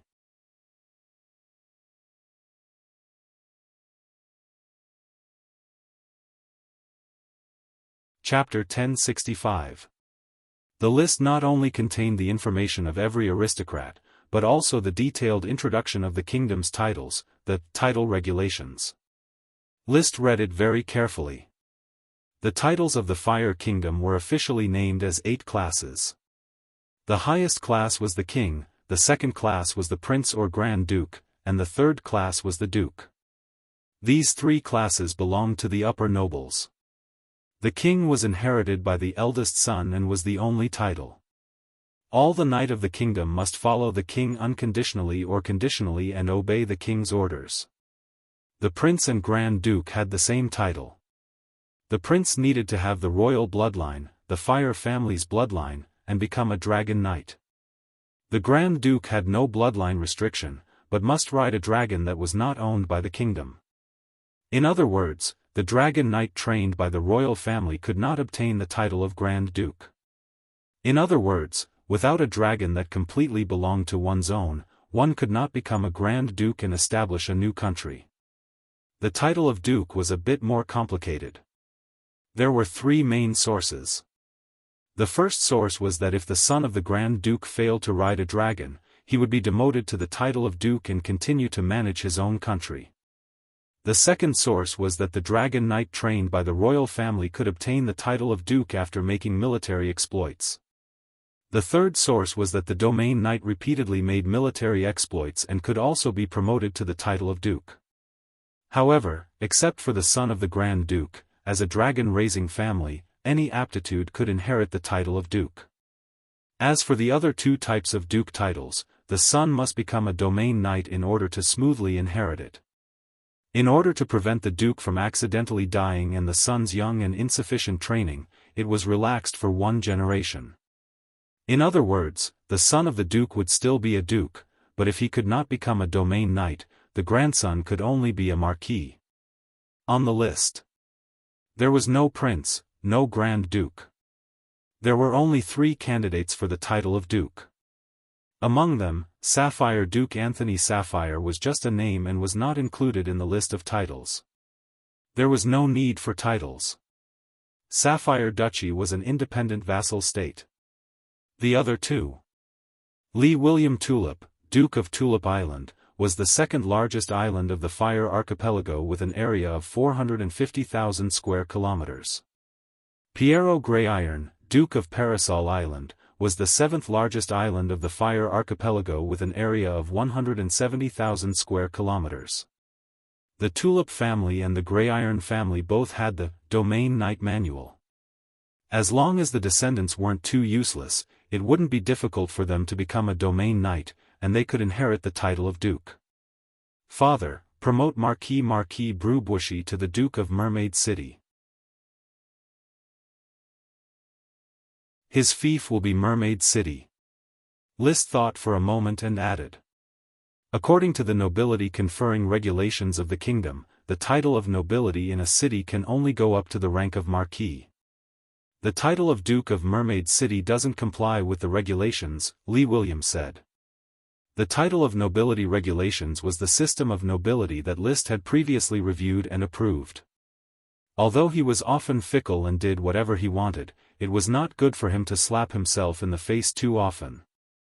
Therefore, after pondering for a moment, he said, then Bluebushi will be the Duke of the Mermaid Territory. But the Mermaid Territory belongs to the Blazing Island. Didn't you say that the Blazing Island will not bestow nobles other than the Burning Legion? List hesitated for a moment before saying, the Mermaid Territory will be an exception and added to the title of nobility regulations. Anyway, it hasn't been officially published yet, so there's still room for amendments. From now on, the mermaid territory will be the sea around the blazing islands. After pausing for a moment, he continued, Blue Wuxia will be the Marquis of the Saltwater Sea. As for the Saltwater Sea, there's no need to ask where it is. She can choose Mermaid City as her fief. Therefore, after talking for a long time, he still rejected the previous title of Nobility Regulations. Li William was probably used to his second son's way of doing things, so he didn't mind that he wanted to amend the title of Nobility Regulations. Instead, he asked, if Blue Wuxia is made a duke, do you want to bestow the other 6 mermaid marquises as well? No need. Blue Wuxia will stay in the Blazing Kingdom and manage Mermaid City seriously. The other 6 mermaids have already gone to travel around the world. How can they be bestowed the title of duke if they don't do their proper work? They're still living in the ancient times and must understand that they can only obtain status and resources if they integrate into the Blazing Kingdom. The mermaids traveled around the sea for almost a year. Although they had the task of surveying and mapping the coastline of the legendary continent, it was obvious that they were having too much fun outside and had only completed a little of the surveying and mapping of the coastline. List was very dissatisfied with this. He had already urged them a few times, but they weren't able to change their minds. Therefore, he was rather resentful and only bestowed the mermaid, Blue Wuxia. The 4th rank of the Blazing Kingdom was the Marquis, and the 5th rank was the Earl. These 2 ranks belonged to the middle nobles. Actually, List had originally planned to divide the dukes into high-class dukes and low-class dukes. High-class dukes were dukes with a country and were classified as upper nobles. Low-class dukes were dukes without a country and were classified as middle-class nobles. This way, he would be able to gather 3 ranks of nobility, a total of 9 ranks of nobility. But in the end, he didn't do this. Instead of dividing them into high-class and low-class dukes, it was better to create a new title. And he had another idea, to deliberately dilute the status of vassal states to reflect the authority of the king. After all, the king of a duchy was a duke. Most feudal lords also had dukes. This meant that vassal states were just slightly larger fiefs. Even if you were a dragon-rearing family, you were just a follower of the king. Therefore, in the end, the middle nobles were only Marquis and Earl. The inheritance of these 2 ranks required one to reach the level of a Sky Knight, which could be extended for 1 generation. But if a Sky Knight wasn't born after 1 generation, the rank had to be lowered. In the list, the 1st rank Marquis was Jade City's Marquis, Emily Flame. As a light green sapphire dragon knight, List had asked Emily if she wanted to become a feudal noble. However, Emily decided to join the Burning Legion and hoped to follow List for life. Therefore, List gave her the surname Flame and made the Jade City near the dragon lair Jade Mountain where Ethan lived her fief. The 2nd rank Marquis was P Island's Marquis, D. Maria Rainstone. Her fief was half of P Island. The P Island was the 8th largest island in the Fire Archipelago, with an area of 150,000 square kilometers. However, other than D. Maria, P Island had not been given to any other nobles. As the earliest Marquis to rely on, List had already promised D. Maria that once the Rainstone family had accumulated enough battle achievements, he would be promoted to the Duke of P Island. The entire P Island would become the Rainstone family's fief. The 3rd rank Marquis was Gemstone Left Territory's Marquis, Geoffrey Furonqui. His fief was half of Gemstone Island, which was the Gemstone Left Territory. Gemstone Island was the 6th largest island in the Fire Archipelago, with an area of 220,000 square kilometers. It was divided into 2 territories, the Gemstone Left Territory and the Gemstone Right Territory. Geoffrey was a perfect Sky Knight. He had been captured as a earl in the Eagle Kingdom and performed well after surrendering. The 4th rank Marquis was Adamantine City's Marquis, Yevich Water Peanut. His fief was the Fire Kingdom's gateway to the legendary continent, Adamantine City. Surprisingly, Yevich did not choose to become a feudal noble. Instead, he chose to join the Burning Legion and become a feudal noble. He was still pretending to be a great noble of the Eagle Kingdom and promoting internal strife in the Blizzard Mountain Duchy. The 5th rank Marquis was Fire City's Marquis, Paris Flame. Her fief was the Fire City. Like Emily, the light magic great swordsman, Paris, had become List's lover. She chose to become a feudal noble and was given the surname Flame by List. The 6th rank Marquis was Gem Right Territories Marquis, Dull Red Apricot. He was one of the nobles who had been captured by the Eagle Kingdom first to develop the Fire Island. At first, he was a earl. In recent years, he had made many contributions and was conferred the title of Marquis. The 7th rank Marquis was Thorn Upper Territories Marquis, Mendez Cabbage. His fief was 1/3 of Jianghu Island, which was the Thorn Upper Territory. Mendez was a former Grey Iron Duchy's Marquis, and he was a perfect Sky Knight. However, he did not perform well after joining the Fire Kingdom. Jianghu Island was the 4th largest island in the Fire Archipelago. It covered an area of 270,000 square kilometers and was divided into 3 territories, namely, Thorn Upper Territory, Thorn Left Territory, and Thorn Right Territory. The 8th rank Marquis was Dragon Valley City's Marquis, Nicole Bellows. His fief was the Dragon Valley City next to the Dragon Pit Giant Mine. The Bellows family was an Iron Knight family. In order to help List build the country, the Sapphire Grand Duke transferred the Bellows family to List. They had worked hard all these years and deserved the title of Marquis.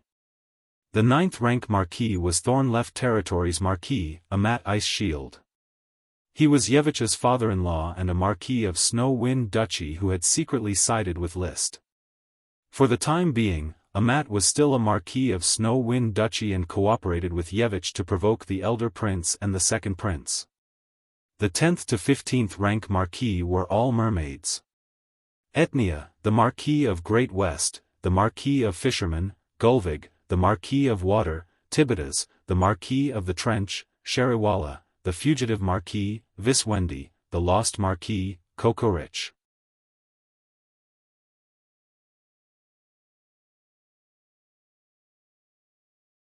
Chapter 1066. The 16th rank Marquis was the Right Marquis of Thorns Forest, Elton Golden Chrysanthemum. List did not like this follower with poor aptitude and character. He had recruited him for the sake of buying a horse's bones.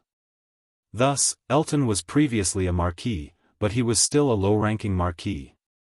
The 17th rank Marquis was the Marquis of Reed City, Merry Dawn Daybreak. As the leader of the Blood Servants and a pure-blood vampire, Mary had always been deeply trusted by List. She was his eyes in the dark, spying on the intelligence of various countries.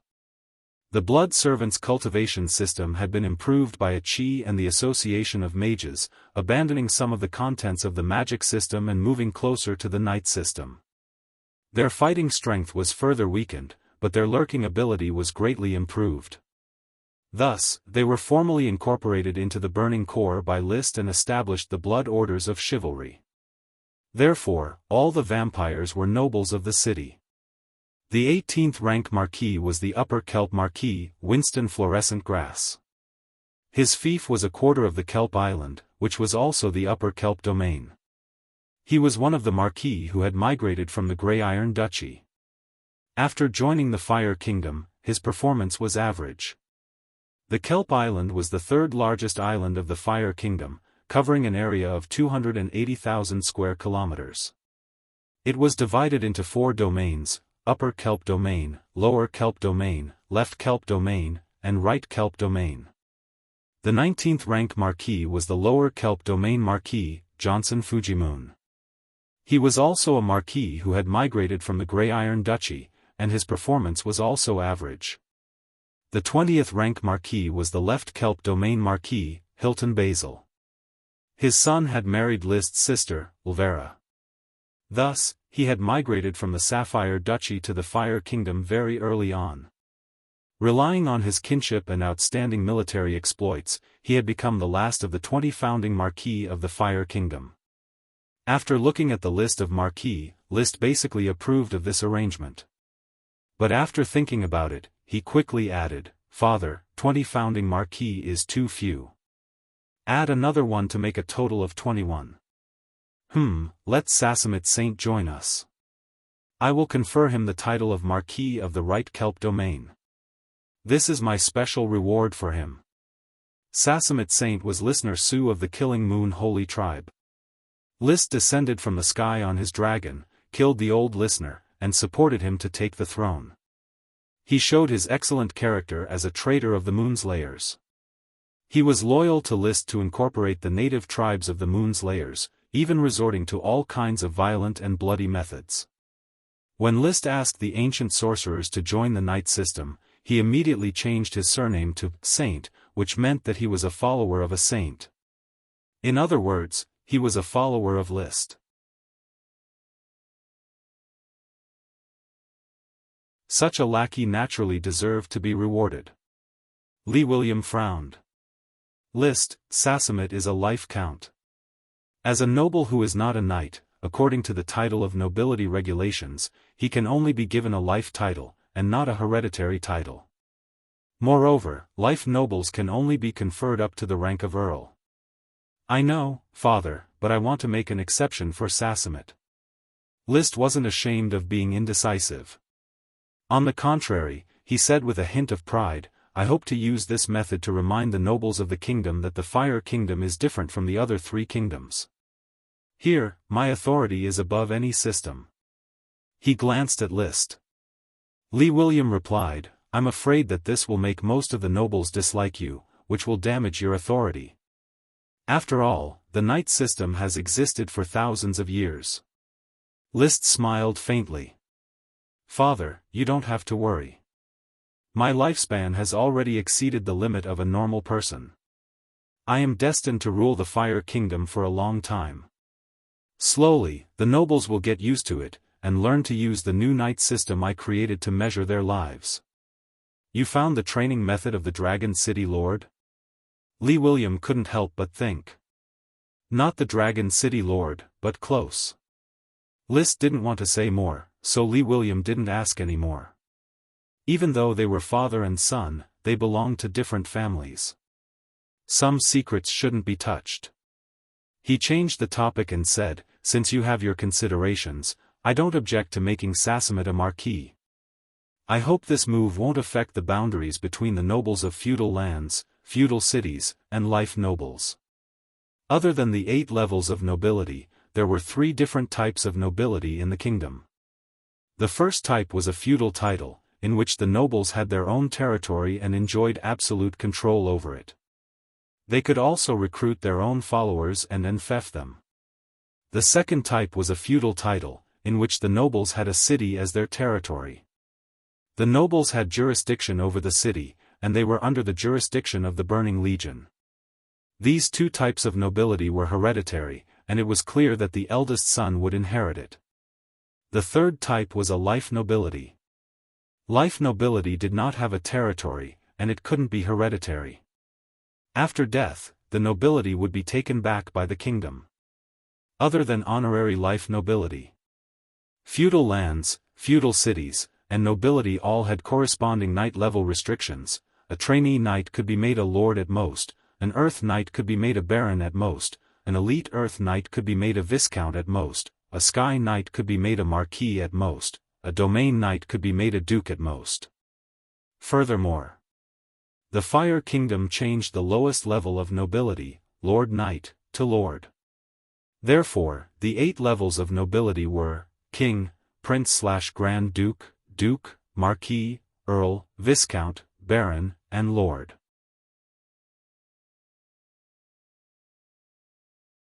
There were a total of 64 earls on the list.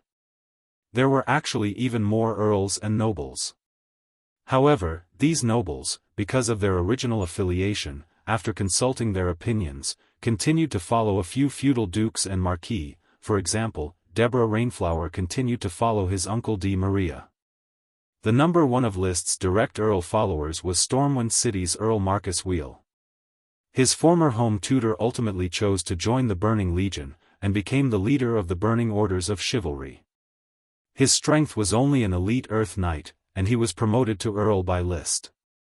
Stormwind City was located in the Royal Territory, and was a satellite of the Fire Kingdom. Number 2 was Longtail Island's Earl Roland Pine Cone. He was List's uncle, and was also an elite Earth Knight, promoted to Earl by special permission. Number 3 was Spirit City's Earl Gort Mast. This former home tutor did not want to join the Burning Legion. Of course, even if he wanted to join List, he would not be willing. No matter how high his title was, it could not hide that he was only a trainee knight. Many people secretly criticized his title behind his back. As for Spirit City, it was located not far from Realgar City, and belonged to the original Realgar territory. The administrative division of the Fire Kingdom was divided into 5 levels: territory, city, county, town, and village. It was basically a copy of China's provinces, cities, counties, towns, and villages.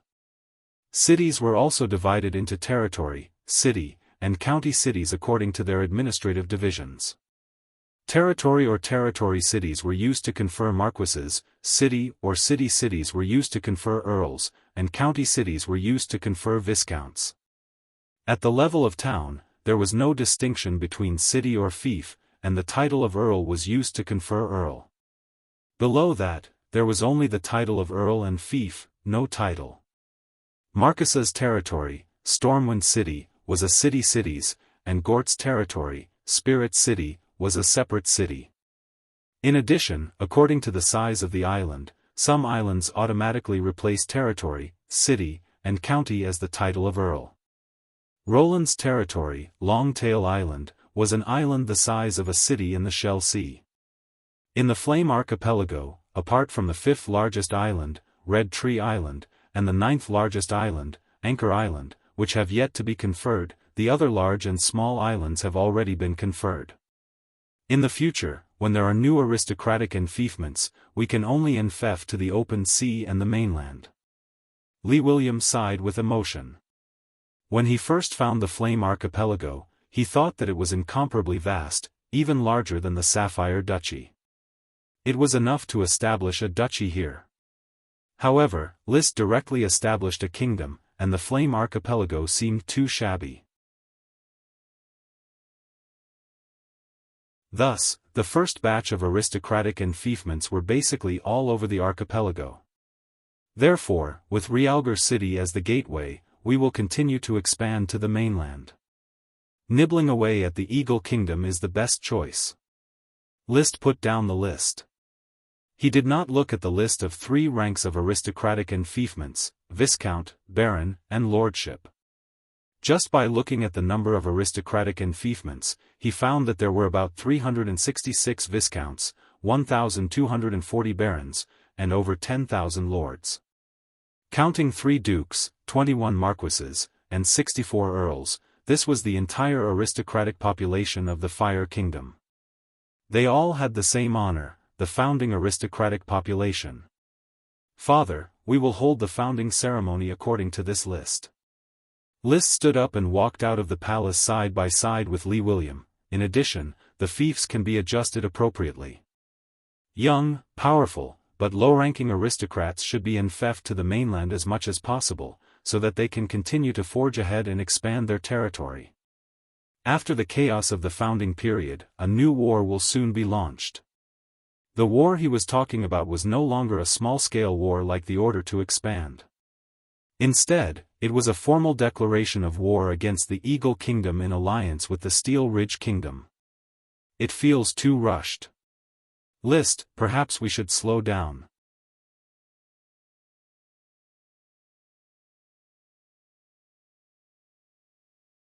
Chapter 1067. The issue of enfeoffment was the first big problem in establishing the Fire Kingdom. However, with the Development Committee handling it, List didn't have much to worry about. He only needed to confirm the titles of Duke, Marquis and Earl. Viscount, Baron and Lord were all conferred by the Development Committee based on military achievements. Now, there was another problem in front of Liszt, which was to form a cabinet and an outer cabinet. The knight system in this world was a feudal serfdom system. Any noble lord was a feudal slave owner. Apart from paying taxes to the superior lord, all other powers were in the hands of the lord, such as justice, finance, military, trade, agriculture and so on. Of course, the justice of the territory was still subject to the kingdom's laws. Thus, if Liszt wanted to govern the Fire Kingdom, he had to consider the governance of Flame Island and other undivided lands, as well as effectively constrain the various levels of lords in the kingdom. This involved the system of cabinet officials on the Blazing Island and the system of external cabinet officials of the Blazing Kingdom. In other kingdoms, the king would usually convene the lords to discuss the kingdom's affairs. At the same time, the nobles would have to enter the palace to take up positions and manage the royal family for the king. However, when it came to Liszt, he planned to strengthen the centralization of power, so he divided the officials into the cabinet and the outer cabinet. The outer cabinet was easy to deal with. The development committee could just patch it up and form an outer cabinet. Thus, when it was close to the new year, he issued dozens of appointment documents in the name of the Fire Kingdom, announcing them to the entire kingdom. Duke Li William Tulip was appointed as the Prime Minister of the Outer Cabinet. Marquise Emily Flame was appointed as the First Defense Minister, Earl Marcus Will was appointed as the Second Defense Minister, and Marquise Sassamet Saint was appointed as the Third Defense Minister. The First Defense Minister was the head of the department, while the Second and Third Defense Ministers were his assistants. Marquise de Maria Rain Stone was appointed as the First Foreign Affairs Minister, and Marquis Yevich Peanut was appointed as the Second Foreign Affairs Minister, Marquis Geoffrey Furonque was appointed as the First Internal Affairs Minister, and Marquis Duroot Red Apricot was appointed as the Second Internal Affairs Minister, Marquis Paris Flame was appointed as the First Finance Minister, and Gort Mast Earl was appointed as the Second Finance Minister. Duke Piero Grey Iron was appointed as the First Justice Minister. Crazy Truth was appointed as the First Minister of Arcane Magic, while Kenley Truth was appointed as the Second Minister of Arcane Magic. Marquis Blubos was appointed as the First Minister of the Sea. He also appointed other marquises and earls as Minister of Agriculture, Minister of Trade, Minister of Education, Minister of Craftsmen, Minister of Health, Minister of Communications, etc. The appointment to the outer pavilion did not cause too much of a stir. In fact, many nobles were not willing to become ministers of the outer pavilion. Now that the country had been established and the nobles had all become feudal lords, they wanted to build their own territories. At most, they would listen to the king's orders during times of war. However, the outer pavilion was an order from Liszt, and the nobles who served as ministers had to take time out to exercise their duties and power. Compared to the outer pavilion's announcement to the entire nation, the establishment of the cabinet was very low-key. The reason was very simple. Liszt did not want the feudal lords to participate in his management of the Blazing Island. He directly selected full-time administrators from the various academies, as well as a suitable knight from the Burning Legion to form a cabinet under his control. At the same time that the outer pavilion and the cabinet were established, he also established the internal court of the Palace of Sun, Moon and Stars. To put it bluntly, they were full-time servants of the family. The old butler Carter served as the internal court's chief steward. Mrs. Morrison, who was excellent at brewing milk tea, served as the chief steward of the maids. Mrs. Abbey, who was getting fatter and fatter, served as the chief steward of the catering department. Thomas, who was originally a valet and later became the Thorn Castle's butler, served as the chief steward of the male servants. In addition, there were also the wine master, drama master, horse groom's master, etiquette master, and so on. Only a few of these officials were Liszt's old acquaintances in the Flower Town. The rest were mostly servants plundered from the Eagle Kingdom in recent years. The castles of aristocratic lords had a large number of servants. Skilled servants were more expensive than craftsmen in the serf market. At present, the Palace of Sun, Moon and Stars had more than 1,800 servants responsible for maintaining the operation of this huge palace. At present, only Liszt lived in the palace. Achi, Amelie, Paris, and the others did not often live in the castle. Madame Penelope also lived with Lee William. But even if he was alone, Liszt was not willing to let himself be wronged. He wanted the palaces of the other kingdoms to be as gorgeous as they were. This was not only for enjoyment, but also to reflect the glory of the Flame family. How could a king destined to go down in history not have a magnificent palace and a group of servants as a foil? Is this the Palace of Sun, Moon, and Stars? It is truly magnificent and unimaginably magnificent.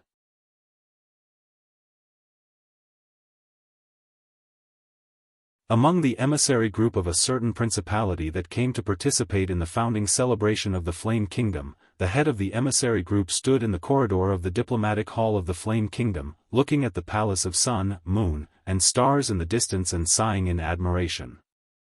The emissary's deputy immediately followed up, "Sir, this is a palace that was built with the participation of arch-wizards.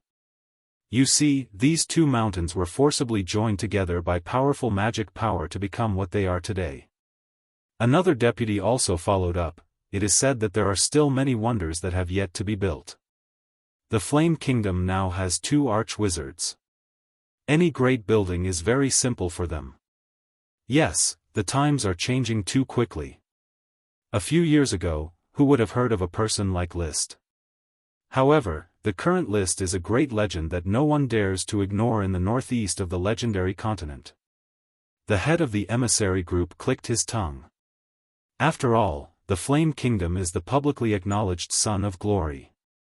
"Heh, if I can ride a dragon, I am willing to reduce my lifespan by 10 years. You are willing to reduce your lifespan by 10 years, I am willing to reduce my lifespan by 20 years. Hee, then wouldn't you die while riding a dragon? What do you mean by that? Do I look very old? I am only 30 years old this year." The two deputies immediately started arguing about the topic of reducing lifespan by riding a dragon. The head of the emissary group waited until they were about to turn red before saying, "All right, stop arguing. Don't let the Flame people see you as a joke. The glory of the night can't take care of you. If you haven't even touched a dragon before, then don't even think about riding a dragon. You should place your sights on World of Warcraft. Look at this Flame Kingdom, how many night-riding birds." Following the direction of his finger, many night-riding large birds could be seen flying in the sky above the Flame Kingdom. Some of them were the guards patrolling the kingdom, the Orders of Chivalry Linnet team. Some of them were the noble lords who had arrived at the kingdom to prepare for the conferring ceremony. With the beast-taming contract, there were more and more night-riding flying birds in the Flame Kingdom. However, not all night could get the beast-taming contract. They had to contribute to the kingdom and sign a confidentiality agreement before they could get the beast-taming contract. Of course, no matter how strict the confidentiality measures were, it was impossible to keep it a secret. The biggest advantage of the Flame Kingdom was Liszt's Awe of the Phoenix ability. He could drive away the birds in World of Warcraft and quickly form a beast-taming contract with a knight. Otherwise, the wild World of Warcraft would rarely accept taming from humans, let alone recognize a knight and form a beast-taming contract.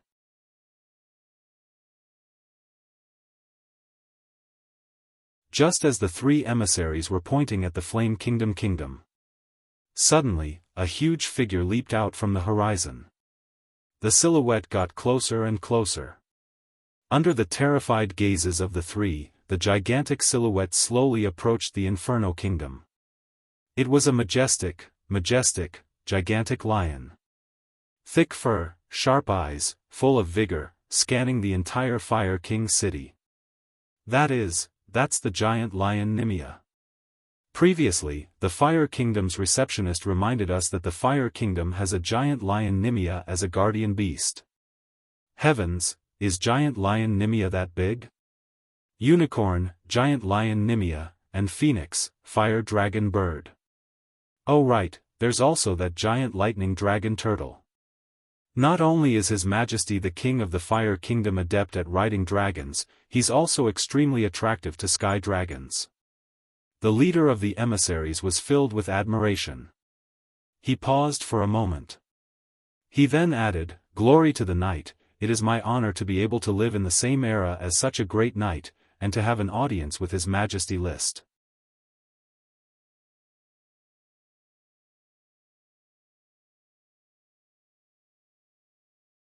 Chapter 1068. Although the Fire Kingdom is located in the sea outside of the legendary continent, I can't help but feel worried after witnessing the development here. The emissary group of the Eagle Kingdom was still Alexander White Iron. At this moment, he had already checked into the Hall of the Fire Kingdom. After following the receptionist and visiting the Fire Kingdom and the Sun, Moon, and Stars Palace, he couldn't help but look worried. "Yes, sir, the Fire Kingdom is too. The deputy wanted to say something, but he couldn't find the right words to describe what he had seen. The pressure was immense, but he understood what the deputy wanted to express. "The Taiwa Kingdom.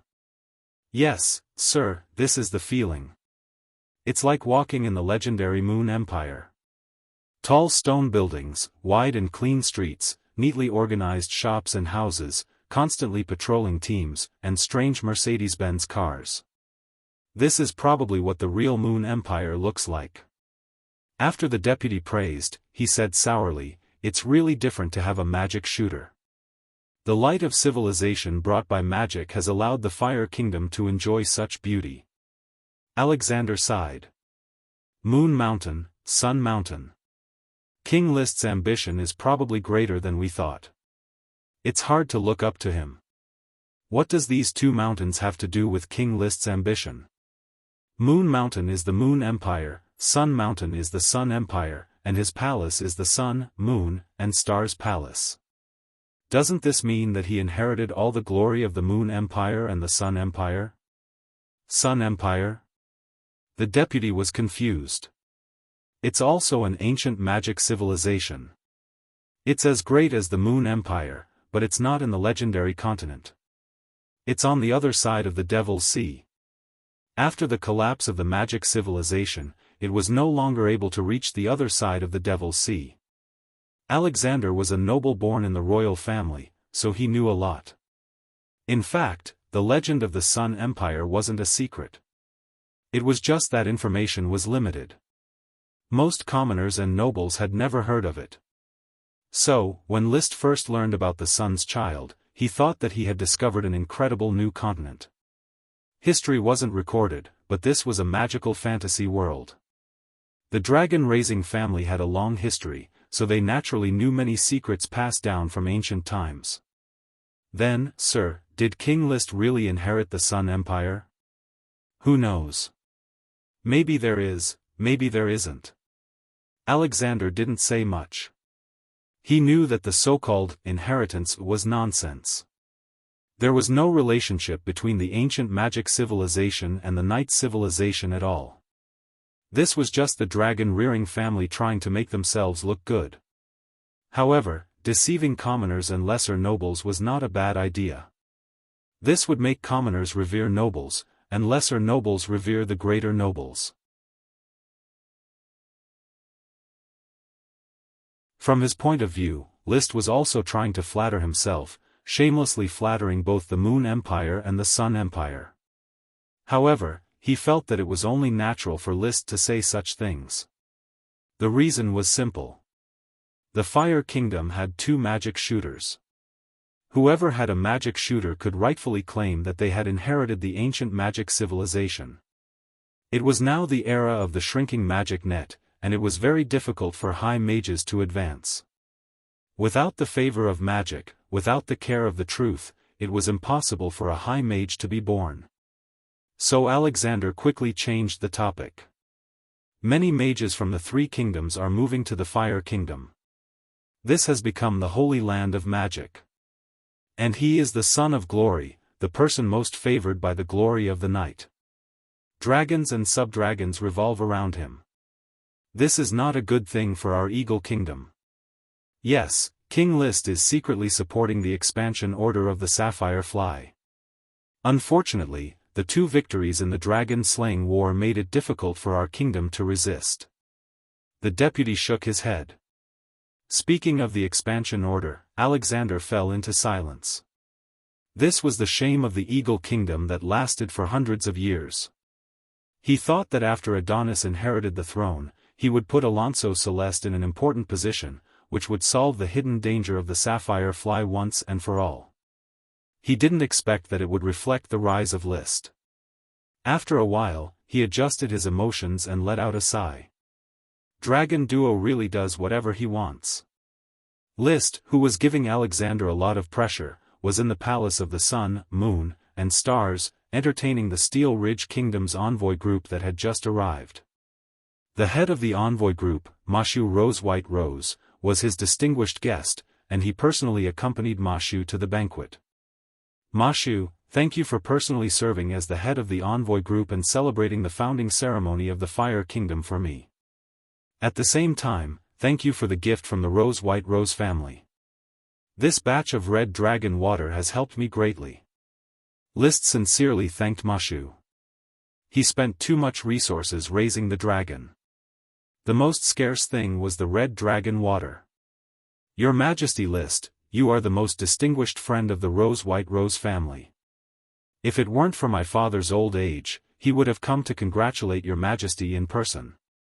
I have understood the intention of the Grand Duke of Rose, Mashu. Let's get drunk tonight.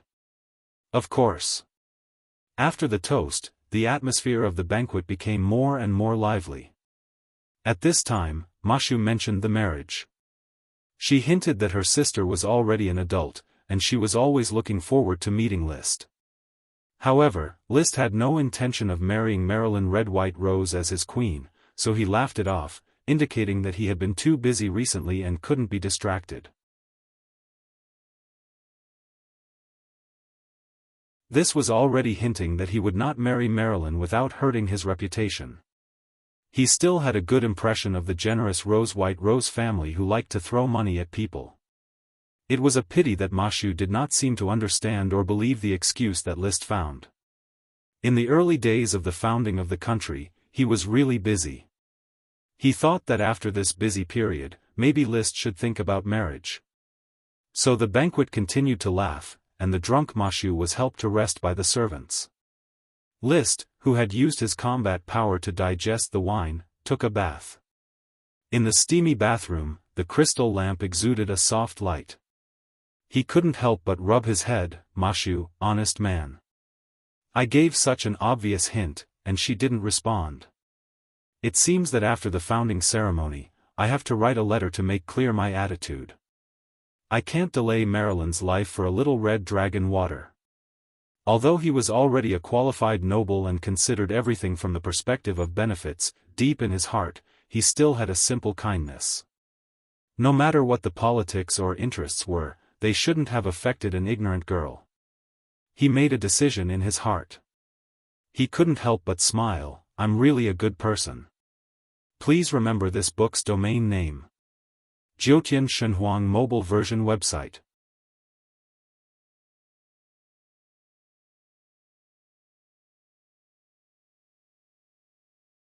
Chapter 1069. Your Majesty, this is the Frac Abier designed with reference to the Eagle King, the Steel Ridge King, and the Blast Furnace King. Is there anything else you need to modify? The best tailor in the Fire Kingdom was the inner court gown officer Morris. He led his assistant to hold a set of luxurious clothing and stood in front of List, asking respectfully. The laugh pleated collar is too big. Remove it for me. Don't embroider such an obvious flame emblem on the chest. Just blend the flame into the fabric in the form of a pattern. And the images of these dragons, be abstract. Don't make it too high profile. I don't like it. The dragon pattern is easy to deal with. But Your Majesty, the huge laugh pleated collar is the king's authority, don't question. Learn to listen. Mosley, go and modify it. List waved his hand lightly. He didn't need the pleated collar to show his authority. He had a huge dissatisfaction with the clothing here since a long time ago, especially the pleated collar. It could suffocate people to death in the summer. Now that he had become the king, it was time to reform the strange aristocratic clothing and replace the bloated frac habillure with simple, fitting clothes. But there was no need to reform too much at once. It would be too unconventional and nondescript. He planned to use a year to slowly change the aristocratic clothing of the Fire Kingdom to suits, tuxedos, and equestrian attire on Earth. Suits could be worn in daily life, tuxedos could be worn on formal occasions, and equestrian attire was for riding. Of course. The colors of suits, tuxedos, and equestrian attire on Earth were relatively monotonous. This was not what Liszt liked. Although he advocated simple clothes, he had a pursuit for color. He would stipulate that the king's clothing could use gold and red. Other aristocrats could use colors other than gold and red. Only a variety of colors was stylish enough. Just as he sent gown officer Morris away, a servant came to report that Gort wanted to see him. Let him in. A moment later, Gort walked into the Palace of Stars. After seeing Liszt, he gave a slightly exaggerated salute. Your Majesty, your most loyal follower, Gort Mast, offers you the most sincere greetings. All right, Gort, you don't have to say a bunch of hypocritical bootlicking every time. Gort chuckled. Your Majesty, this is not hypocritical flattery. This is my sincere respect for you. It's just that I've been too excited recently. The Flame Kingdom is about to be established. This is a great kingdom. When I followed you in the Flower Town, I had only experienced such an incredible scene in my dreams. This means that you didn't think highly of me back then. Liszt sipped his milk tea and glanced at Gort. Gort immediately complained, how could that be? It's just that your Majesty's glory is so strong that it has blinded my eyes. I, on the other hand, was a down-and-out countryside aristocrat. My horizons could not transcend the Coral Island. It was your Majesty who brought me from the Flower Town to the vast world. Stop with the flattery. What business do you have here? Liszt went straight to the point. Occasionally listening to flattery was good for the body and mind, but listening to it too much was boring. Gort had been following Liszt for nearly 7 years since the Flower Town. He was very familiar with Liszt's style and therefore restrained his desire to continue flattering.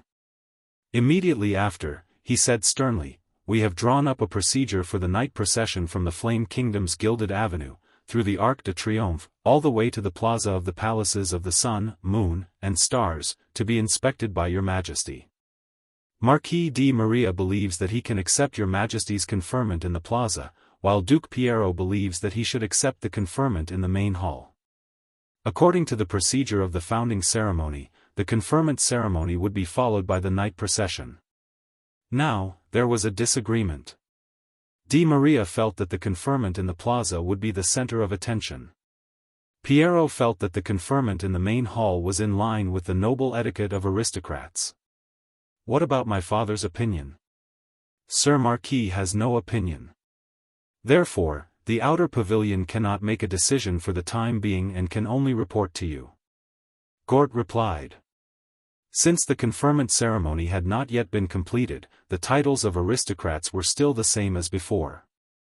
Liszt pondered for a moment and then said, after the night procession, the lords, baron, and viscounts will accept the conferment in the plaza, while the counts and marquises will accept the conferment in the main hall. The dukes will hold a separate conferment ceremony at a later date. The different conferment ceremonies for the upper, middle, and lower aristocrats were quite in line with their respective classes. Gort responded, then I will go back and prepare. Sir Laird, are you sure you don't want to be the first arcane minister? Chrissy has already declined to me several times. She believes that you are closer to the truth and have served as the chief magic consultant of the noble Frost Empire for many years. The position of first arcane minister is more suitable for you. In the morning, he was still preparing for the founding ceremony in the palaces of the Sun, Moon, and Stars. In the afternoon, List had already arrived at the Reed City's Wizard Tower and met High Wizard Laird Truth. He tried to persuade Laird to become the first arcane minister. Laird straightforwardly refused. "No, Your Majesty, List, this kind of official position is not what I am after. I stayed in the Fire Kingdom to pursue the truth, not to be caught up in mundane affairs. Also, when it comes to being closer to the truth, Achilles is the one who is closest to it.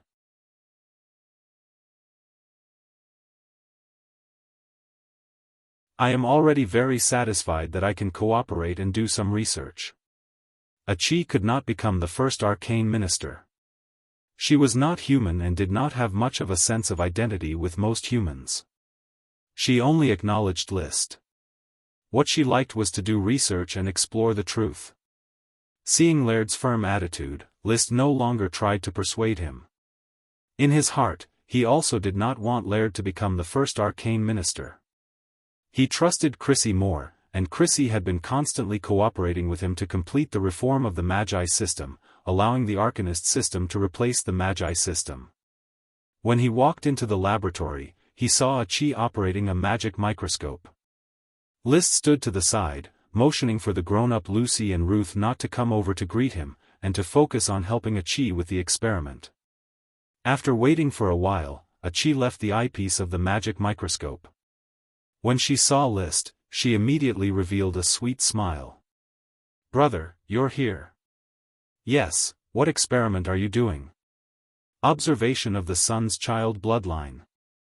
Using the magic microscope, we can get detailed information about the druid transformation." Achi turned around and said to the twins, "Lucy, bring over the experiment records for this period of time. Ruth, clean the magic microscope and prepare a new observation sample." "Yes, teacher." Although the twins were not adults yet, their bodies had already grown up, and they already had a faint feminine taste. Their appearance was getting better and better.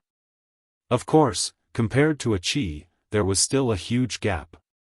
But this did not prevent List from looking at the twins with an appreciative gaze. The charm of a young girl who had just matured was unique. It was a pleasure to endure.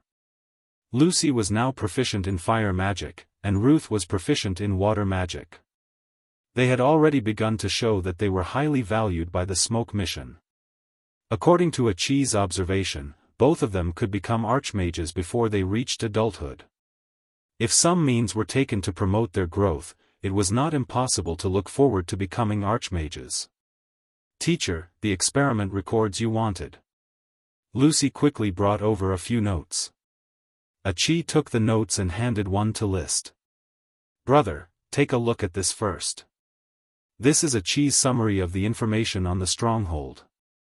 After reading it, brother should have a comprehensive understanding of how to reach the stronghold. Please remember the domain name of this book.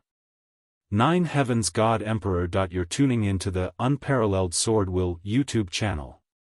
Don't forget to subscribe and join us on this journey to catch the most captivating stories.